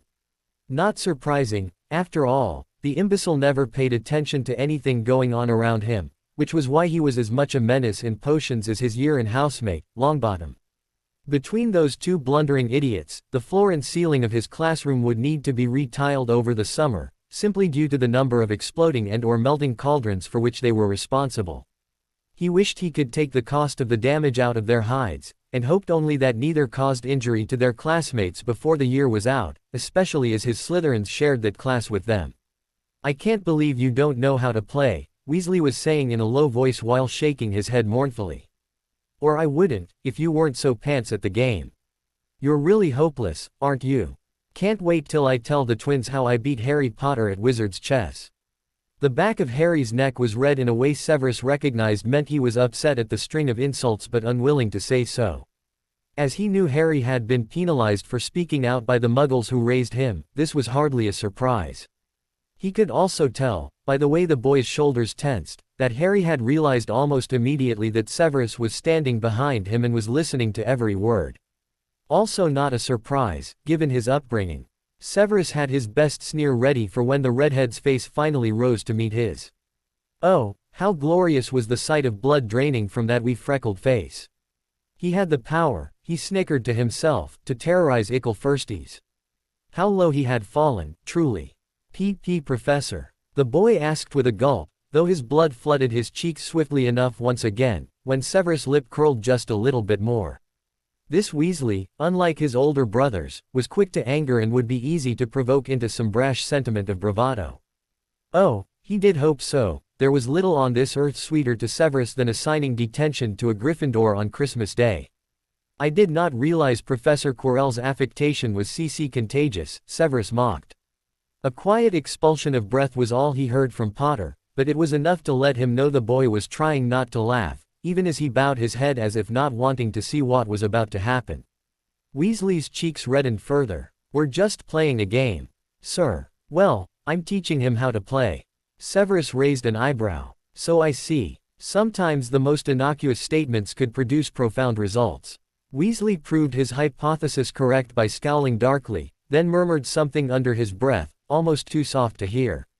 But Severus had honed his hearing over the last dozen years of listening for potential explosions in his classroom, and caught the words, "can't see how," "anything," and "greasy." He could extrapolate the rest. 20 points from Gryffindor for your disrespect, Mr. Weasley. The boy was on his feet in an instant. "That's not fair. Life rarely is," Severus opined. This young whelp could take a lesson or two from Harry on that truism, if nothing else. The boy's chin came up. "You can't take points from me. I didn't even do anything." Severus' nostrils flared, and he carefully crossed his arms so as to not reach across the table and strangle the noisome creature. "Unless you were subjected to the ventriloquist charm, you certainly are responsible for what comes out of your mouth." He made a show of looking around the otherwise empty hall. "And since even you can see that no one is here to have cast the spell, one must assume you moved your lips of your own volition." "I wasn't even talking to you," the boy snarled. With a sneer, Severus used a soft, cutting tone. "Indeed, the case could be made that an idiot such as yourself is incapable of holding a conversation at all, Mr. Weasley. Shall I use small words so your small brain can keep up?" "Your words offended me. In fact, you are being rude again, right now." 10 more points from Gryffindor. "That's 30, I believe. I can make it an even 50, if—" "No," the wretch said quickly. His hands were clenched into fists as he glared at the chessboard instead of his professor. Through gritted teeth, he said, "No, sir. Sorry. I didn't mean it." Not quite the apology he might have hoped for, but Severus inclined his head sharply and strode away. Not quite fast enough, though, to miss the last invective. Weasley spat towards Harry in a low hiss, even as he shoved away from the table. "Should have known. You Slytherins are all alike. Have fun in the dungeons all alone, Snotter." Severus sighed as he left the great hall. Apparently he had made things even worse for Harry, instead of better. Damn, what was that old saying about good intentions? Once Severus had calmed Potter down from his fright from his nightmare, he sat with the boy for a while, watching him go back to sleep. He knew the boy wasn't getting enough rest, because of nightmares and the fear of attack hanging constantly over his head. Quietly, he told Potter that their upcoming training might help him fend off nightmares better, as it had once done for Severus himself. He was pleased to see the information calmed Potter a bit more, even eliciting a wan smile from the boy. In the days that followed, before the start of Christmas break, Harry decided to return to an activity he had once found some relief in doing, while living with the Dursleys: drawing. The cupboard walls, from the time he was perhaps 3 years old, until he was 11, had been his canvas in addition to being his prison.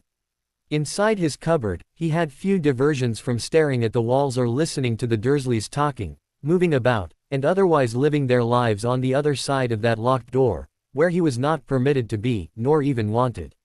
So he drew to make the walls around him more interesting. More like a home. The first thing he had ever drawn was with a bit of green crayon, no larger than his pinky finger, which he'd found behind the radiator while scrubbing the kitchen floor. He'd written, "Harry's room," in block letters to the left of the door inside the cupboard, then colored in every other letter. He'd left the others empty till he could find another color to fill them, wanting, even at age 3 or so, for the sign to be aesthetically pleasing. Once he had started day school and learned the correct way to spell his name, he had been mortified at his jarring mistake, and he'd drawn a new sign on the underside of a stair, with fancier blocking this time, as well as an apostrophe. But his first effort would always be there, all the same. At first Harry had used broken crayons, then pencil nubs or ballpoint pens when he could get them, to draw anything he liked on the dark underside of the stairs and the unpainted walls of his room.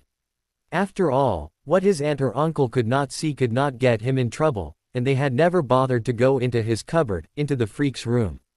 Why would they? When he was very young, he had started with stick figures, but they had odd, misshapen heads.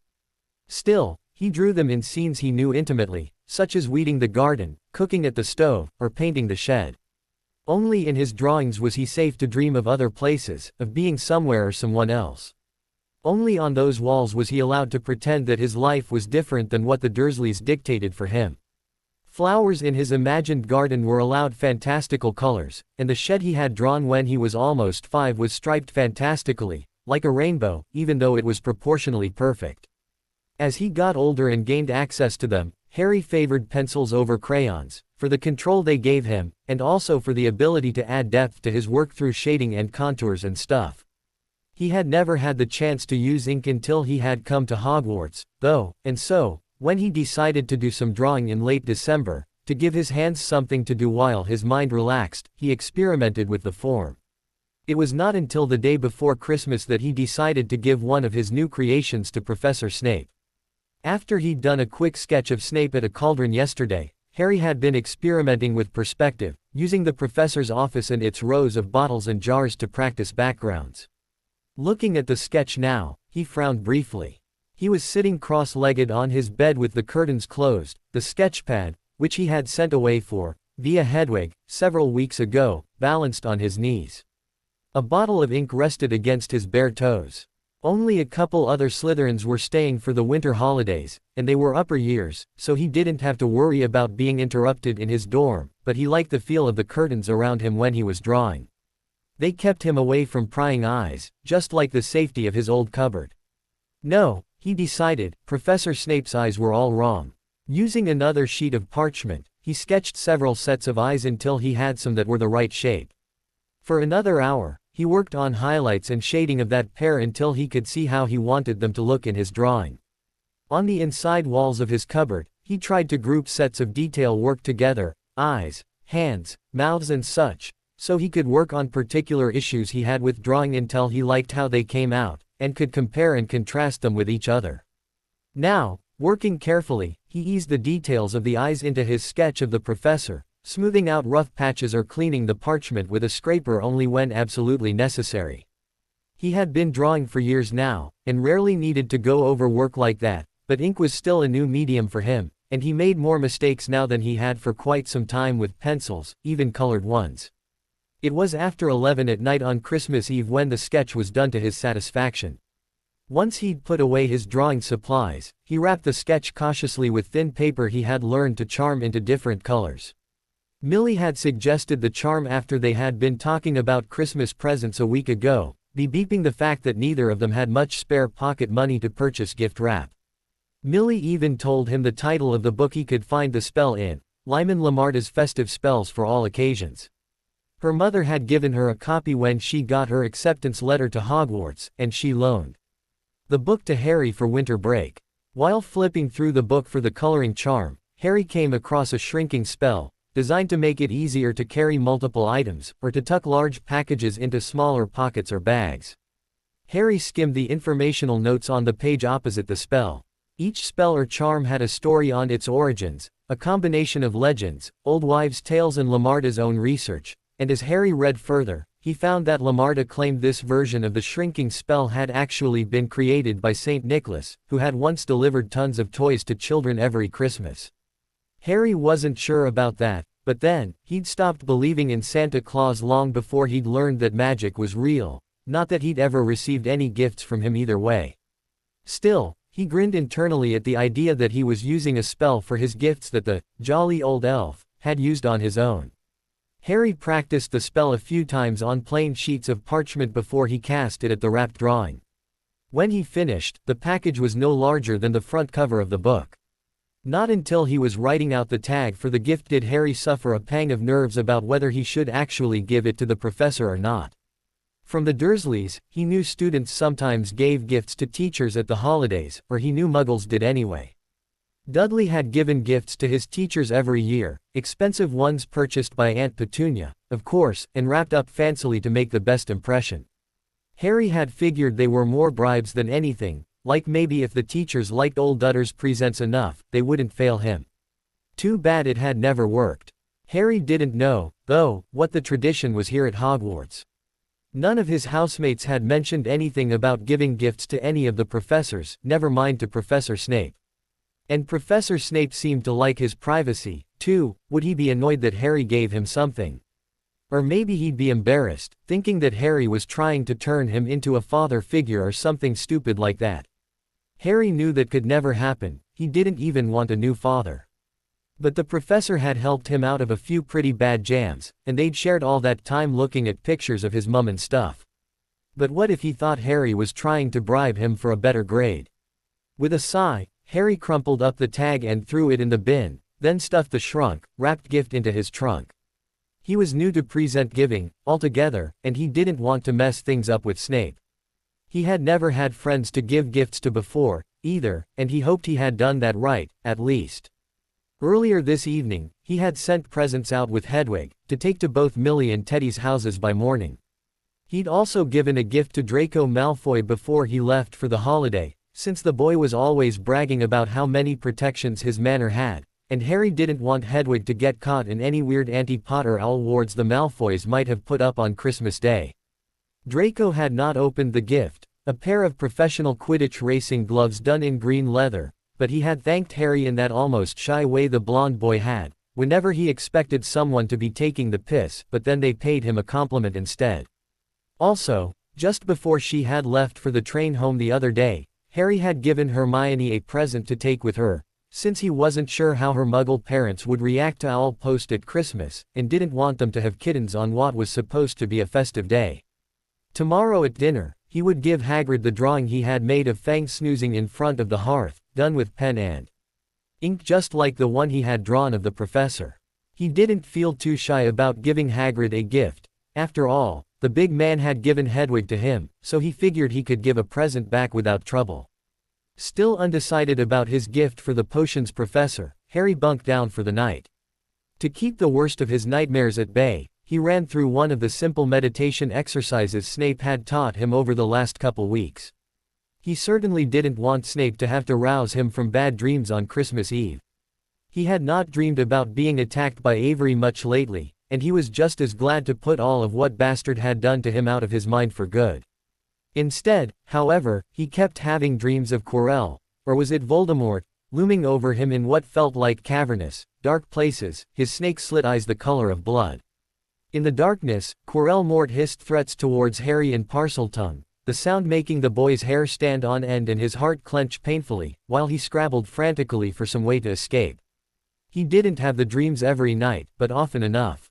Tonight, though, was Christmas Eve, and Harry finally fell asleep, looking forward to the next day and the food and the fun, but not expecting any presents at all for himself. When he woke early in the morning, however, the first thing he saw was a small pile of packages at the foot of his bed. He had to rub the sleep out of his eyes twice before he could believe what he was seeing.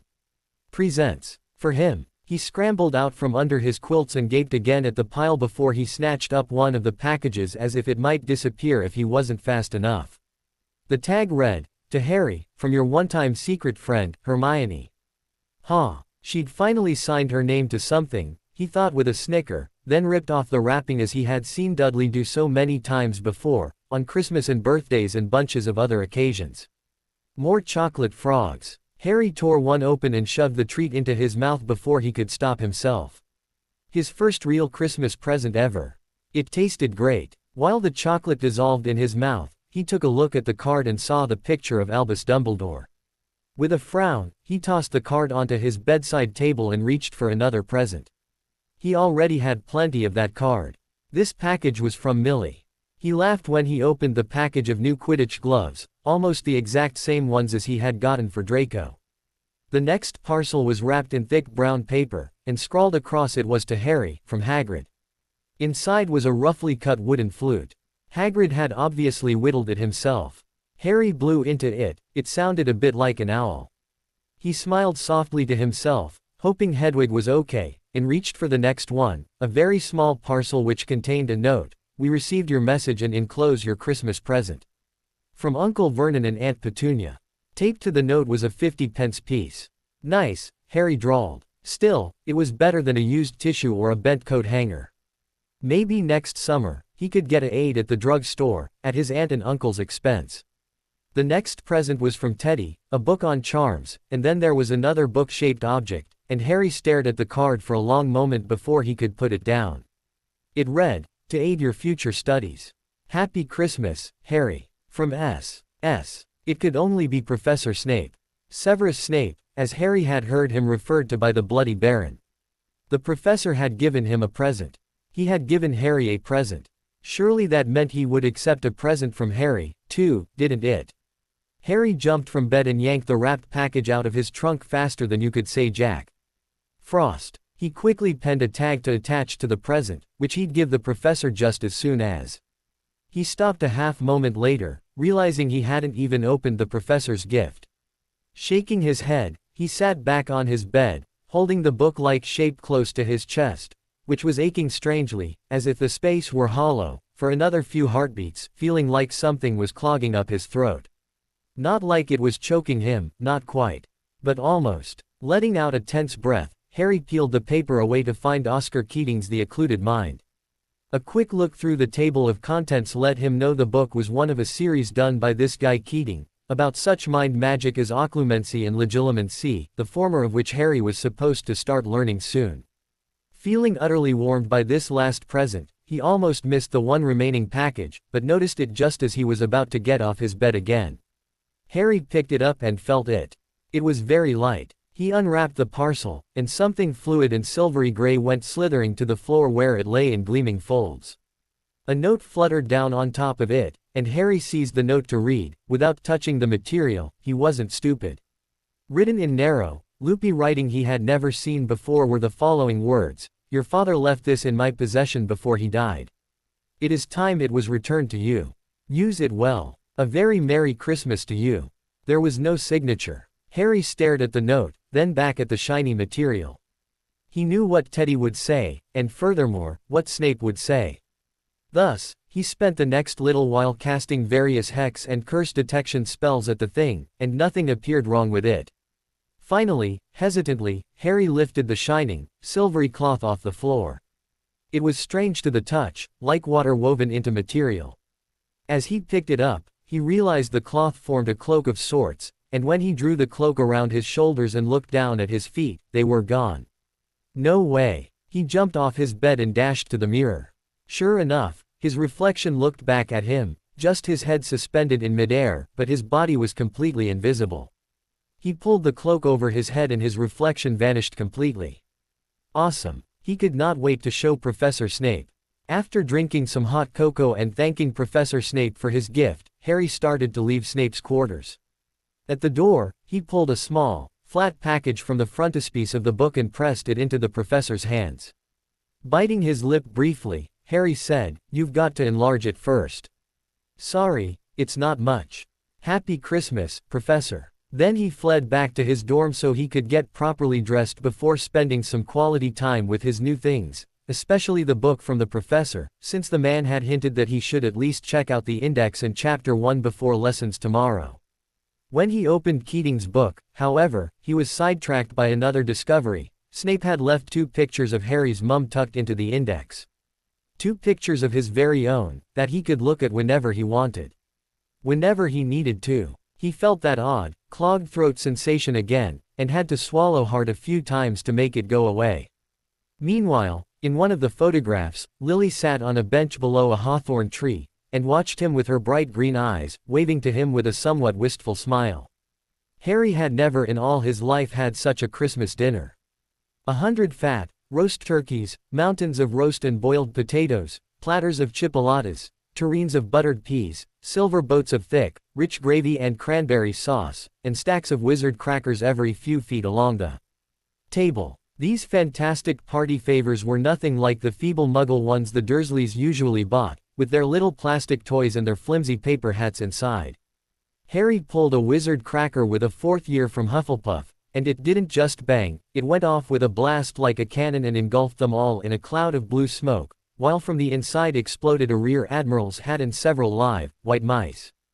Up at the high table, Dumbledore had swapped his pointed wizard's hat for a flowered bonnet, and was chuckling merrily at a joke Professor Flitwick had just read him. Flaming Christmas puddings followed the turkey. One of the Weasleys nearly broke his teeth on a silver sickle embedded in his slice. All of the Weasleys had stayed at Hogwarts this holiday, and Harry had heard it was because their mum and dad were visiting an older brother of theirs in Romania, one who worked with dragons. During dinner, Harry tried to talk to Ron Weasley a couple times, seeing as how they were the youngest ones at school right now. He figured that, for the next 2 weeks at least, maybe they could hang out a bit, without any need for posturing for their housemates. He had liked the redhead alright when they'd ridden the Hogwarts Express together, and though Weasley had been a bit of a prat to him after he'd been sorted into Slytherin, Harry was willing to let bygones be bygones. Finally, Ron agreed to pull a cracker with him, and this one spat out a wizard chess set as well as a goldfish in a bowl. Laughing as Harry tried to catch the fishbowl without spilling any water, or fish, Ron had asked him if he'd like to play a game of wizard chess later on, and Harry had happily agreed. When Harry finally left the table, he was laden down with a stack of things out of the crackers, including a pack of non-explodable, luminous balloons, a grow-your-own-warts kit, and his new wizard chess set. The white mice had disappeared and Harry had a nasty feeling they were going to end up as Mrs. Norris's Christmas dinner. Harry, the Hufflepuff and all the Weasleys, except the one who was a prefect, spent a happy afternoon having a furious snowball fight on the grounds.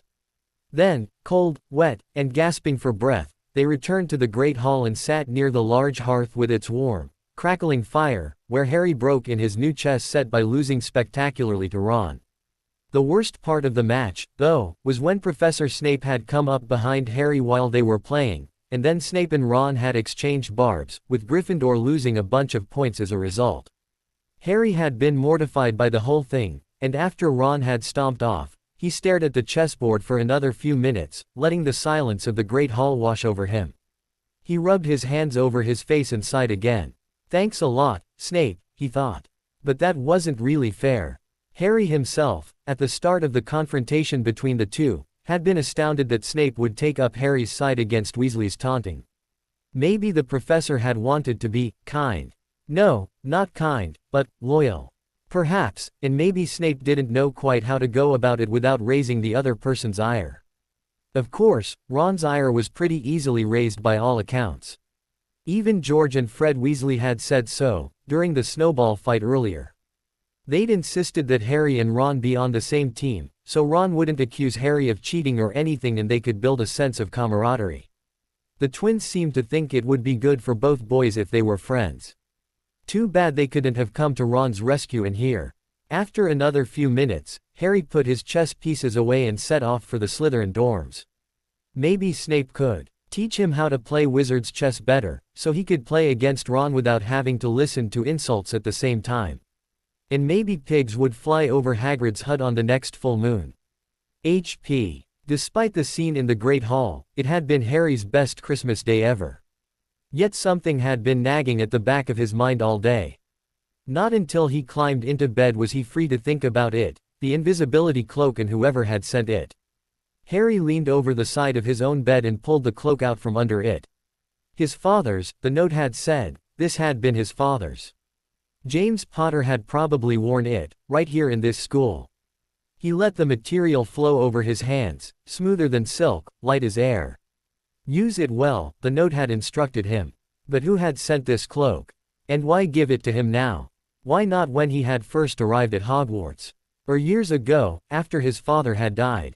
He would have loved to have something of his father's during the last 10 years, something to remind him that once upon a time, he had been someone's son. Remembering that morning, Harry recalled the odd look he'd caught in Snape's eyes when the professor had seen him wearing the cloak. Obviously, Snape had seen it before, probably in James Potter's possession, and those memories were not fond ones. Maybe Harry's father had used the cloak to play pranks on Snape. That would make sense, given Snape's instructions to not be foolish with it. Harry slipped out of bed and wrapped the cloak around himself. Looking down at his legs, he saw only moonlight and shadows. It was a very funny feeling. Use it well. He wished he could go exploring now, just put on the cloak and go around Hogwarts without worrying about anyone seeing him or getting in his way. Without anyone ambushing him in the halls. If only Snape didn't have the dorm's alarm to tell him if Slytherins went out after curfew, Harry could do so right now. He could. I was wondering when he would give that cloak to you, Harry Potter. Harry shot several feet into the air and spun around to see the Bloody Baron floating beside the door to the lavatory. Merlin, I didn't see you. The ghost inclined his head a smidgen. I know. Harry huffed a laugh despite himself, then said, do you know, then? Who sent this to me, I mean? I do. Well. Harry rolled his eyes. Well, who sent it? The man your father gave it to before he was murdered. Harry frowned. The Bloody Baron could sometimes be bloody annoying, but he wasn't usually so blatantly obtuse. Is it a secret? Or are you unable to tell me? A pleased look entered the ghost's eyes. Very good, Harry Potter. It is the latter. With a short nod, Harry ran through the various suspects, and came up with a very short list.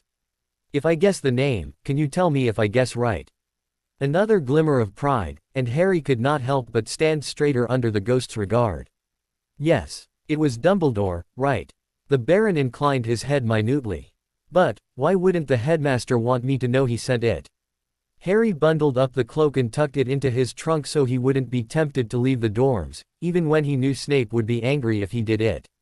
Tucking the slippery material under his spare socks, so it wouldn't be seen easily by anyone who happened to open his trunk, Harry peered over his shoulder at the ghost, who had moved farther into the room and was inspecting his box of frogs, which was already almost half empty. Or is it that he didn't want me to know that my father left it with him? The latter, the ghost said again. Weird, Harry muttered, and wondered why Dumbledore might want to keep such a secret. For just a moment, he had the odd thought that Dumbledore would rather have kept the cloak and not given it up, but then had been required to, by someone, or something. An oath, perhaps. He shook his head, pushing thoughts like that aside. No matter what life the headmaster may have condemned Harry to with the Dursleys, he did not strike Harry as a common thief, to steal from the dead. Frowning still, Harry sat on his bed again, pulling the book by Keating into his lap. What do you think he meant by, use it well? He told me to use the cloak well, in the note he left with it. I cannot answer that question for you, the Bloody Baron said in an oddly strained voice. He wishes you to discover that for yourself as well. Yeah, and get myself strung up by the toes by my head of house. Harry shivered and leaned back against his pillows. No, thanks. The Bloody Baron floated to the bedside and looked at the book in Harry's hands. A gift from Severus Snape. Unable to hold in a grin, Harry nodded. Yeah, for Christmas. We have our first occlumency lesson tomorrow. I figured to read the first chapter tonight, he said it would help. I am sure it will. Do you know anything about occlumency? The ghost looked thoughtful for a moment, then shook his head slowly. Not through personal experience, but you know people who've learned it. Harry pushed. Besides your Professor Snape? The Baron asked with a raised brow. Well, yeah. Harry turned to the table of contents and read through it again, then opened to the introduction and started reading. It had been quiet for long enough that Harry had nearly forgotten that the Bloody Baron was in his room, never mind that he had asked a question. Thus, he was surprised enough to startle when the ghost said, in a low, weighty tone, I do, child. Both Albus Dumbledore and Tom Riddle learned the magic necessary to protect their minds against intrusion, but more importantly, they both mastered the magic that allows them to enter others' minds, to prey upon your mind, to seek the truth in your thoughts and to mine your memories for information. As he spoke, the ghost had floated closer to Harry's bed, and then straight into it, so his glowing body was actually split by the bed. A shimmering mist surrounded the Baron, and in the suddenly freezing air, hoarfrost rippled out from the ghost's translucent to form feathery patterns across the bedclothes. Crystals of ice sparkled in the cloth. The Baron's haunted silver eyes were mere inches away from Harry's now, and were so filled with torment and horror that Harry's heart lurched in his chest. Tom Riddle. Harry whispered, unable to tear his eyes away from the Baron's terrible gaze, unable, almost, to breathe. His throat stung with cold, and goose bumps had risen on his arms. Shivering hard, he hugged his arms around his middle. The ghost's mouth was so close, Harry could have counted his teeth, and he would swear he could feel the Baron's frigid breath on his cheeks as the ghost intoned, Tom Riddle is one of the greatest wizards of all time, Harry Potter, and one of the most terrible. A Slytherin of great cunning and cruelty, and even greater ambition. He would cheat death, if he could, and destroy any who got in his way. Voldemort, Harry guessed, knowing he was right. The ghost's eyes bored into him. You must guard your mind against him, and against the dreams he awakens inside you. You must. Harry clutched the book on occlumency to his chest and forced himself to draw a lungful of painfully freezing air. I will. I swear. A bright flash of light made Harry squeeze his eyes shut, and when he opened them a moment later, the bloody Baron was gone. Usually the Baron floated away, through a door or wall, although every once in a while, he would do a slow fade into nothingness. Harry had never before seen him disappear instantly like that. Even worse, though, was the realization that the Baron was obviously nervous about something, perhaps even afraid of Voldemort, or rather, Tom Riddle. Considering Voldemort had murdered at least 2 people, and probably lots more, to hear Draco's occasional stories, he was obviously dangerous and probably a psychopath. But that did not explain why a ghost would fear him. With trembling hands, Harry opened his book again and studied intensely for several hours before falling asleep. An explosive boom rocked Severus' chambers, but before he had a chance to rise from his chair and investigate, the concurrent flash of light nearly blinded him. He blinked hard once, then once more.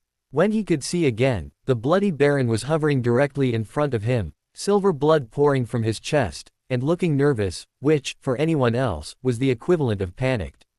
What is going on here? Severus demanded, drawing himself up and tightening the belt on his dressing gown as if it were armor. Never let it be said he lost his composure in a crisis. I have just left Harry Potter, the ghost intoned, as if that were enough of an answer. In a way, it was. Severus gave his end table a significant look, where a vase of dried flowers and a wine glass had both fallen over due to the ghost's concussive entrance. You left his room intact, I imagine. I would have to check to make certain. Severus was halfway to the door, before the ghost finished with, but I have no reason to believe otherwise. Despite the manner of your arrival in my chambers. Indeed. The ghost was gradually becoming less frazzled. He peered at the side table, then gave Severus an apologetic look. Severus waved him off, then used his wand to banish the mess and turned back to his chair. Tell me what happened. Harry Potter made a wizard's oath. In the process of sitting back down by the fire, Severus froze. He what? His question came out strangled. How could the boy have done something so stupid? And since dinner, fists clenched, he strode to the door, ready to wrangle a moment's peace from the boy who would not leave bloody well alone if he had to put him in a body bind to do it. He did not realize, I believe, what the result of his oath would be. Severus grabbed the latch and sneered over his shoulder. Is that supposed to make me feel better? Of course not. The Baron glided closer. Oddly, as the apparition approached, he seemed to bring with him an unnatural chill. Severus could see his breaths, and he repressed a shiver.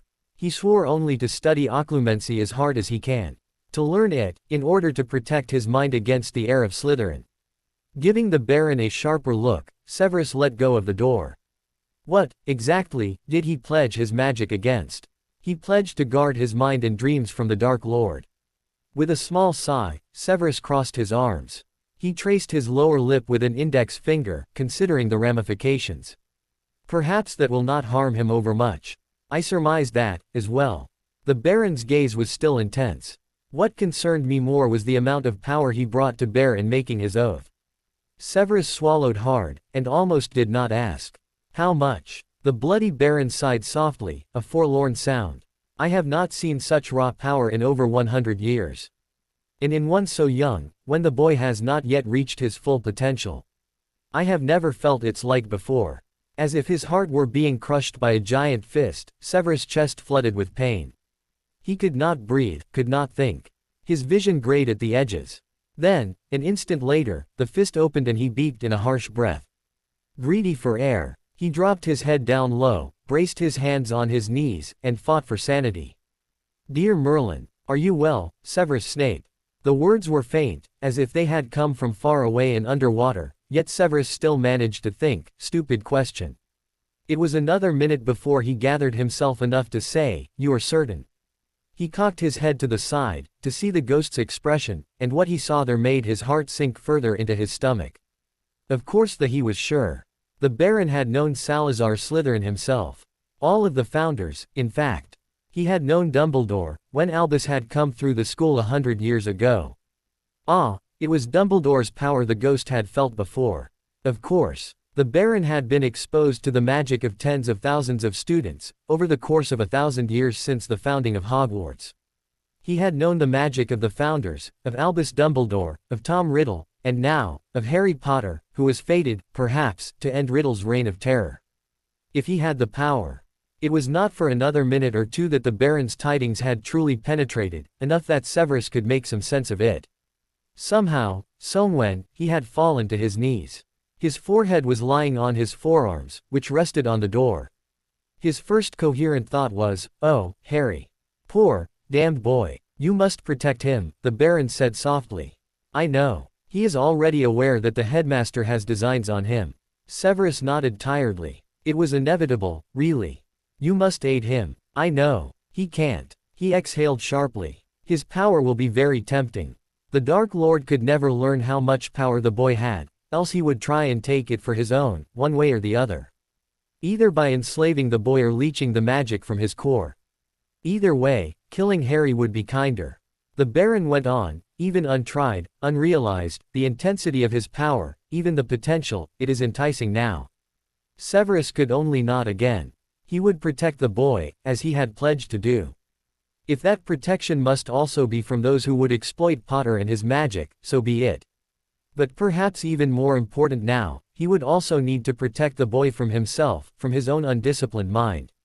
Harry would have to learn control and discipline very soon, more so than any other child his age, or any age. Because they were less able to master their emotions, young wizards tended to have a more difficult time mastering their magic. As they matured, they learned control, and their magic responded accordingly. From what Severus had seen, because of the way he was treated by his relatives, Harry had already learned some restraint over his emotions. To not have that self-control in his world had meant punishment or banishment to that damnable cupboard. Yet the boy still had a temper, and with all that power at his fingertips, he could do terrible things, all unknowing. And so, in addition to occlumency, they would need to work on other types of meditation that would help the boy govern his emotions, his reactions, and his power. Else, he could do some serious damage to himself and the school. Not to mention, without truly knowing what he was capable of, how could he ever fulfill the bloody prophecy? "I see you understand, Professor Snape." "I do." He rose and went to his high board and poured out 2 fingers of single malt whiskey. After this conversation, he deserved it. HPSS HPSS HPSS HPSS HPSS HPSS HPSS HPSS. The first occlumency lesson started off tolerably well. Severus had scheduled them to begin directly after dinner, so Potter could have as much time preparing for the lesson as possible. Well, that was what he told himself, anyway, when he knew, deep down, that the real reason was so the boy could enjoy his free day, and so Severus could wrap his mind around the information the Bloody Baron had given him the night before.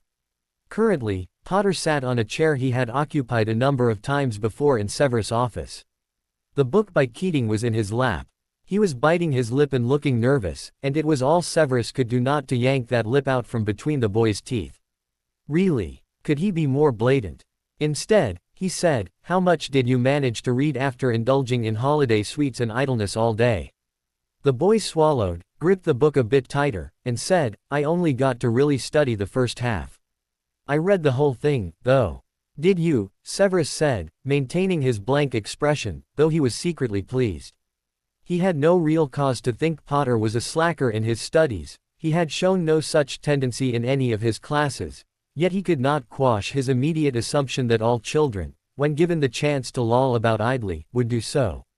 "Yes, sir. We shall see." He proceeded to question the boy on various theories and stratagems Keating had presented in the first half of his book, especially on the matter of hiding thoughts as opposed to layering thoughts. Potter was able to answer intelligently, if more hesitantly than Severus might have liked.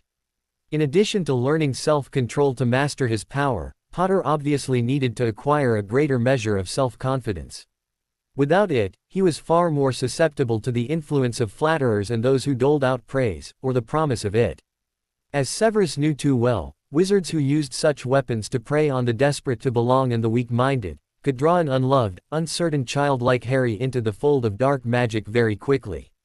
With his level of power, that was untenable. The other issue that concerned Severus was that the boy did not seem to associate what he was currently learning about protecting his mind with the spontaneous episode of occlumency he had demonstrated the first time Severus had dug around in his mind looking for memories.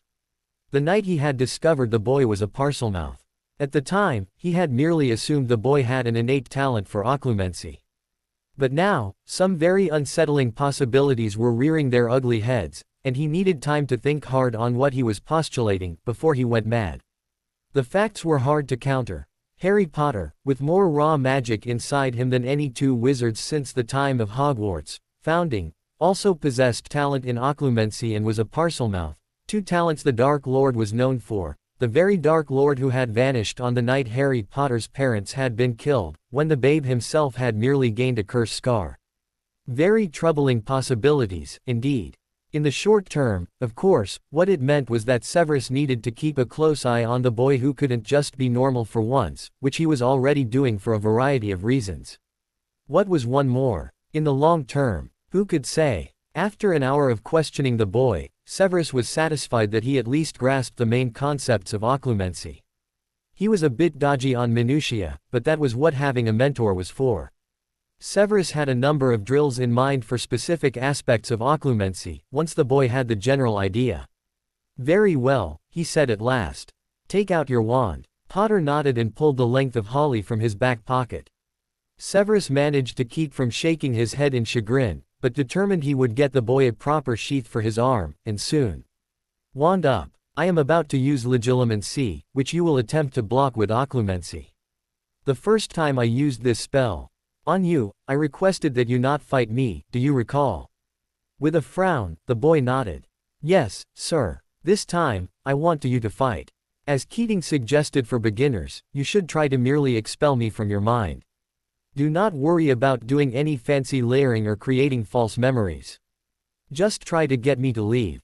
Understood?" "Yes, sir." Though Severus very much doubted that was the case, except in theory, he inclined his head and held the boy's gaze. "Very well. Legilimens." Once he had immersed himself in the boy's mind, images flew past his inner eye immediately, first one of a pile of presents on the end of a bed in Harry's surprise, followed quickly by joy, when he saw they were addressed to him, then a sketchpad and small bottle of ink, Harry drawing the picture that had eventually been given to Severus as a gift, and then, oddly, a dark space Severus recognized as the cupboard where Harry had spent much of his childhood, and he grasped onto that one, knowing Harry would try to expel him from it out of embarrassment. In the darkness, Harry was young, maybe only 7 or 8 years old, and was kneeling on a narrow cot. With a stub of pencil in his hand, he was shading in a sketch on one of the walls, a picture of a motorcycle flying over clouds, with someone, a rather large someone, sitting astride it. From this angle, Severus could see that the interior walls of the cupboard were covered with drawings, some obviously infantile efforts, and others with remarkable detail. As expected, Harry was pushing hard to get Severus out of his mind, out of this memory, and Severus felt the natural talent for this skill in Potter's efforts. Though he could have stayed in the memory, Severus let go this time, but as he was moving through other dark spaces, something else caught his attention and he honed in on it. Unlike the others he had moved through, this memory wasn't dark, or not of a dark place, he amended, but was protected by a wall of dark stone, which was what had made him look twice. He felt Harry scrabbling madly at his presence, pulling and pushing at him to pass this by, which only increased his desire to see. What did the boy want to protect so badly? Buoying his own defenses against the boy's amplified railing by erecting a false show of leaving, lessening the pressure of his presence, as if he had given up, Severus sneaked past the dark stone wall when Harry's attention was momentarily distracted. He was startled to find himself in the girls' bathroom on the first floor of Hogwarts. Troll, he recalled. Potter and his fellow firsties had fought a troll in that bathroom, and lived to tell the tale, and here the three of them were, slamming through the door to find the frizzy-haired Gryffindor huddled beneath the sinks. The 12-foot-tall, gray-skinned, lumpy troll loomed over them. Potter finally realized that Severus had gotten past his defenses and started fighting back. In the memory, Miss Bulstrode darted to the sinks to coax the courageous Gryffindor out from hiding, and Severus wondered what about this encounter the boy felt it necessary to hide. He'd already told Severus what happened, and been given an essay as punishment, too, unless he had lied. With the strength of 20 years of legilimency practice under his belt, Severus held on against Potter's increasingly frantic attempts to remove him, intent on seeing this memory in its entirety. Just as in the tale he had been told, Mr. Knot hurled a length of broken pipe at the troll, thus drawing its attention away from the girls, and then Potter was yelling at it. No. He was chanting something specific, his wand aimed at the huge beast's chest. It looked like he'd said, impedimenta. But that couldn't be right. The impediment curse was generally learned in 4th year defense. Before Severus could consider it further, the troll staggered one step over, nearer the sinks, and Potter shouted something else. This time, a bright red bolt of light flashed out of his wand and hit the troll hard. The beast toppled backwards into the position he had been lying in when Severus came upon the scene moments later.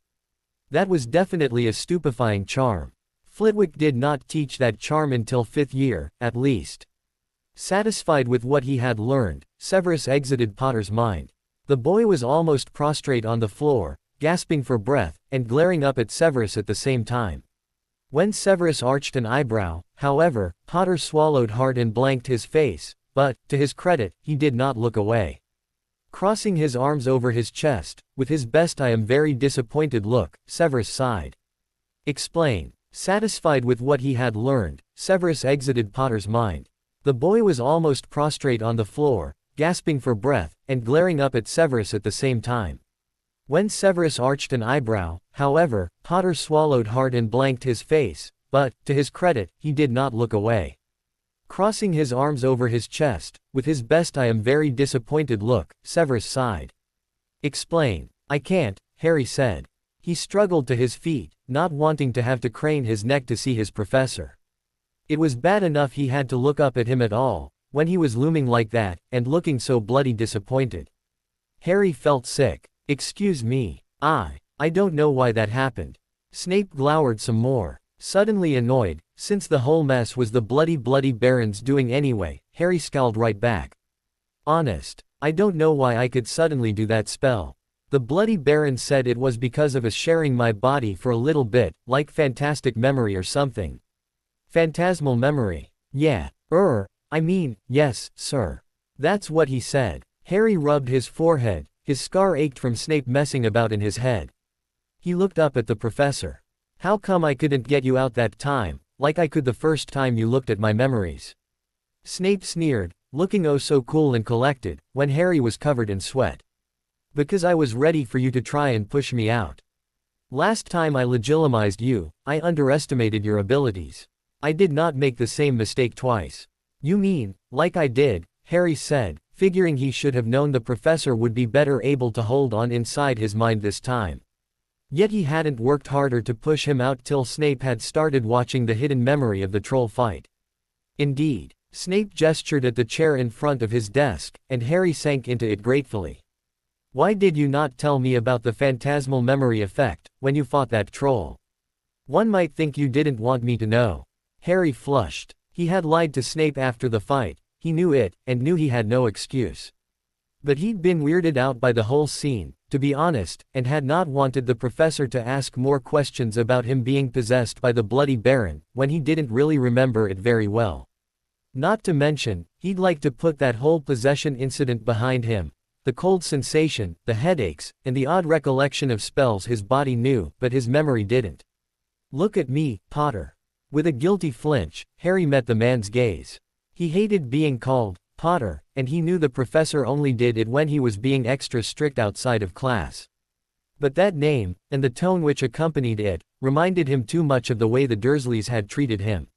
Yet he knew he owed Snape the truth. I didn't want you to know, he said in a low voice. That much is obvious. Coloring a bit more, Harry nodded. My body remembers doing those spells, when the Baron and I fought he cut himself off. Whoever it was we fought my first week here.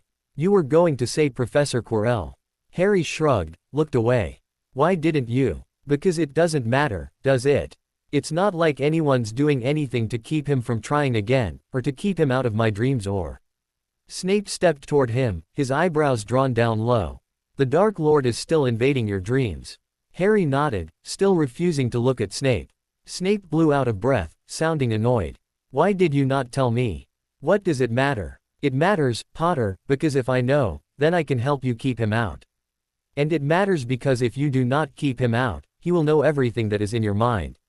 He paused dramatically. Everything. And, of course, Harry's mind went immediately to the whatever it was that was being guarded by a three-headed Cerberus, that he knew Voldemort wanted to get his hands on. Harry bit his lip and stared at his hands. He already knows about what Fluffy's guarding, doesn't he? I imagine so. Snape loomed closer, and Harry did his best not to flinch back, and thought he might have been successful, until Snape crossed his arms over his chest and swayed back on his feet. But if he knows you know about it, he might attempt to make you help him get it.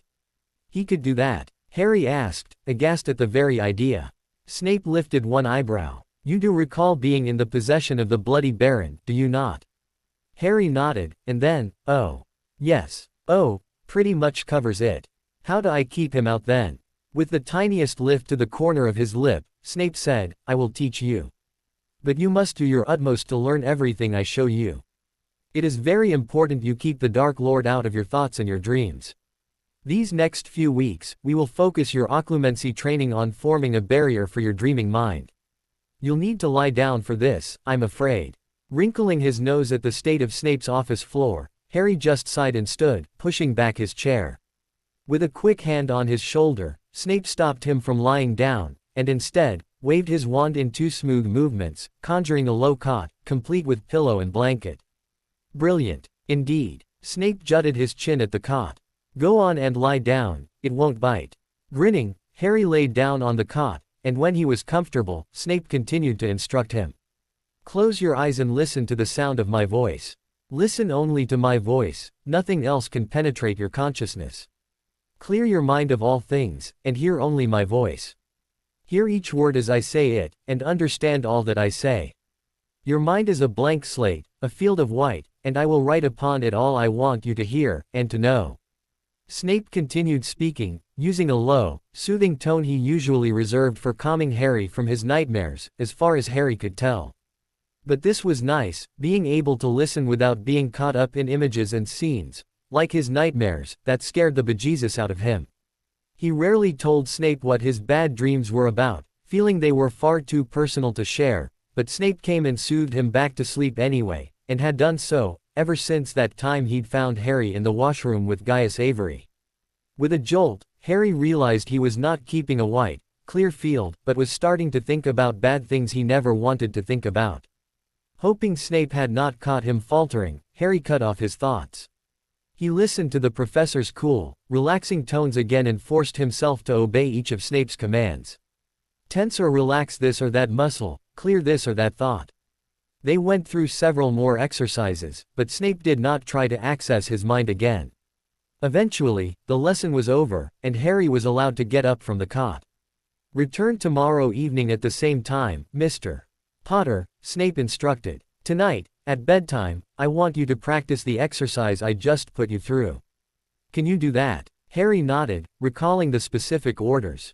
Yes, sir. Good. Let me know tomorrow if you had any problems getting to sleep. He didn't have to say he would know if Harry suffered any nightmares, they both already knew that he probably would, and if he did, Snape would know, and he would be there to help Harry through it. If Harry wasn't so embarrassed about the situation, he would have been inclined to feel very fondly of Snape for being there for him when he was afraid in the middle of the night, when no one else had ever been, at least not in his memory. I will, sir. Thank you. Have you finished your essays yet? Harry gave him an incredulous look. For when school starts again. That's almost 2 whole weeks away. I am aware of the school calendar, Mr. Potter. But I take it you have not yet begun your holiday work. No, sir.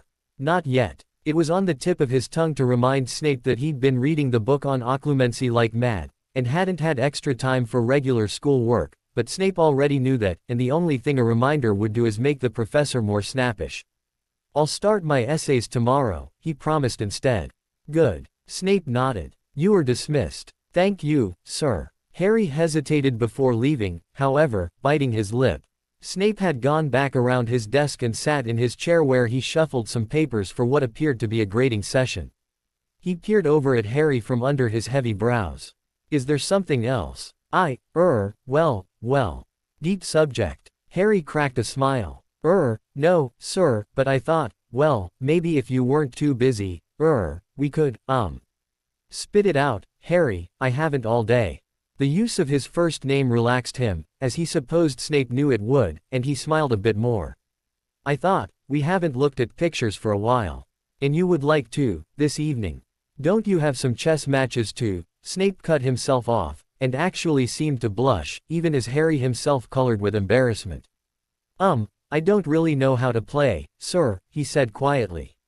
Staring at his desktop, Snape nodded slowly, then lifted his head till his gaze met Harry's. Harry, I apologize for bringing that up. It was needlessly cruel. Harry shrugged. They were past lessons, now, and into more casual waters, but he was still nervous around the professor, for reasons he couldn't really describe, and had more to do with memories of his uncle and aunt's treatment of him, despite being their nephew, than anything else. It's okay. It isn't, Snape said. But it is kind of you to say so. He rose abruptly. Come with me. Harry followed the professor into his private rooms, where he had been just yesterday, and given him the picture he'd drawn. In a quick glance around, he couldn't see the drawing out anywhere obvious, maybe Snape had thrown it away. Harry wouldn't have blamed him. I want to show you something, the professor was saying, and waved at the brown sofa where Harry had sat yesterday morning. Have a seat. Thank you, sir. Snape made a non-committal noise and disappeared through another door for a minute, and when he returned, he had a drawing in his hand of about the same size as the one Harry had done, but this one was in pencil. Snape sat next to him on the sofa and held the picture so they could both look at it. Sure enough, this was a sketch of Snape, but much younger, Harry thought, looking at him. Whoever had done it had done a great job with shading and proportion, he thought. It's good, Harry said, wondering why they were looking at it. A sudden thought occurred to him. I can take mine back, if you don't need it, he said quickly. I didn't know you had one already. Snape gave him a puzzled look, as if he had no idea what Harry meant, and then something seemed to click and he shook his head, hard enough to send the greasy strands of his hair whipping about his face. No, I want the one you drew, too, Harry. His lips twisted in a smirking smile. You drew me very well.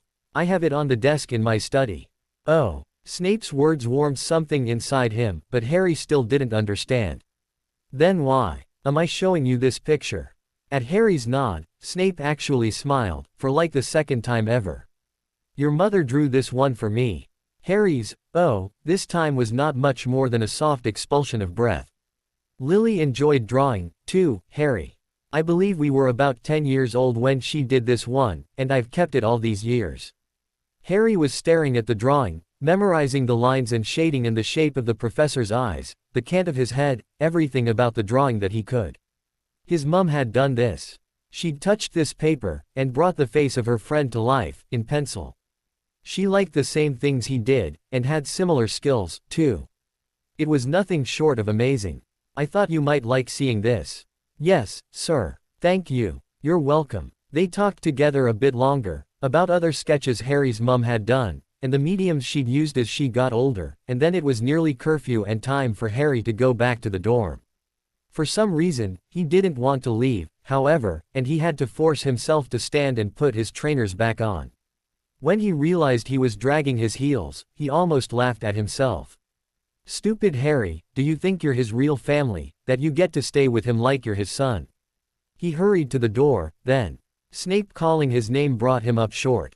Yes, sir. Would you? The professor hesitated uncharacteristically, then continued, would you like for me to teach you wizard chess sometime? Though he wasn't sure what he'd expected Snape to say, that was not it. Still, it was a kind offer. He smiled. Yeah, that'd be great, sir. Perhaps after your lesson tomorrow. Okay. Thank you. Good night, Harry. Good night, Professor. Outside in the corridor, the Bloody Baron was waiting to escort him back to his dormitory, as patiently as if he had just arrived.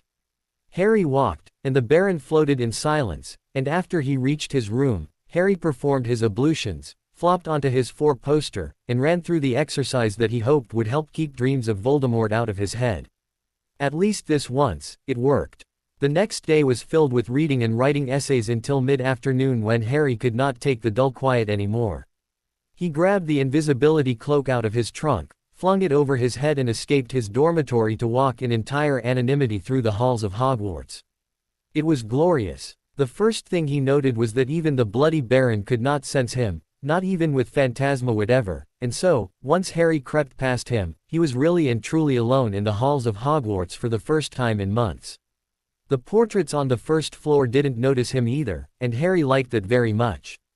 He'd caught them talking about him lately, especially since he was in the company of the Bloody Baron so often, and no one could hear the Baron except him, and Snape. The portraits all thought he was a bit touched, but now he could glide right past them and they kept quiet. For the rest of the afternoon, Harry explored Hogwarts, finding staircases he had never seen before, and passageways that took him to rooms that were new to him, too. He had a great time, and almost hated to end his adventure and go to dinner. Afterwards, he had another lesson with Snape, and this one was much less difficult to deal with, as Snape kept doing the dream barrier exercises and did not enter his mind again. Over the next week, in fact, Snape only entered his mind a couple of times during lessons, and each time with the express purpose of showing him how to erect specific barriers, which he could do better from within, the professor explained. Afterwards, they played chess for an hour or two, or looked at pictures of Harry's mum, and once, Harry asked if it would be all right to bring his sketchbook and pencils, as he had an idea for a drawing. After giving him a funny look, Snape allowed it, and Harry happily drew the man's office again, although this time with the actual bottles and jars of wriggly, weird-looking potion ingredients, and this time with his mum in front of a cauldron. He gave the picture to Snape at the end of Christmas break, and Snape appeared so overcome with emotion that Harry had to actually turn away so as to give him some privacy. During the days, after working on his essays, and studying both his occlumency book as well as the one on elemental protection that Teddy had given him before the holidays, Harry continued exploring the castle. He stayed well clear of the room with Fluffy in it, though he had yet to see the Cerberus for himself, and wondered briefly if it were as horrible a beast as everyone said, but explored the library a bit more fully than he'd been able to before. Under his invisibility cloak, after all, he could go into the restricted section, and no one would know, so long as he didn't try to open a book that screamed. The most interesting thing he found was on the day after New Year's, when he spied Ron Weasley coming out of a room on the 4th floor, a few corridors away from the library. Weasley glanced all around before actually stepping out into the hallway, and he eased the door closed behind him, really quietly, as if he didn't want anyone to hear him going. Odd, Harry thought. Ron had never struck him as the sneaky type. He peered at the door to the room Ron had exited, and wondered what was hidden inside. 2 ways to find out, and one of them might lessen the gap between him and the boy he had once thought would be his friend. Thus, after letting the redhead move past him and go a few steps towards the main staircase, Harry removed the cloak and rolled it up under his arm. He called out, "Hey, Weasley. Find anything interesting in there?" Weasley levitated about 3 feet, and spun to face Harry. "What's it to you?" "Nothin'," Harry replied. He hooked a thumb over his shoulder at the door Ron had exited from. "I've been exploring the castle some, and just wondered what was in that room." "Nothing. Really? You were in there kind of a long time." Harry had no idea at all how long Ron had been in the room, but he made an educated guess, based on not having seen much of the other boys since Christmas. Weasley's face reddened, almost as bright as his hair. "It's none of your business what I do, Slytherin sneak." Harry held up his hands, thinking of mentioning something about kettles and pots, but refrained. "Sorry, I was just asking. Thought you might like to share adventures." The other boy's eyes narrowed, as if Harry were taking the piss, but then he shrugged in turn. "I guess. Have you found anything?" Harry nodded eagerly. "I found a beeping ghost on the 2nd floor called Myrtle, and the door to the kitchens, too." Draco had showed him that, of course, but he figured, from the way Weasley put away food, he might enjoy a bit of information like that. As he'd thought, Weasley perked right up, grinning back at him. "Yeah, where is it?" "When you're facing the marble staircase in the entrance hall, take the right-hand stairs, like you're going to the Puffies' common room, and then when you come to a picture of a big bowl of fruit, you tickle the pear and the door opens. The Hogwarts house elves are really great, they'll give you all kinds of food." He'd gone to see them a few times this week. In fact, exploring made him extra hungry, and they always loaded him down with treats. "Brilliant." Harry grinned. "Yeah." Then he gestured again at the door behind him, and asked hesitantly, "So, what's in there?" "You'll never believe it," Weasley said. "I'm not sure I do, myself." "Yeah, show me." "All right, come on. It's brilliant, really," he said easily as he led Harry to the door. "I wanted to show someone, actually, but Fred and George don't give a toss about the future, so they don't even care about what I found." "What is it?" Harry asked again, getting excited. "Something that showed the future." Could he see himself defeating Voldemort? "It's a big mirror, but it doesn't just show your reflection." They entered the room, a dusty and gloomy affair, which looked like an unused classroom. The dark shapes of desks and chairs were piled against the walls, and there was an upturned wastepaper basket, but propped against the wall facing the two of them was something that didn't look as if it belonged there, something that looked as if someone had just put it there to keep it out of the way. It was a magnificent mirror, as high as the ceiling, with an ornate gold frame, standing on two clawed feet. There was an inscription carved around the top, "Verized straw eru oytube kafru oyt on woshi." What the heck? Harry went closer to the mirror, but dared not look into the face, not yet. "It shows you the future," he asked quietly. "It must do," Weasley answered. "I saw myself in it, when I looked, but I was Quidditch captain, and head boy, too. I had the house cup in my hands." "Wow. Yeah." Drawing up his courage, Harry went to stand in front of the mirror. At once, he gasped and spun around to see behind him, but only Ron was there, still. But in the mirror, he slowly turned around to see a whole crowd standing behind him just like before. At least 10 others. Harry looked over his shoulder, but still, no one was there. Or were they all invisible, under cloaks like his? Was he in fact in a room full of invisible people and this mirror's trick was that it reflected them, invisible or not? "What do you see?" Weasley asked. I'm not sure," Harry said. He looked in the mirror again. A woman standing right behind his reflection was smiling at him and waving. He reached out a hand and felt the air behind him. If she was really there, he'd touch her. Their reflections were so close together, but he felt only air. She and the others existed only in the mirror. Though she was a bit older than in Snape's photos, there was no mistaking Lily Potter. His mother. She had dark red hair and green eyes just like Harry's. He edged a little closer to the glass, and then he noticed that she was crying, smiling, but crying at the same time, and she knew Harry was there. The tall, thin, black-haired man standing next to her put his arm around her. He wore glasses, and his hair was very untidy. It stuck up at the back, just as Harry's did. His father. Harry was so close to the mirror now that his nose was nearly touching that of his reflection. "Mom," he whispered. "Dad." They looked at him, smiling. Really looked at him, not just pretend, like in the photos. And slowly, Harry looked into the faces of the other people in the mirror, and saw other pairs of green eyes like his, other noses like his, even a little old man who looked as though he had Harry's knobbly knees. Harry was looking at his whole family, for the first time in his life. The Potters and maybe some Evanses, too, smiled and waved at Harry, and he stared hungrily back at them, his hands pressed flat against the glass as though he was hoping to fall right through it and reach them. He had a powerful kind of ache inside him, half joy, half terrible sadness. "What is it, Harry?" Ron asked again, but very softly. Even so, Harry flinched at the unexpected sound. "You said, Mum and Dad. You can see them in there, can't you? But aren't they?" "Yeah," Harry said, feeling choked. "They're dead. So, the mirror can't be showing the future, Ron." "No," Ron agreed after a long moment. "What do you think?" Harry could not drag his gaze away from his parents, from the rest of his family. He swallowed hard and made himself answer anyway, knowing he had to, knowing that once he left this mirror, he would never return. "Maybe it just shows what you really, really want, more than anything.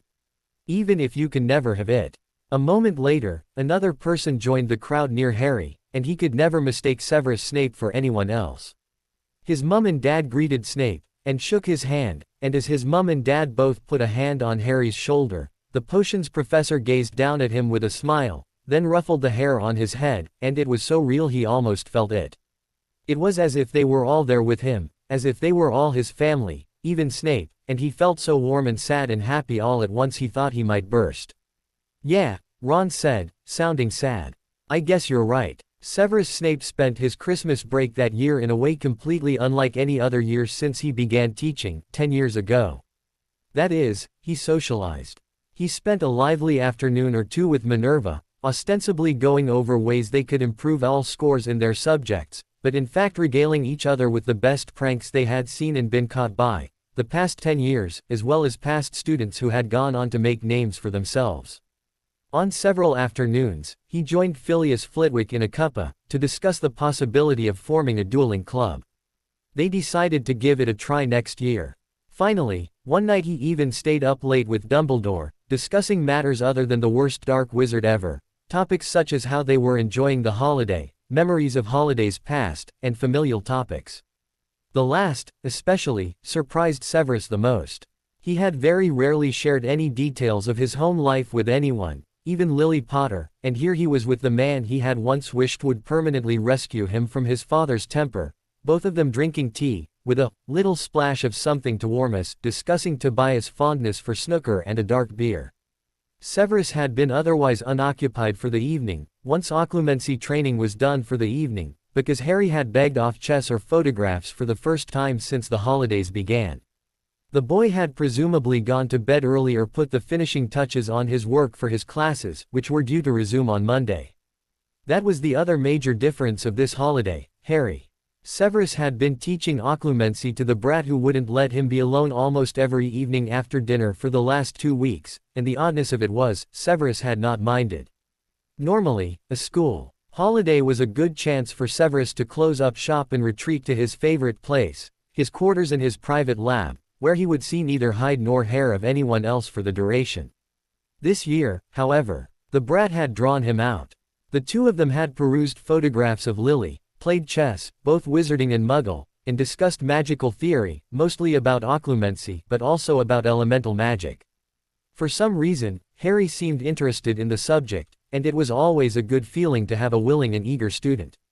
And Harry was not only willing, he was bright and amusing, and he had a charming way about him, especially when he was trying to redirect conversation away from a troublesome topic. Severus was glad that he had finally seen past the shortcomings of the boy's heritage to see him as a pupil driven to learn, and with the faculties to do so. He had noticed, however, an odd melancholy about the boy the last couple days, and had come to Dumbledore tonight to see if the old man, with his innumerable insights into people, means of spying, might help him suss out the problem. Somehow or other, they had come around to speaking of snooker, a game Severus had never cared for, but which Albus apparently did. It started amongst wizards, your father would be overjoyed to know, Albus said with a snort. Overjoyed, yes, I'm sure that's the word, Severus rejoined. When the muggles started playing, of course, the balls were kept on a billiards table, no longer flying about like bludgers, of course. Severus smiled wryly. Of course. Albus chatted for a few more minutes about the game, then added suddenly, do you recall seeing the mirror of her eyes? Do I? Severus' eyes narrowed, recalling that magical artifact. He swallowed. Yes. I thought it lost after. With a kind smile, Dumbledore shook his head. No, dear boy. It is here again, at Hogwarts. I have been meaning to move it down into the pit, but have been too slow. Has someone gotten the stone? Severus interrupted. No, nothing like that, just, I'm afraid the mirror has been discovered in its current location by 2 of our first years. Since there were only 2 firsties in the school at present, that meant only one thing. He beeped in a breath. Potter and the Weasley boy. None other. I'm afraid Harry Potter in particular has become quite enamored of what the mirror can show him. Considering his conversations, and innumerable hours looking over pictures of his mother, with the boy, he could guess fairly closely what that was. Yes, I'm sure. I'd like you to take care of it, Severus. Once upon a time, he had become enamored of the mirror himself, and he understood what Albus was asking. Of course. Tell me where he is. Watching the boy in the upstairs classroom the next afternoon, Severus eased himself onto the edge of a nearby desktop, a heavy feeling in his chest. Rather than say anything immediately, he observed the boy for some little while, trying to decide how best to approach the issue.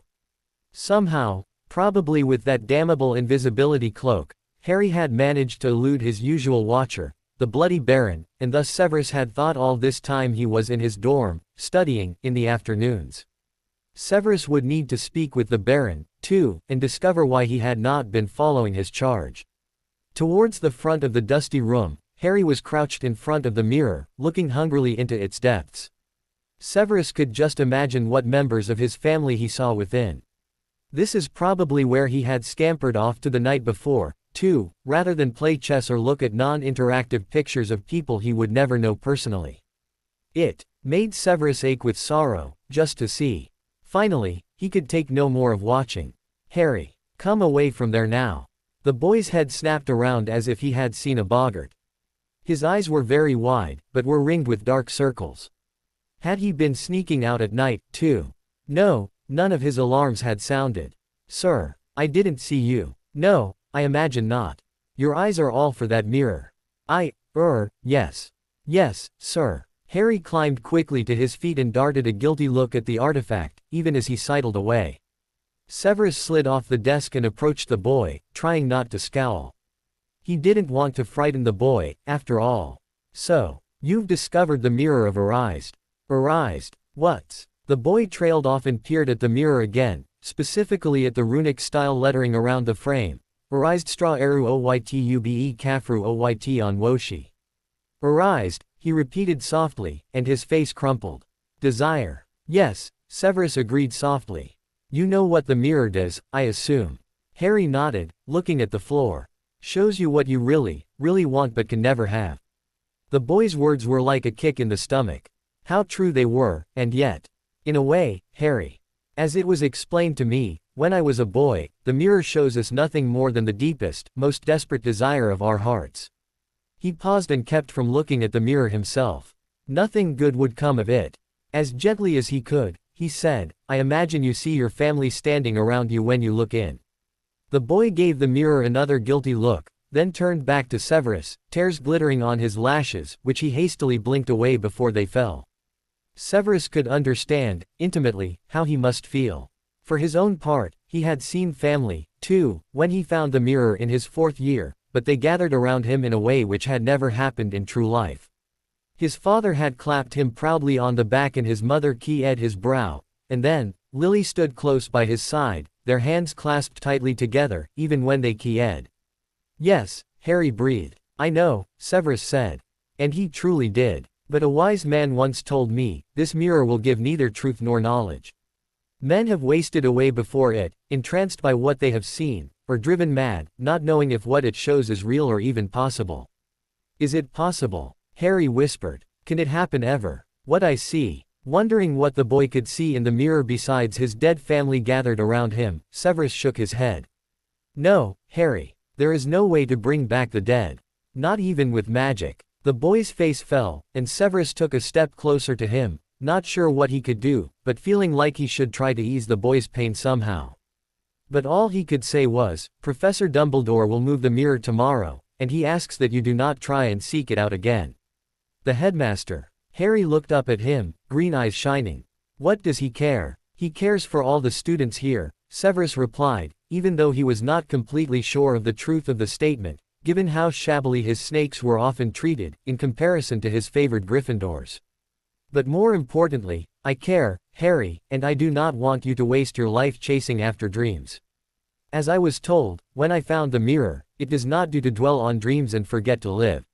He waited until the boy nodded slowly and gathered up his cloak before speaking again. I shall expect you to stay after occlumency tonight, to discuss this with me some more. But for now, you'd best go and work on your holiday essays, Without meeting Severus' eyes, the boy shook his head. I've finished those, sir. Then perhaps you'd like to come and have a game of chess.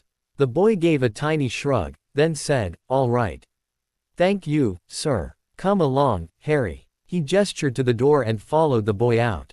Later that evening, as Severus had assumed he would, Harry said, Sir, may I ask you a question? You just did, he pointed out. But you may ask another. Harry gave him a lopsided smile, the first Severus had seen in days. Can I ask, what do you, what did you see in the mirror? Severus graced him with a small smile of his own, even as he looked away and took a long sip of the glass of wine he often enjoyed on winter evenings. He did not want to answer. Nor did he want to lie. In the end, he said, "Can you not guess?" And was gratified when the boy nodded, blushing slightly. Even if Harry could never know the whole truth, he could probably guess a portion of it. After the holidays, Severus' schedule was once more filled with preparation for his classes and teaching during the days, then correcting assignments and exams and holding frequent detentions for Gryffindors, especially Weasleys, at night. Whenever possible, he squeezed in extra hours with his 5 seventh-year Newt students to prepare them for their upcoming exams. He still met with Harry 2 nights a week for occlumency lessons, and once a week or so for chess, but all of their meetings were after Slytherin Quidditch practices, as Marcus had the team out on the pitch almost every evening. The weather had turned rainy, wet and cold. Fortunately, wizarding children were less likely to take sick than their Muggle counterparts, and thus Madame Pomfrey required no more pepper-up potions than usual, even when various Quidditch teams re-entered the castle from practice looking more like drowned Neasels than school children. If not for Filch's determined whinging about the state of the entry hall, Severus might have found the sight tremendously amusing. Bollocks to that, he did find the sight amusing. Not that any of the little brats would ever know, Severus always made sure of his sneer before they saw him. He noticed, however, during their various meetings, that Harry seemed quieter than he had been before the boy went up against the mirror of Arised. Occasionally, he appeared embarrassed. Severus brought up the issue once or twice, but Harry refused outright to say what was bothering him, and Severus refused to abuse his trust by discerning the truth during their occlumency lessons.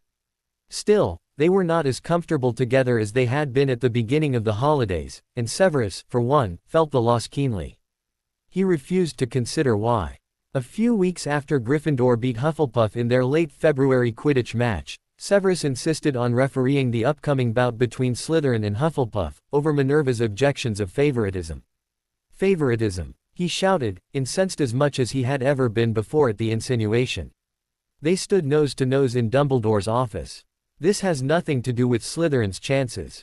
If you believe you can protect the boy in the air better than I, then do so. McGonagall drew herself up. I'm not much of a flyer anymore, Severus. You know that. Of course, he agreed. That's why it is left to me to make sure no one tries to kill him this time. I'm sure you're overreacting, the elderly professor started.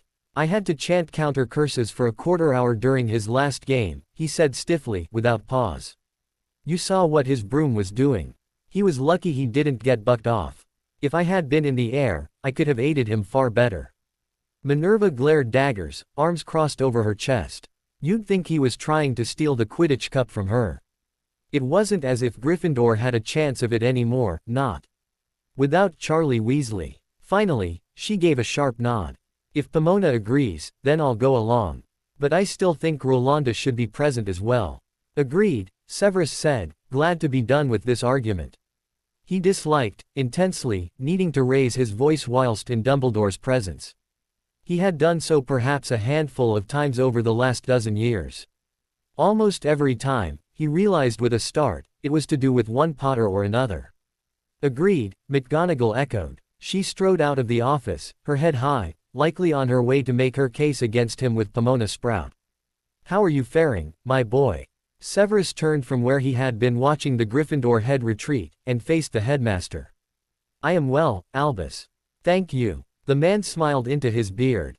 Good, good. I was concerned, a short while ago, that you were in over your head, with regard to Harry Potter. Over my head. Dumbledore nodded, gesturing lightly with his left hand. He is an engaging child, to be sure. I admit as much. But when you were troubled about teaching him occlumency, when we needed to keep Voldemort from his mind, I thought perhaps you had become too close to him. Too close to do what was needful. Severus carefully kept the scowl that wanted to surface from his expression. I do not follow, he said, although he was almost certain he did. Harry Potter is not just a student at this school, Severus, Albus said slowly, as if speaking to a rather stupid child. It was a tone he tended to reserve for special occasions, and Severus detested it, and every occasion on which it had been used. He is also the one prophesied to defeat Voldemort forever. He is a child, Albus. He is the boy who lived. He will require even more training if he is to survive into adulthood. I see. Dumbledore smiled again. I am sure you do, my boy. As his head of house, and one of my most trusted, you will be in charge of much of his training. He will need to be challenged as only you can do. Severus pursed his lips. Do recall, Albus, what I requested the last time you pressed me into training the boy. Occlumency is not like charms. I cannot force talent in the art. In the weeks I have worked with him, I have done little more than help him block his dreaming mind, as he is not ready for more. But if I am to train him further as you wish, I will want full custody of the boy during the summer holidays, as well as unfettered access to him during the school year. Agreed. He will be yours. A surge of feeling rose up in Severus' chest. He could hardly wait to tell the boy that he need not return to his relatives. After a minimum of 14 days in the custody of his aunt and uncle, of course. Severus stared at the barmy old coot. I beg your pardon. Harry must return to their home for 2 weeks each summer, to renew the blood wars against Voldemort and his Death Eaters. Dumbledore's blue eyes twinkled, as if he could hear Severus' heart plummet. At least while he is a student here, the boy must always have that place of safety to retreat to if necessary. The only place he will be completely safe is at the Dursleys' residence. He will be safe from dark wizards there. Yes, of course, but only safe from them. Not from his Muggle relatives. Not this again, Severus. A few sharp words in the boy's direction will not kill him. He may not have come to us as well fed and healthy as I might have hoped, but he is alive, and he is cared for. Not as well as they would care for a dog. Dumbledore was on his feet, his voice thunderous. Severus, Harry Potter must return to the Dursleys for 2 weeks each year. You may either accept it as necessary, or you leave me with little choice. I will find someone else I can trust to train him. Feeling the blood drain from his face, Severus shook his head quickly. No, you're right, Headmaster. It will be as you say. He'll go to them for 2 weeks. He would just need to be nearby during that time, in case anything more than a few sharp words passed from the Muggles to the boy. Excellent. I'm pleased you agree. Dumbledore resumed his seat and gestured in dismissal. Good luck at Saturday's match, Severus. Thank you, Headmaster. Severus nodded on his way out, not so keen on sharing this news with Harry, after all. Feeling the blood drain from his face, Severus shook his head quickly. No, you're right, Headmaster. It will be as you say. He'll go to them for 2 weeks. He would just need to be nearby during that time, in case anything more than a few sharp words passed from the Muggles to the boy. Excellent. I'm pleased you agree. Dumbledore resumed his seat and gestured in dismissal. Good luck at Saturday's match, Severus. Thank you, Headmaster. Severus nodded on his way out, not so keen on sharing this news with Harry, after all. I don't get this part, Millie said. Working on their herbology essays, Harry, Millie and Teddy were clustered around a table in the common room in mid-March, a week before Slytherin's next Quidditch match. Where it says, all carnivorous plants of the Andes will access the most ubiquitous comestibles. What the hell does that mean? Language, Bulstrode, Teddy scolded. Shut it, not, replied Millie. It means they'll eat whatever's most plentiful around them, said Harry. Teddy's eyes widened. Someone's been reading the Thesaurus. Harry smiled. No. Our head taught me those. Snape. Millie frowned. He taught you. Come on, Mills, you know he's been tutoring me on stuff. Secret stuff, you said. I didn't figure you meant vocabulary. Well, no, Harry admitted. His grip on his quill tightened. But like he told me over the Christmas holiday, your vocabulary is deplorable, Mr. Potter, he said in his best Snape imitation. It must have been a good one, he reckoned, as several other studying Slytherins lifted their heads quickly from their books and swiveled to look at him, each one followed by a scowl and re-lowering of the head. Teddy laughed easily as Harry ducked his head in embarrassment. You have spent too much time with him. Told you so, Mills. Did not, Millie answered with a smirk. I don't know about too much, said Harry. As often as you're with us. Harry nodded with a small sigh and bent over his work again. He couldn't deny the truth. Every night, just about, Flint had the team out on the pitch practicing, no matter what the weather. They came in most nights wet and bedraggled, trailing mud and whatnot all over the entrance hall, but Harry would never give up flying, or Quidditch. He couldn't possibly. And on nights when he wasn't practicing with the team, he was usually with Professor Snape, either learning occlumency or, one night a week, looking at pictures or playing chess. Aside from being Seeker and flying around on his new broom, Harry liked those evenings best. He'd seen all the pictures of his mum that Snape had now, and even had his favorites, besides the two the professor had given him for Christmas. Occasionally, Snape would talk about Harry's mum, too, telling him stories from when they were in school, or earlier, when they played together as children. A bit less often, they talked about how Harry was getting on in school, and Harry knew, deep down, that Snape wanted him to talk about the Dursleys, too, and how he had been treated at their house. He really liked talking with the professor, but when he felt like Snape was fishing for something, he shut down, more often than not. It was a long ago learned habit of survival. He also got the sense from Snape, and the Bloody Baron, too, that there was something they weren't telling him. Something about his power. The Baron had never mentioned the blinding light that had sent him out of Harry's presence when he made an oath to learn how to keep Voldemort out of his mind. And Snape never really talked about Voldemort at all, except to make sure Harry had not had any more visions from him. Thankfully, he had not. He still, occasionally, had nightmares about the poor unicorns. But every so often, he caught one or the other of them staring at him speculatively, as if they were measuring him. He didn't like it, nor where his thoughts tended to stray when they did so. What was his connection to Voldemort? Was it more than just his cursed scar? He didn't feel like he could ask, as if he'd be breaking some sort of balance he had now with his tutor. Harry also had not spoken about what he had seen in the mirror to anyone but Ron Weasley, on the few occasions when the two ran into each other. They didn't fight anymore, and Ron didn't call him horrible names, which was good. And his twin brothers, Fred and George, had taken an odd sort of liking to Harry, he thought, clapping him on the back all the time, and offering him sweets. Harry never accepted them, his sense of self-preservation was too well ingrained, but he thought the gesture was nice. But with Snape, he liked spending time with the professor, more than just for the pictures and glimpses into his mum's life, but also because Snape treated him like a real person, which few adults had ever done. Snape helped him, too, like with his nightmares, and he was always there to listen afterwards or anytime, really, if Harry wanted to talk. And with the occlumency training, with a lot of hard mental work and meditation, Harry had been able to cut way down on the frequency and intensity of those nightmares. He had never felt so close to an adult before, never trusted one like he trusted Snape now. But he could never let the professor know what he had seen in the mirror. After all, Snape, himself, had said that what he had seen could never come true. He just doesn't love us anymore, Millie whined softly, and brought the back of her hand to her forehead in a mock swoon.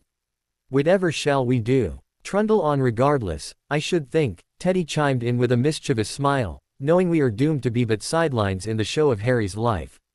Harry's face warmed. Come on guys, quit it.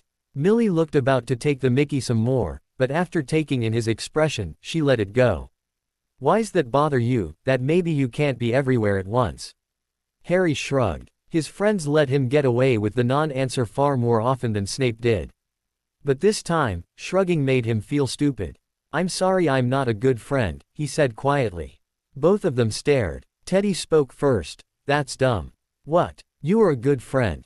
So shut up, Millie said, and then stuck out her tongue. Harry couldn't help but laugh. On the day of the next Quidditch match, the Slytherin team had a pleasant surprise. Flint made the announcement as they were suiting up for the game. Our head of house will be acting as referee for this match. Excellent, said Terry Higgs. There's no way we can lose now. As if we would against the Puffies anyway, said Draco.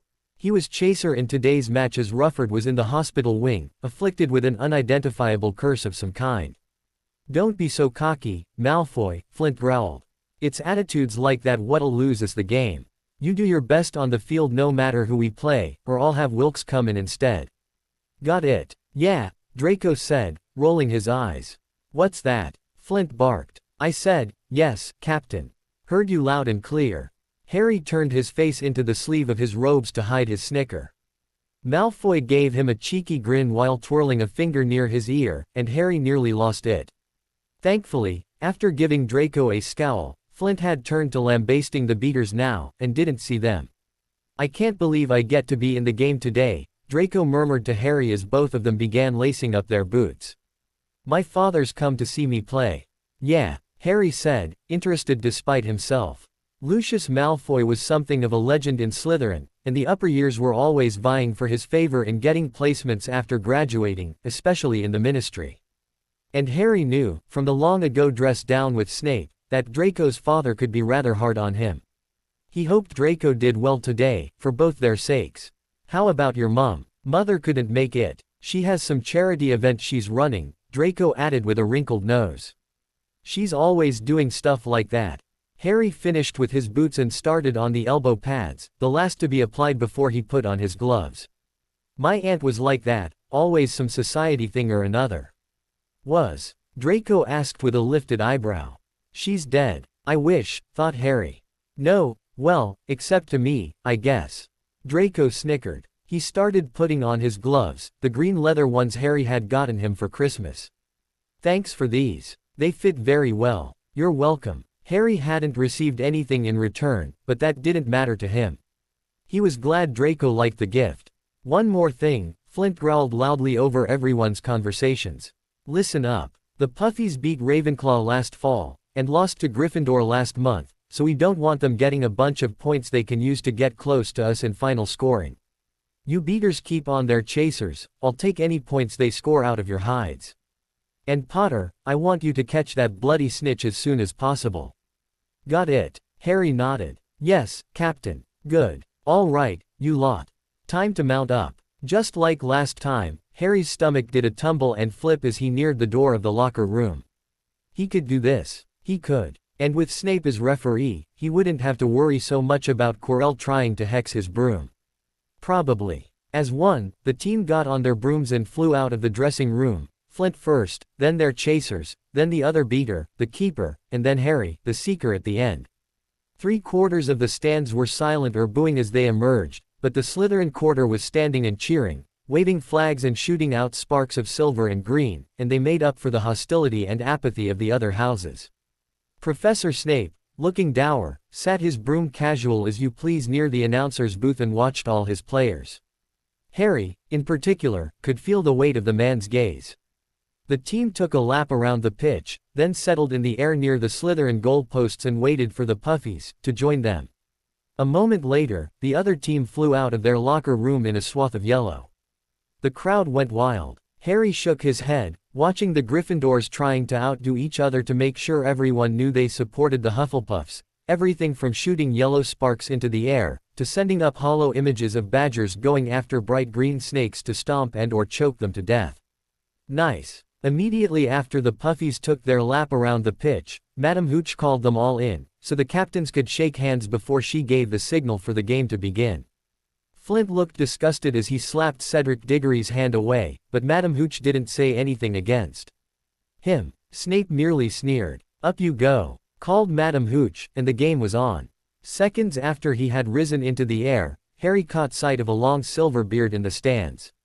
He looked over his shoulder and, sure enough, it was Dumbledore, settled in the faculty box, looking mildly amused. Though he wanted to, Harry did not peer too closely at the others in the box to try and find Quirrell. He just concentrated on finding the snitch, just behind Snape's billowing black cloak. Harry flew a little distance away from it, to try and lure Diggory into following him. Then he turned abruptly, angled his broom into a steep dive, and flew as fast as he could toward the fluttering golden ball. Between one breath and another, he streaked past Snape in a blur of green and grabbed the snitch faster than you can say, Slytherins win.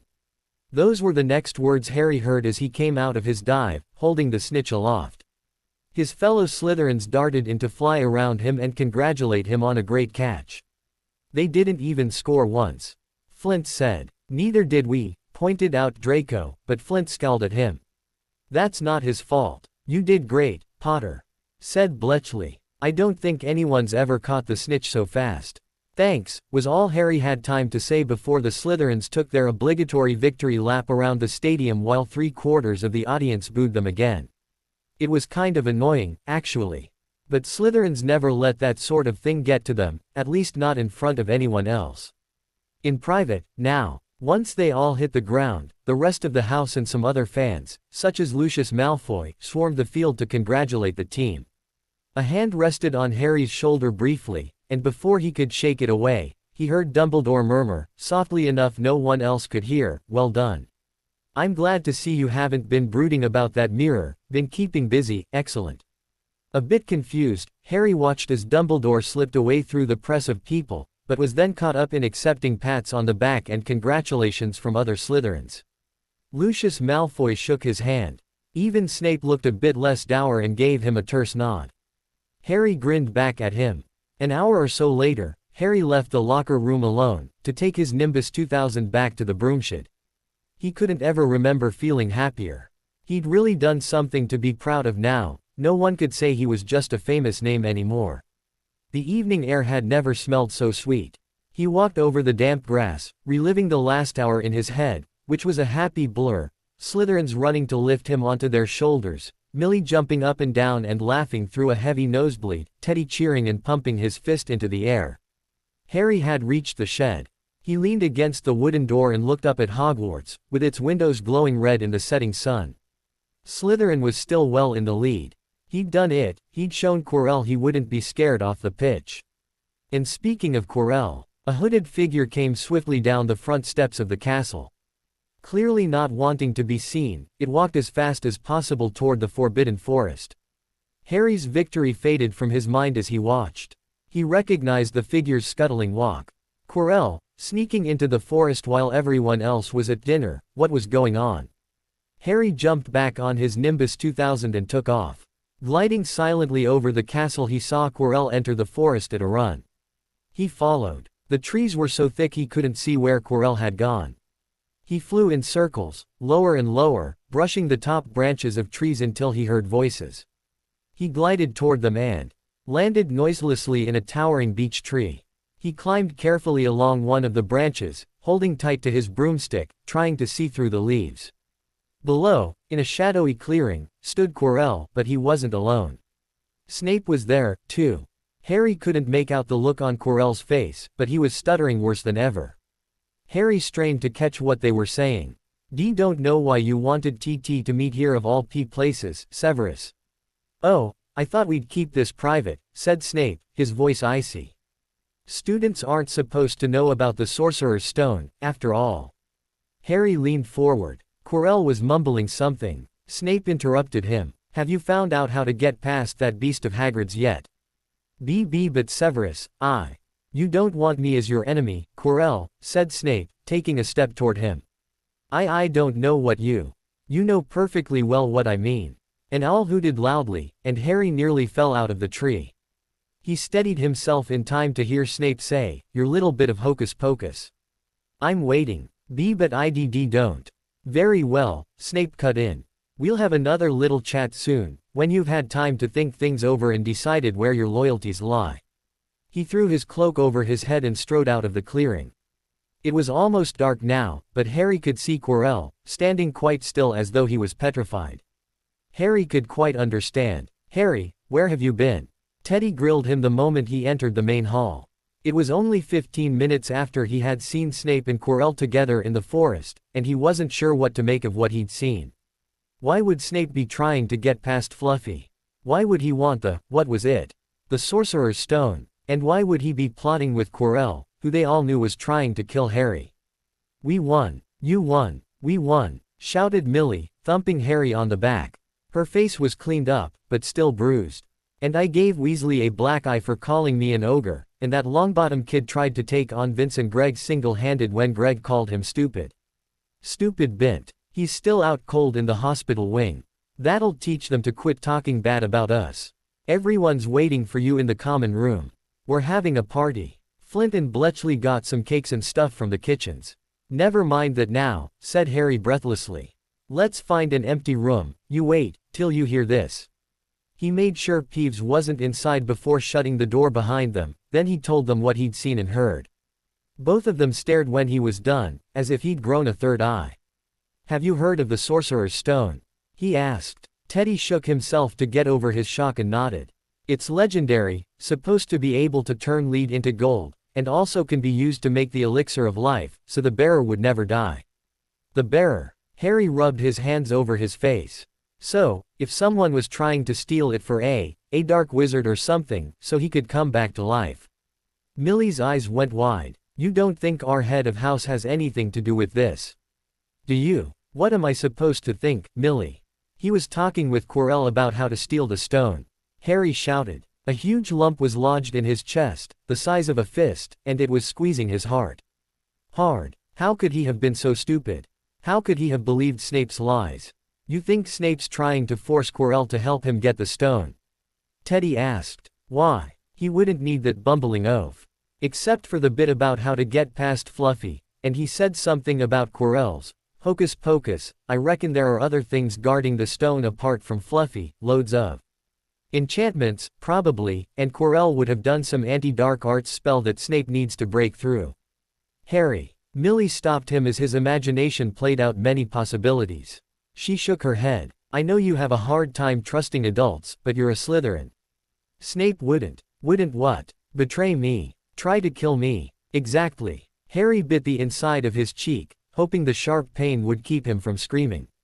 She couldn't possibly understand. Everyone was against him. Everyone. You were one of the hardest on his case at the start of term, Millie. How come? Well, she said, looking sideways at Teddy, who dragged his gaze away from Harry to meet her eyes, we thought he wasn't being fair to you. 'Cause he wasn't, she trailed off, shaking her head reluctantly. Wasn't what? Harry pressed. Well, he wasn't following Rule 1, but Harry. Exactly, Harry interrupted. I've been a fool to trust him just 'cause he changed his tune. We all have. I knew the new act was too good to be true, he was faking it, that's all. Now we just have to figure out how to keep both of them from getting that stone and giving it to Voldemort. In the dead quiet that followed, Harry held each of his friends' gazes, willing them to trust him and support him. If they didn't, he didn't know what he would do. Are you with me? To his relief, they both nodded. To the end, Teddy said. Millie released the lip her teeth had captured. To the end. Feeling the blood drain from his face, Severus shook his head quickly. No, you're right, Headmaster. It will be as you say. He'll go to them for 2 weeks.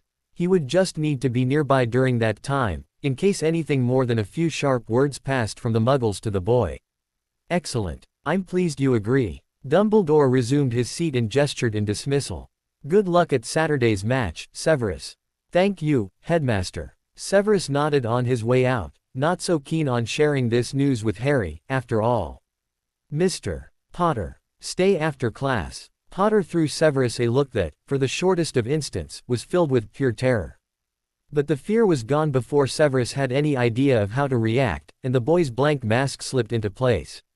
Yes, sir. The students finished pouring, and spilling, naturally, their fever reducer potions into fluted vials and messily labeling them before cleaning their stations and leaving the classroom. Both Nott and Bulstrode gave Potter thinly veiled signs of encouragement, as if the brat who lived to give anyone named Snape headaches were going to be punished for something. What the hell was going on? Severus had not wanted to keep Potter after class. He had wanted to discuss the summer with him during one of their evening chats, when both of them were relaxed, and he could perhaps get a few other questions in about the Dursleys. But the brat hadn't let him. The last couple weeks had been very odd, and when one was the head of Slytherin House when Harry Bloody Potter was amongst their newest members, that was saying something. For the better part of 3 weeks, in fact, since the 5-minute-long Quidditch match against Hufflepuff, Potter had declined all of their normal, non-curricular get-togethers. He had not come to play chess or to ask questions about Lily, or to view pictures of her either. He had also not shown up for occlumency training, and the Bloody Baron had informed him that Potter was busy, with Quidditch and homework and other issues and could not attend. But he could not be that busy, could he? Severus had thought that the boy had somehow rediscovered the Mirror of Arise, since it had ensnared him once before.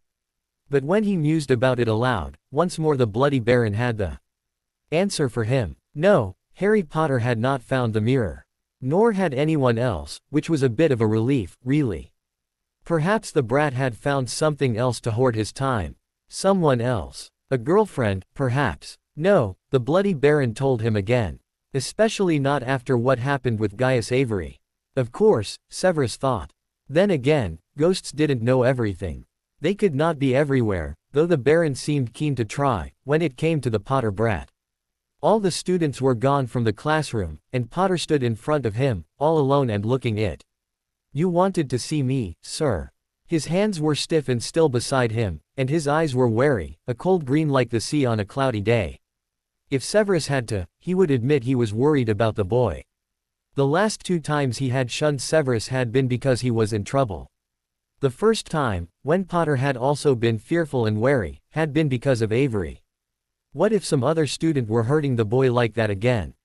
Severus was angry just thinking about it. "I have some news you might appreciate," Severus said lightly, hoping to light a spark of life in Potter's eyes. "I told the headmaster that, at least until recently, you have done well at the beginning stages of occlumency, and he has agreed to allow you to spend most of the summer holidays with me, so I may continue your lessons." Harry's mouth dropped open and the flicker of fear reappeared for another moment before it was banked. "You will need to only spend 2 weeks with those Dursleys, Harry," Severus pushed, in case the boy didn't understand that he would be free of them for most of 2 whole months. "And I will be with you while you're in there, care, to make damn sure nothing goes amiss."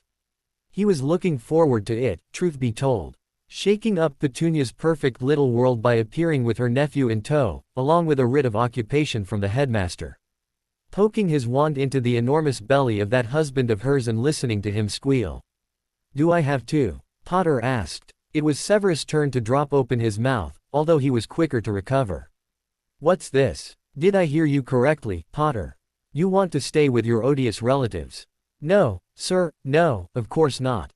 I just..." Potter looked away. His shoulders came up as if to ward a blow, as if he thought Severus would be angry enough to hit him, as if.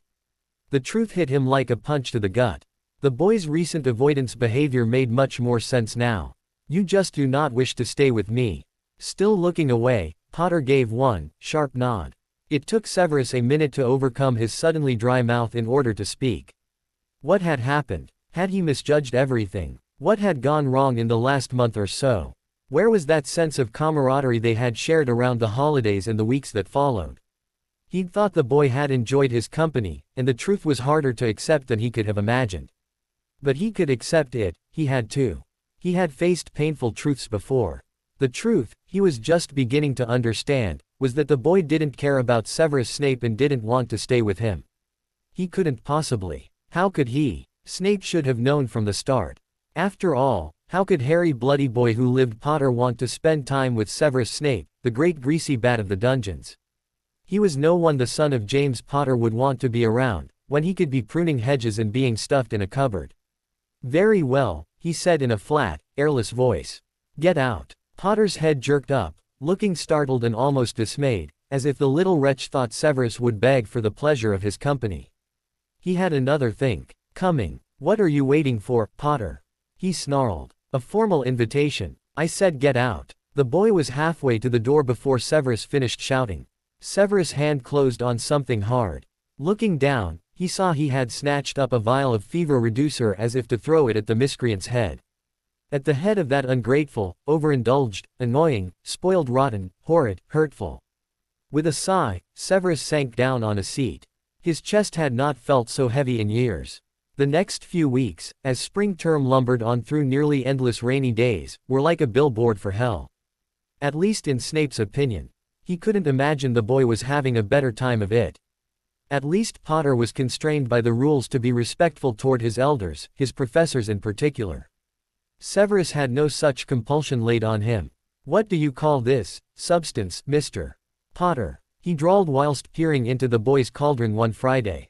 "Stew." Potter glared at him. "It's a calming draught, sir." Snape glared back. "That's your opinion. Mine is that it is far too lumpy." He vanished away the perfectly decent, if slightly less smooth than absolutely necessary, draught with a flick of his wand. "Start over." "But, sir, I haven't got enough." Snape broke in coldly. "Do I look like one of your mates, someone who wants to chum about and listen to your whinging excuses? Start the potion over or you'll have a 0 for the day."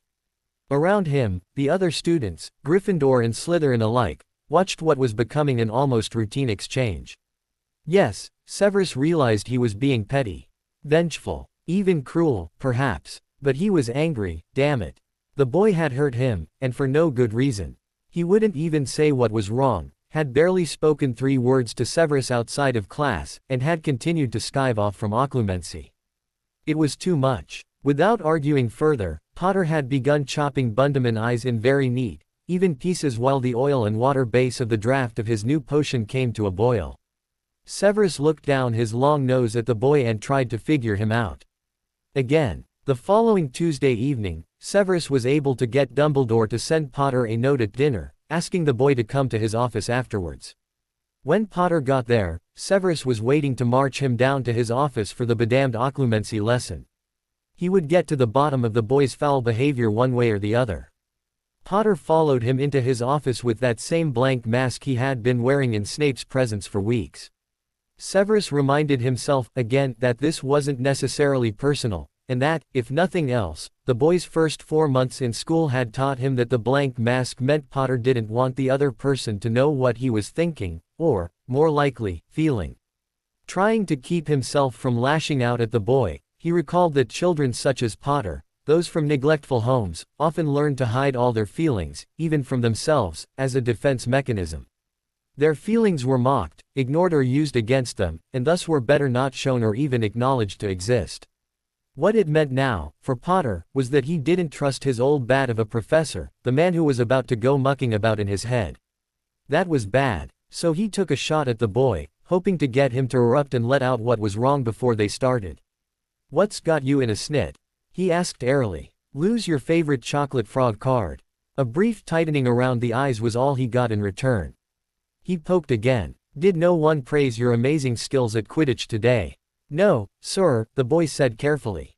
"It was just practice." Maddeningly, Potter would not be provoked. He tried. "One last time. I very much dislike wasting my time, Potter," he said, stressing the boy's last name because he knew how much the boy hated being addressed like that. "I've put my time and effort and my considerable talents in magic towards your betterment, into teaching you a very important and difficult skill which could save your life, and this is what I get in thanks. Surliness. Laziness. The least you can do, if it's not beyond your capabilities, is remember to show up for the lessons." Potter's mouth tightened, but all he said was, "Yes, sir." So be it. If he would not trust having Snape in his mind, it would go harder for him, certainly. Neither of them would enjoy the coming lesson, but the experience would not cause Severus actual, physical pain. "Very well. Stand over here," he directed. When Potter obeyed, he said, "Clear your mind. I will find out, one way or another, what you are trying to hide from me." He smiled nastily as the boy's face paled. "You may attempt to block me." Fear glimmered in Potter's green eyes for a second, reminiscent of that look of several weeks ago and their conversation about the summer. Snape was determined to find out why the boy was afraid of him. He must be, to have turned down the deal about getting away from his relatives for the summer, right, and of having his thoughts accessed. Snape would find out, as he'd told the boy. One way or the other. He lifted his wand and watched Potter do the same. Legilimens. He was immersed immediately in a tepid, slow-spinning stream of thoughts and memories. Severus snatched at one randomly. In it, Harry was in the midst of a defense against the dark arts class. The room reeked of garlic. Potter frowned at something Quirrell said and scratched at his forehead, his scar, his thoughts turning darker as he sensed a vampire or spirit of one such, in possession of Quirrell and staring at him, a spirit with mad, glowing red eyes, possessing him. He was yanked from the memory, though not with any real skill or force. He latched onto another which looked better defended. Hidden behind a boiling black fog easily penetrated, the boy was hardly trying. Was a door, partly open, which led to a bathroom stall and an arm snaking around his neck from behind and a hoarse cry of, "No. Please." Before he was wrenched from that memory, too. He entered another very nearby, this time striking inward with sheer force. He found dim light and the stink of sweat and Gaius Avery speaking, threatening Potter in a low, soft voice, yet at the same time, in the same tone, giving him compliments and inquiring about his skill on a broom. Severus didn't need to know exactly what was said to finally understand Potter's problem. Of course, would want to spend the summer with a man 2 times his size and thrice his age. No wonder Harry was afraid. Except for the first night, when he had been forced to tell Dumbledore what happened, Harry had refused to talk about Avery, even when he woke from nightmares about the older boy in the middle of the night, which Severus realized he had not been called to assist with for some long time. Harry's feelings about Avery and what had happened to him must have been growing and churning inside, given no way to get out, like festering, suppurating boils. No wonder he had been snarly. "Get out!" Harry screamed. He pushed again, and Severus was shoved completely out of his mind. Before Severus could offer Harry a hand up from where he was sprawled on the floor, the boy shoved himself to his feet and flung himself at the door. He was gone, down the hall, with the bloody Baron chasing after him, before Severus could draw breath to yell his name or even spell the door close. During their next potions class, on Friday, he made Potter do his potion twice again. Despite the same protests as before, Harry finished a second copy of his deflating draft before the end of class. Snape had known he could do it, but he was still annoyed that Potter hadn't blown up yet so he could assign detention.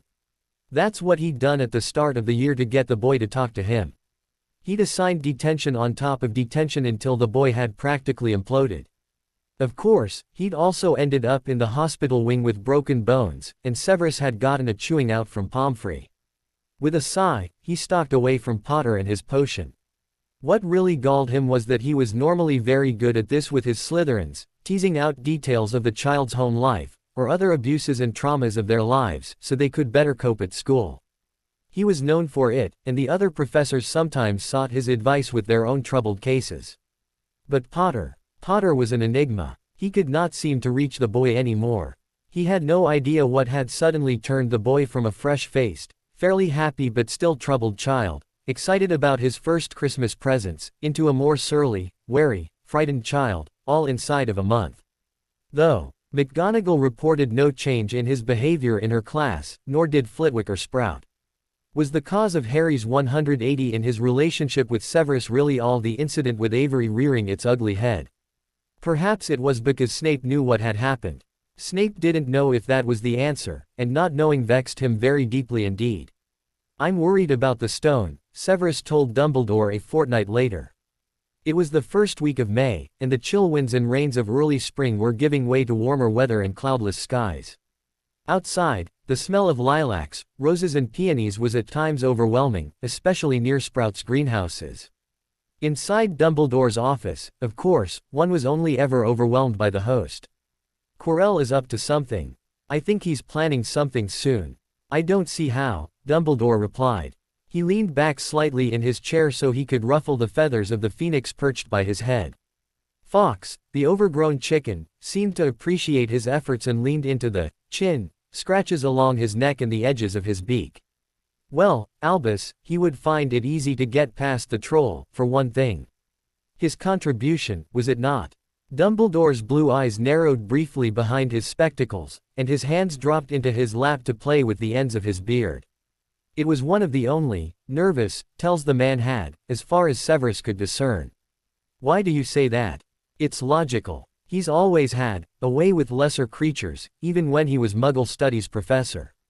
I would not be surprised to find that the troll which got in to Hogwarts on Halloween was actually let in instead."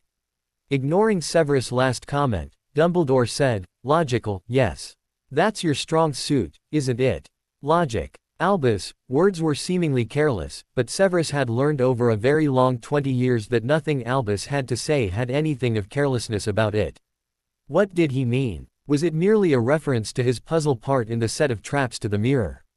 Or was it something deeper, uglier, or something to do with Harry? Slytherin's last Quidditch match is coming up, Dumbledore offered into the silence following his last statement. He took up the ever-full container of drops on his desktop and offered them to Severus before taking one for himself. Severus demurred, and Albus popped the sweet in his mouth. "I expect your seeker will perform well." "Yes," Severus agreed, letting none of his worry about the boy show. Nor any of his exasperation at being put off about Quirrell. Or so he thought. "When was the last time you spoke to Quirinus about his possible loyalties?" Frowning, Severus said, "A month ago." 6 weeks. "I've no idea." "Why? Do you have more information? Has he figured out a way to get past Fluffy?"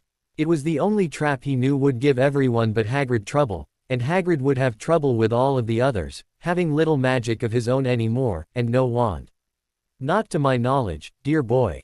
Not to my knowledge. But I imagine you were circumspect enough at that meeting. Discreet, were you not?" Gave no hint to Quirinus that you might be anything but a helpful pawn in his lord's plans to return. His frown deepened. He had played his part well. What was Dumbledore getting at? He decided to ask. Perhaps, this once, Albus would give him a straight answer. What are you talking about, Albus? Do you suspect Quirrell knows I'm not one of his agents anymore? Dumbledore smiled softly. Not at all. I merely speculate that, to the untrained eye seeking knowledge, a conversation of that sort would terribly, mistakenly illuminating. No, not even this once. What was Dumbledore getting at? He decided to ask. Perhaps, this once, Albus would give him a straight answer. What are you talking about, Albus? Do you suspect Quirrell knows I'm not one of his agents anymore? Dumbledore smiled softly. Not at all. I merely speculate that, to the untrained eye seeking knowledge, a conversation of that sort would terribly, mistakenly illuminating. No, not even this once. Harry stared at the black-shelled egg on Hagrid's table, watching it crack open even wider. The dragon egg was the most amazing thing he had ever seen, except maybe Quidditch or unicorns or the Mirror of Erised, and he was almost as excited as Hagrid, who was clapping his big hands together, his face lit with joy. Where did you get it, Hagrid? Said Teddy, cocking his head to the side as he did when he was thinking deeply. It must have cost you a fortune. Won it, said Hagrid.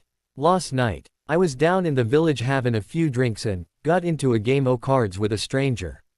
Think he was quite glad ter get rid of it, ter be honest. But what are you going to do with it when it's hatched? Said Millie. Well, I've been doin' some readin', said Hagrid, pulling a large book from under his pillow. Got this out of the library, Dragon Breeding for Pleasure and Profit. It's a bit out of date, o' course, but it's all in here. Keep the egg in the fire, 'cause their mothers breathe on 'em, see, and, when it hatches, like it's 'bout ter now, ye feed it on a bucket o' brandy mixed with chicken blood every half hour. And, see here, how ter recognize different eggs, what I got there's a Norwegian Ridgeback. They're rare, them. He looked very pleased with himself, but Teddy didn't. Hagrid, you live in a wooden house, he said. Hagrid happily ignored him as a bit of shell fell off, followed by a gout of flame from within the egg 3 inches high. All at once there was a scraping noise and the egg split open. The baby dragon flopped onto the table. It wasn't exactly pretty. Harry thought it looked like a crumpled, black umbrella. Its spiny wings were huge compared to its skinny jet body. It had a long snout with wide nostrils, the stubs of horns and bulging, orange eyes. It sneezed. A couple of sparks flew out of its snout. Isn't he beautiful? Hagrid murmured. He reached out a hand to stroke the dragon's head. It snapped at his fingers, showing pointed fangs. Bless him, look, he knows his mommy, said Hagrid as he reached for the bucket of chicken blood and brandy. The dragon sank its snout into the mixture, and loud slurping sounds came from within the bucket. Do you see that? Millie exclaimed. It's so cute. Harry didn't know about cute, but the baby dragon was certainly interesting. And a bit frightening to tell the truth. Yet he and Teddy merely nodded, going along. Suddenly, the baby dragon reared up out of the bucket, snout covered with blood and flapping its wings as if it had seen something. Harry turned in time to catch a glimpse of a face at the window, one topped with red hair.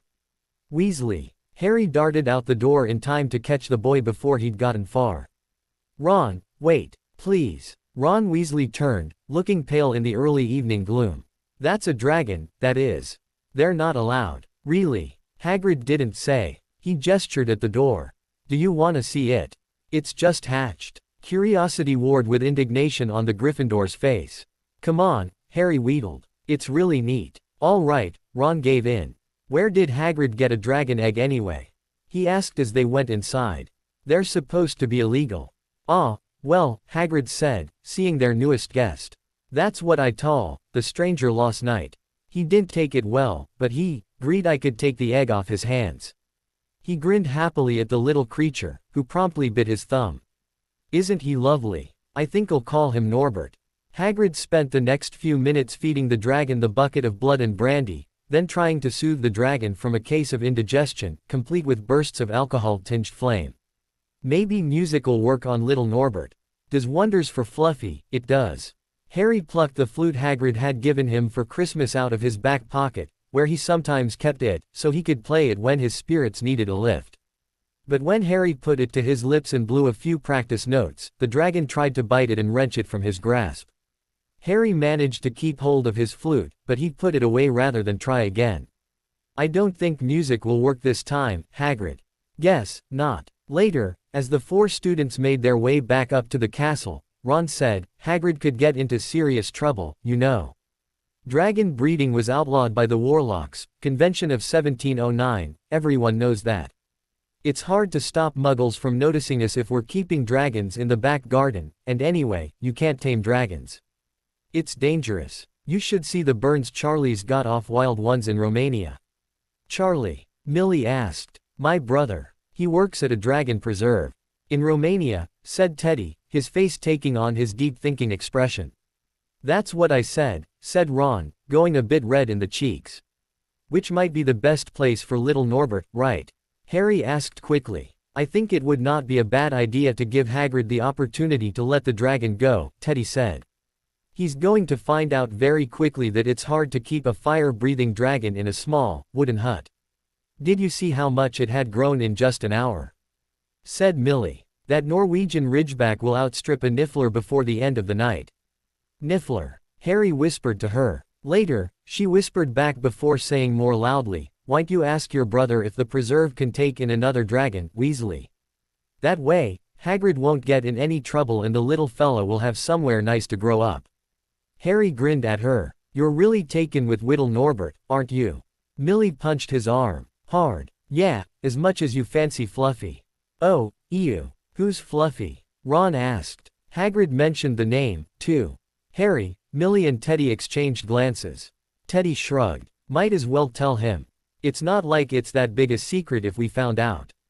Harry nodded and beckoned Ron closer so he could speak softly, even though they were still 100 feet from the castle doors. Fluffy is a Cerberus, a three-headed hellhound. It's what's on the third floor, the reason we're all warned away from there. A Cerberus. In the school. Are they mental? Quite probably, said Teddy. But why? Why is there a hellhound on the third floor? We figure it's guarding something, Millie told him, which was the truth. But, after a flick of a glance at her fellow Slytherins, she added, we don't know what, though, which was not, really. Ron's face had gone all funny, like he was passing gas, but then Harry realized the other boy was thinking. It was the same face he wore during their occasional chess games, specifically the ones in which Harry did better than usual and sometimes won. I wonder, he said after a moment, if Hagrid has told anyone else what soothes Fluffy to sleep.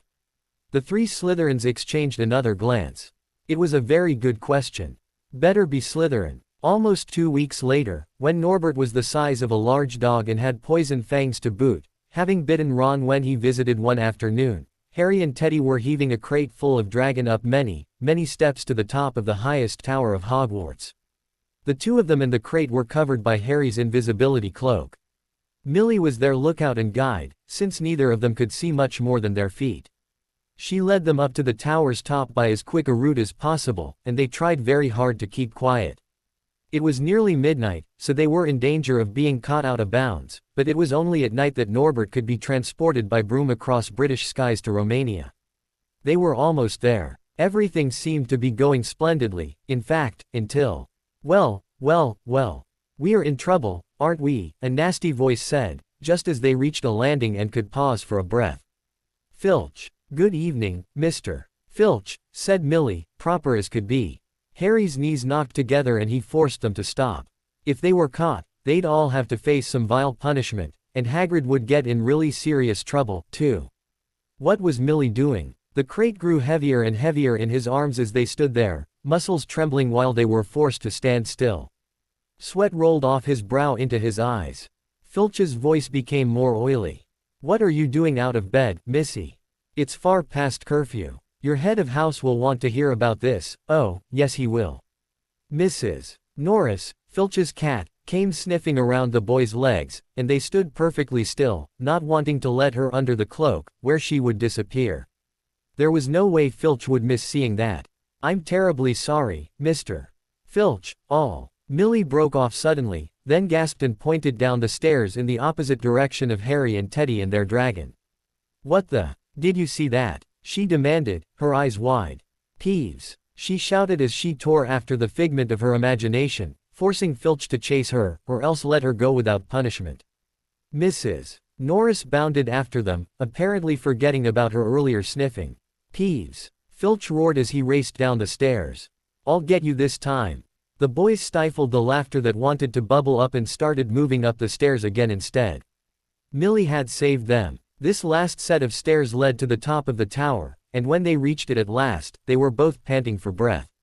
Norbert was just waking from the dose of sleeping draught Hagrid had given him, and he started snapping and clawing at the sides of the crate.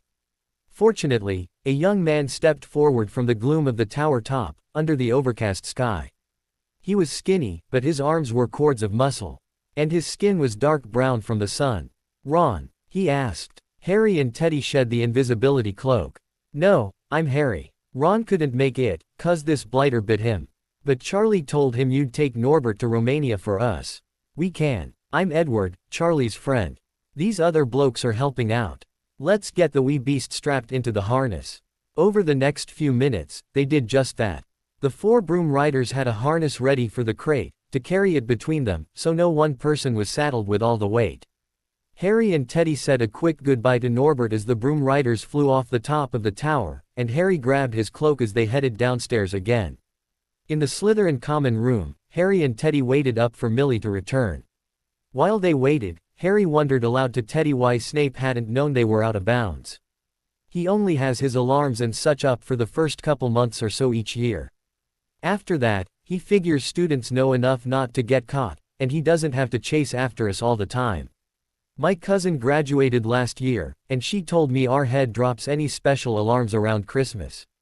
Harry nodded, glad to know that, but also wondering to himself where the bloody Baron had been tonight. Maybe he and Snape were together, talking or plotting together, both of them assuming Harry was asleep in bed. While sitting and waiting for Millie to come in, Harry experienced a strange sense of longing. For some weird reason, he wished he could confide in the professor like he used to do. He would love to tell the professor about the dragon. Oh, not to get Hagrid in trouble, of course, but because he would have liked to share his first sighting of a dragon with the man. Though not tonight's adventure, certainly. But he couldn't. He couldn't share anything like that anymore. After all, Snape was working with Quirrell to try and kill him. No, he couldn't think that, not really. Snape wasn't trying to kill him, probably. But he was trying to get the stone. A stone that would bring Lord Voldemort back to life, and back to power as well. With that Sorcerer's Stone, and the potion he could make with it, Voldemort would let loose another reign of terror such as the one he'd unleashed before Harry's parents had been killed. It was likely Voldemort would try and kill Harry again. Once more, Harry wished Snape wasn't involved with the scheme. He wished it really, really hard. But any doubts he had had of the man's intentions towards him had been squashed quite soundly in potions class week after week for the last couple months. Snape had belittled him each day and snarled at him, and then vanished his potions and made him do them over or get no credit.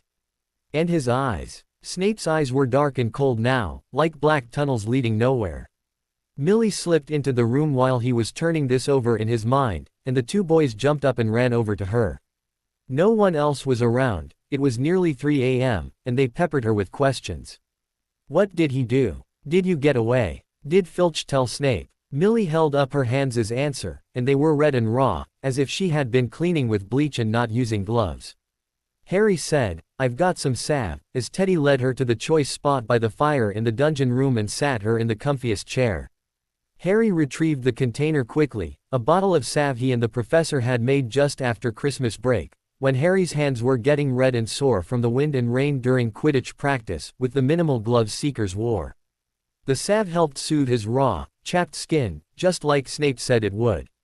Millie took the salve and spread it on her hands gratefully. It's got murtlap essence in it, Harry told her. One of the best things for burns and cuts, too. He grinned as her pained expression faded. Are we going to have to prank Filch? What did he make you do? He made me scrub the entire entrance hall, can you believe it? At this time of night. I might as well stay up. If I go to bed now, I'll sleep till lunch. They all agreed and spent the next couple hours, until the rest of the house was stirring, talking about Norbert and Hagrid's propensity for giving away sensitive information. It's mad, Teddy said solemnly. I like him well enough, but I would never trust Hagrid with a secret, especially one like this, one which involves you-know-who." Harry agreed. It's almost like Dumbledore wants someone to be able to get the stone. But why? I'd think a better question would be, but who? Millie said, and then wondered, why bring it here at all? I mean, I know Gringotts got broken into just after they moved it, which is a fine piece of fortune-telling on their part, no lie, but, well, wouldn't this be the next place anyone would look? If the headmaster had sent it to Siberia in a Yeti's backpack instead, it'd be safe as houses. Maybe Flamel is still using it to keep himself alive, said Teddy. So it has to be where he can get to it. But then someone would always be going in and getting past Fluffy. Hush, Bulstrode, you'll wake the dead.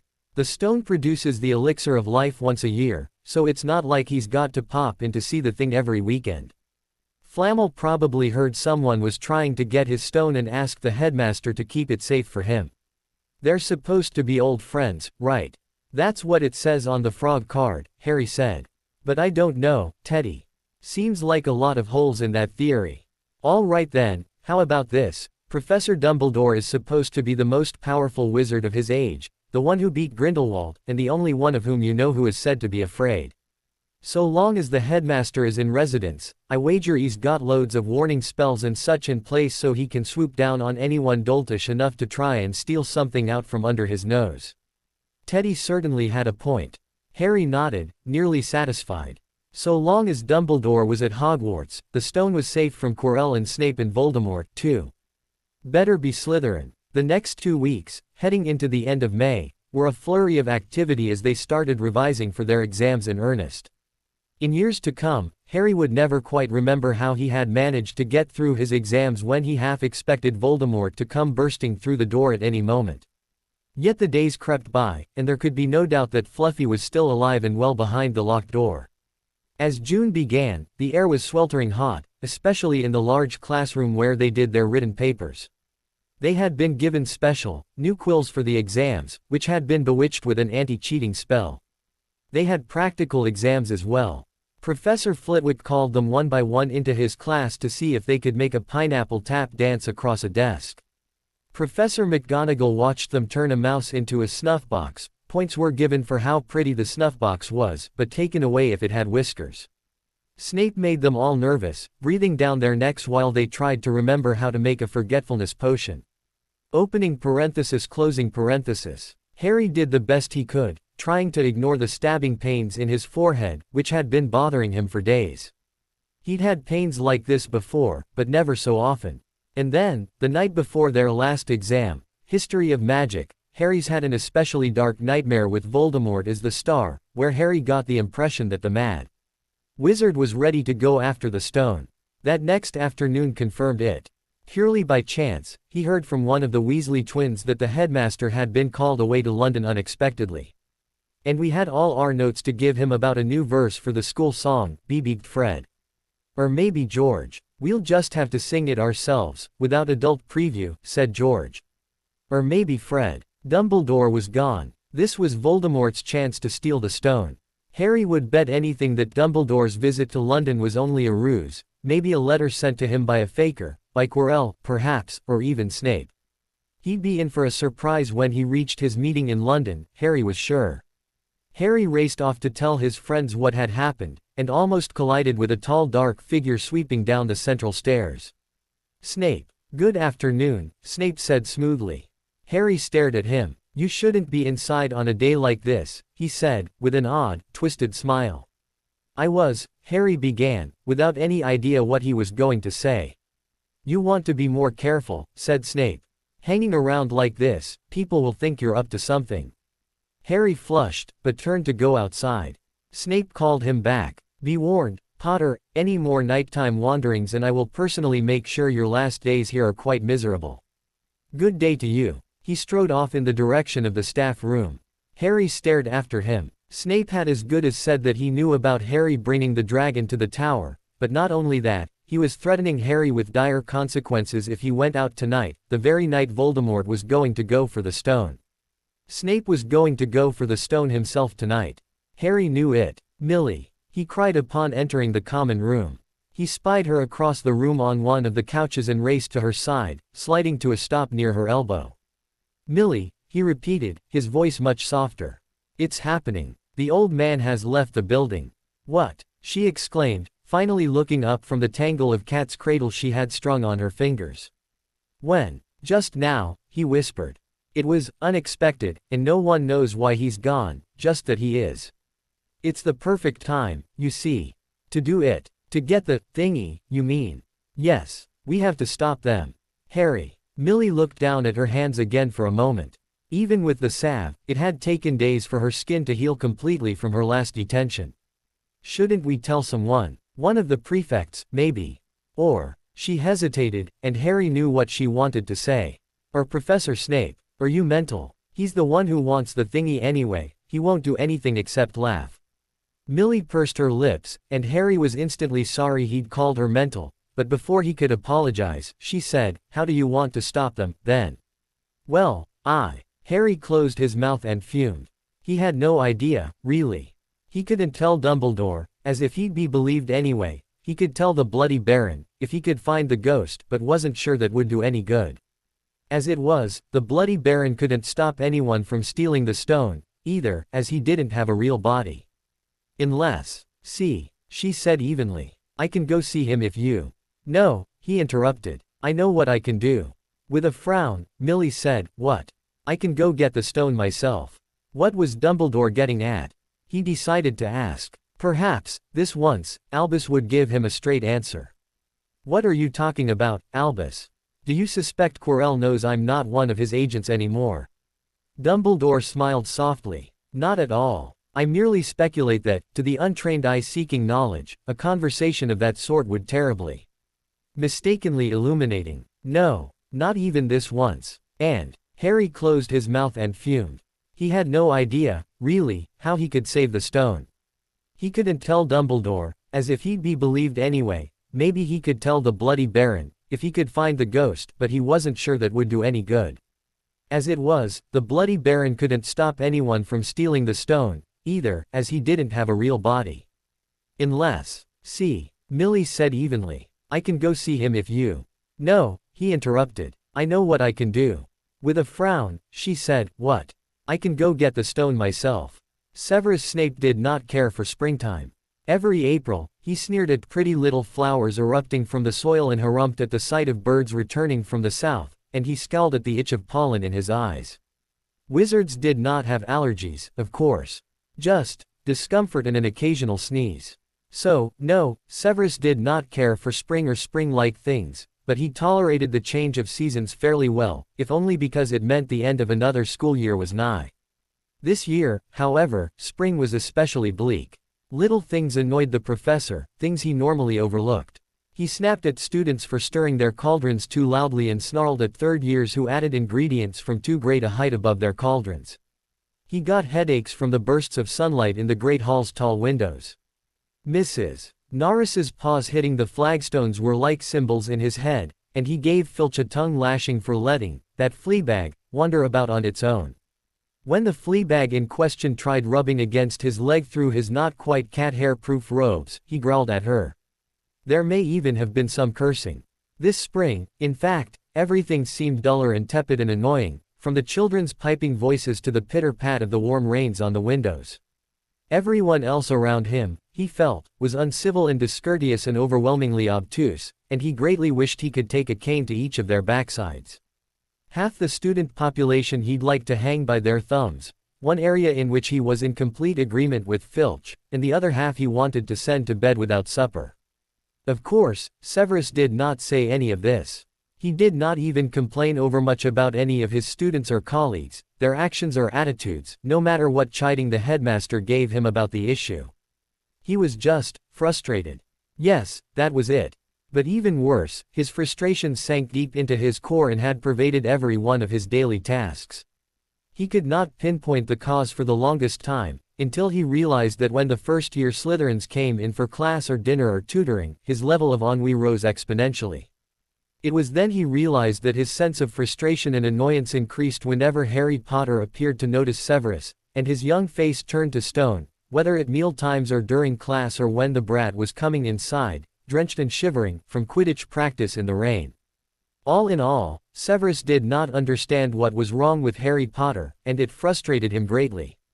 This frustration had finally led to his current situation, a little more than a week after his discussion with the headmaster about Quirrell. Severus was in his office, seated at his desk. 2 Slytherin first years occupied the seats opposite him.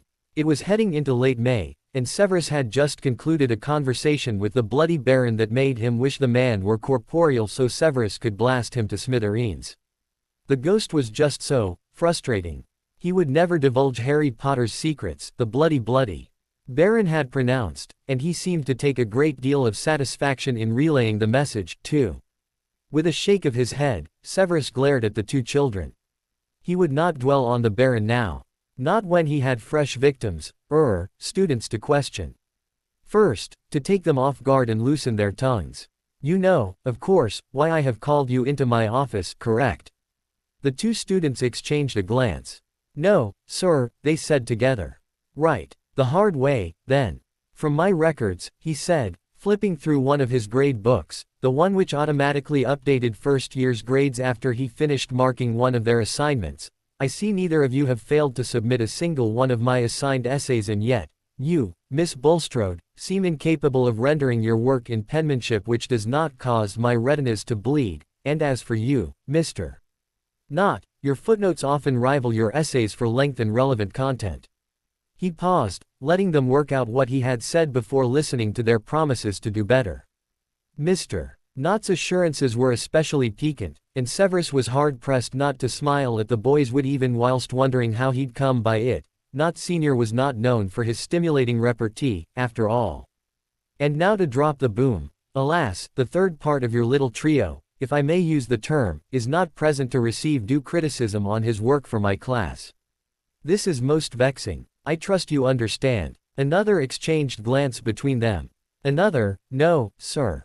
Severus drew himself up and slapped his palm on his desktop. Where is Harry Potter? The children jumped. I don't know, sir, said Bulstrode, the first to recover. Have you checked the pitch? He's often there. I have, and he was not, and that is not the point at all. Mr. Potter has been absent in more ways than one of late, and I wish to know why. Since you two seem his closest comrades, I find it prudent to put you to the question. He smiled, a quick baring of teeth. The girl visibly recoiled. He's indisposed, Nott said a moment later. He had the same rat face as his father, but it seemed that was the only thing he possessed of the man, if he was truly chums with Potter. For 3 months, Severus growled. The Bratz exchanged another look. One would think they were legilimens, or at the very least, plotting something. Something of a rules-breaking nature. He would have none of it. He gestured to Bulstrode with his wand. Tell me what you know. After a quick glance at her co-conspirator, Bulstrode said, well, you remember how it was at the beginning of the year. Her face was pinched, as if she had been the focus of his derision and contempt at the time. Go on, Severus said instead of answering. Well, oh, spit it out, Millicent. Nott interrupted. Maybe he can help. Professor, Harry overheard you and Professor Quirrell talking together after our last Quidditch match, and he's sure you're planning to steal the Sorcerer's Stone, either for yourself or on orders from you-know-who he's also sure is going to try and kill him again. Teddy. Bulstrode gasped. That's Harry's business. You know it's this business which is like to get him killed, too, right? Nott turned to Severus and glared. He's been all kinds of out of sorts ever since then, and it's your fault, really. Severus jumped to his feet, still reeling from the explanation. My fault. Bulstrode nodded. You've been treating him dreadfully in class, sir. You've ignored Rule 1, and made it harder than ever for him to trust you. If he ever can again, she finished softly. It's true, said Nott. He used to enjoy spending time with you, he told me, and playing chess or talking. But now he's just angry. Not just angry, Bulstrode said. He thinks you betrayed him. Severus stared at the 2 children. Harry felt betrayed, over an understandable misunderstanding, assuming, of course, that these 2 Slytherins were not lying through their teeth. There were several ways to ascertain their veracity, and Severus made use of one of the easiest and least detectable ways available to him. With a wordless legilimens, Severus explored the surface of the Nott boy's thoughts, touching no deeper than the edges. Underneath his adamant expression, the boy was calm, collected, and had quite an organized little head on his shoulders. From the memory Severus saw first thing, he recognized the day that Harry Bloody Potter decided that Severus Snape was the bad guy. The evening of the game against Hufflepuff, when every Slytherin had been flying high on the 5-minute win Harry had given them, and he recalled his conversation with Quirrell in the woods, or enough of it to understand the boy's reaction anyway. And now, too, he knew what Dumbledore had been alluding to, as if the old coot could not have just told him outright and spared the two of them a lot of pain and angst. Damn him. And damn his own pride, for thinking the worst of Harry automatically, even if it was natural for him to think ill of Potters in general. No wonder Harry did not want to spend the summer with him, if he thought Snape was a thief or worse, out to murder him. He should have known, after months spent in Harry's company, that the boy who lived to give him grief would not have openly disdained him for no good reason. And betrayal, or the appearance of it, that would be the greatest reason of all for disdain from this boy, who had lived every day for the last 10 years feeling betrayed by his family, who did not care for him. And who had spent the last few months feeling betrayed by the wizarding world for not taking an active interest in his welfare, accepting as far as he could do things for them. Never caring about Harry for himself. Now he was in a quandary. How to let the boy know he was mistaken about his potions professor's motives without getting into the history of his own involvement with the Dark Lord. That was nothing he wanted to shed light on. How could he do it without having the boy find out the worst about him, what he had done years ago that had gotten Lily and James Potter killed?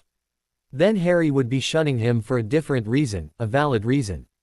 He wanted to protect the boy and take him out of his relatives' care, but to do that, Harry needed to trust him.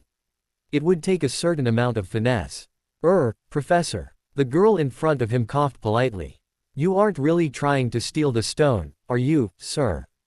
Severus stared at her with cold, expressionless eyes, and let her own flushing skin advise her of his innocence. He did not bother to ask the two of them how they knew, now, what the hidden treasure was which Potter had confessed to knowing about months ago. He would put money on Hagrid's loose lips every time. It didn't matter, in the end. Are we done, sir? The boy had the temerity to ask. Almost, he snapped. He held up one finger to caution them. You must tell me, I want your word, if Mr. Potter gets it into his head to do anything about the Sorcerer's Stone. I know all about your little nighttime mission to the tower with a crate full of Norwegian Ridgeback. He kept in a sour smile as both sets of eyes widened at his words, so don't try to deny he's capable of harebrained schemes. I want your oath as Slytherins that you will inform me immediately if Potter tries anything foolish.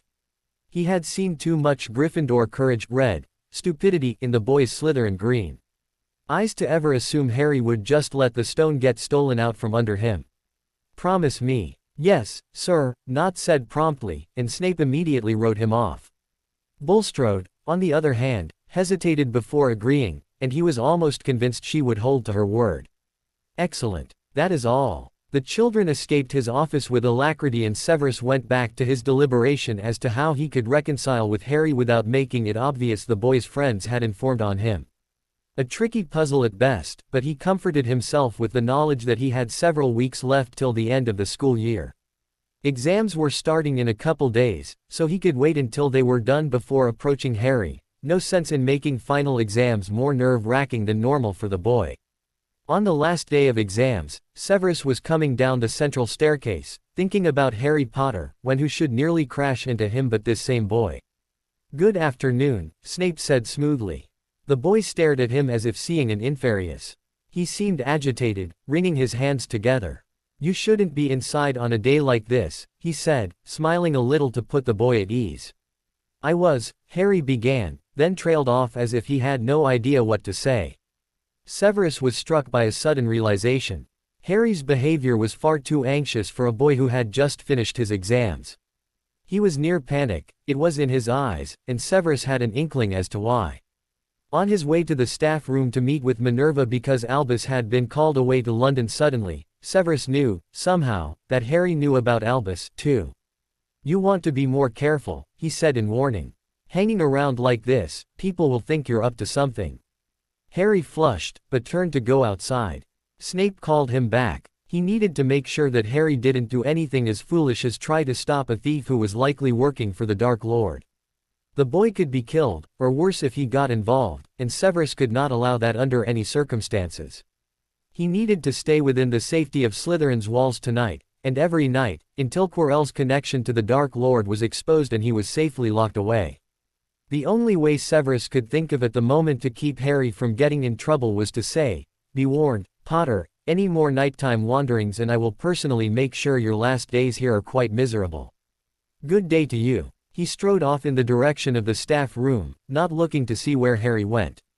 He did catch a glimpse of the bloody Baron, far enough away from the boy that he did not seem to be hovering, and perhaps Harry did not even realize he was still being trailed, but still close enough to protect him, if it came to that. Good. That was one less worry. At least the Baron would let him know if Harry tried to be some Gryffindor hero. A chime sounded in Severus' sitting room in his private quarters late that evening, alerting him to someone at the entrance from the dungeons, which was odd for several reasons. First, other professors and, especially, the headmaster invariably approached his rooms via the flow. Secondly, no students should be out at this time of night, and besides, none of them were made aware of where his personal quarters were, except a select few, including Harry Potter, but they had always been shown to them via his office. What it meant, then, was a student was likely in trouble and Filch had caught them and, rather than wait till morning to present the miscreant, he had decided the middle of the night was best. Frowning, Severus approached the front entrance of his rooms and cast a simple revelio to see who stood on the other side. The door, from his perspective, only went transparent, showing Theodore not in the dungeon corridor. Alone. Curiouser and curiouser. After donning a spare black teaching robe hanging on a hook by the door, he cancelled the spell and opened the door, openly scowling. "Do you know what time it is, mister? Not well after curfew, I dare say." "Professor," the boy broke in, "I need to tell you something about Harry." Severus' heart immediately picked up speed. His hand clenched around his wand, and he used it to gesture the boy inside. He checked the corridor, but no one seemed to be lurking about, before he closed the door. "Where is he? Is he hurt? It would be just like that little demon. After everything he had done to try and keep him safe, too." "No, I don't think so." "Well, I'm not sure where he is. I think he's going after the stone. I heard him and Millicent talking earlier, and they said the headmaster had been called away. I think Harry believes someone will try to get the stone tonight." Unsaid, of course, was that Harry thought Severus was going to steal the stone. But Harry might actually be right about someone would try for it. This would be the perfect chance, after all, for Quirrell, who had been growing more furtive and pungent every day. If Potter was right and Quirrell, who was working for the Dark Lord somehow, was trying to steal the stone, and if the boy was giving into his Gryffindor tendencies, then he was in a boatload of trouble, not least when Severus got his hands on him. "How long ago?" The boy startled. "How long? When did you hear them talking?" "This afternoon, just before dinner. Just after he had spoken to Harry on the stairs then." No wonder the boy had been frazzled, making plans to sneak out, and then caught by the professor he thought loathed him. "Why did you not tell me sooner?" The boy bit his lip, uncharacteristically appearing worried. "I was keeping an eye on him tonight, and I would have stopped him from going, but he must have sneaked out with that cloak of his because I didn't see him leave, and when I checked a bit ago, he just wasn't there. That's why I came to you, sir." "Very well," Severus said, his mind racing ahead to what Harry might be encountering at this very minute. "Thank you for telling me. Go back to your dormitory now." "But, sir." "No arguments. Go to your dormitory now." He opened the door to the corridor and fairly shoved the boy through it. "Please, sir, I just wanted to say. Fluffy likes music." Severus paled but nodded, then closed his door on the boy. He turned quickly and made his way to the fireplace. He would take the flow to the Defense Against the Dark Arts classroom, and if he had any kind of luck at all, Quirrell would be there and not stealing stones nor killing Harry Potter. The flow billowed green flames around him, leaving him to stalk out of the fireplace and into the dark and deserted classroom. Damn. He stalked to the door and into the second-floor corridor and continued stalking until he reached the third-floor corridor where the door to Fluffy's room was. As he approached, he saw the door already opened the merest bit. Deep-throated growls emanated from the room. The monster was awake, it seemed, and in a temper. Well, what had the Knot Boy said? That the beast liked music. Severus eased the door farther open and slid inside the room whilst humming the school song, the rendition the headmaster seemed fond of singing each benighted opening day feast. The three-headed hellhound with sharp, pointy teeth turned towards him, jaws opening wider. Severus hummed louder. Then the beast yawned, blinked heavily and turned around 3 times and laid down, his third muzzle resting half on the trapdoor leading to the maze below. Double. Damn. Still humming like mad, Severus grabbed an armful of Cerberus mouth and thrust it off the trapdoor. The hellhound squirmed and murmured in his sleep like a happy puppy. For Merlin's sake, Severus kept humming until he had the trapdoor open and had dropped down into the devil's snare below. The vines pulled tight around him and wrapped him in their coils, but he simply relaxed and the snare loosened, letting him fall through into the room below. That must have been Pomona's contribution, he thought, as he brushed off his robes. He walked forward, keeping one eye peeled for anything charmed by Phileas or transfigured by Minerva and the other watching for a foolish Slytherin boy who was liable to get them both killed. To be continued. I hope you enjoyed this story. Also remember to subscribe and like this video. See you in the next video.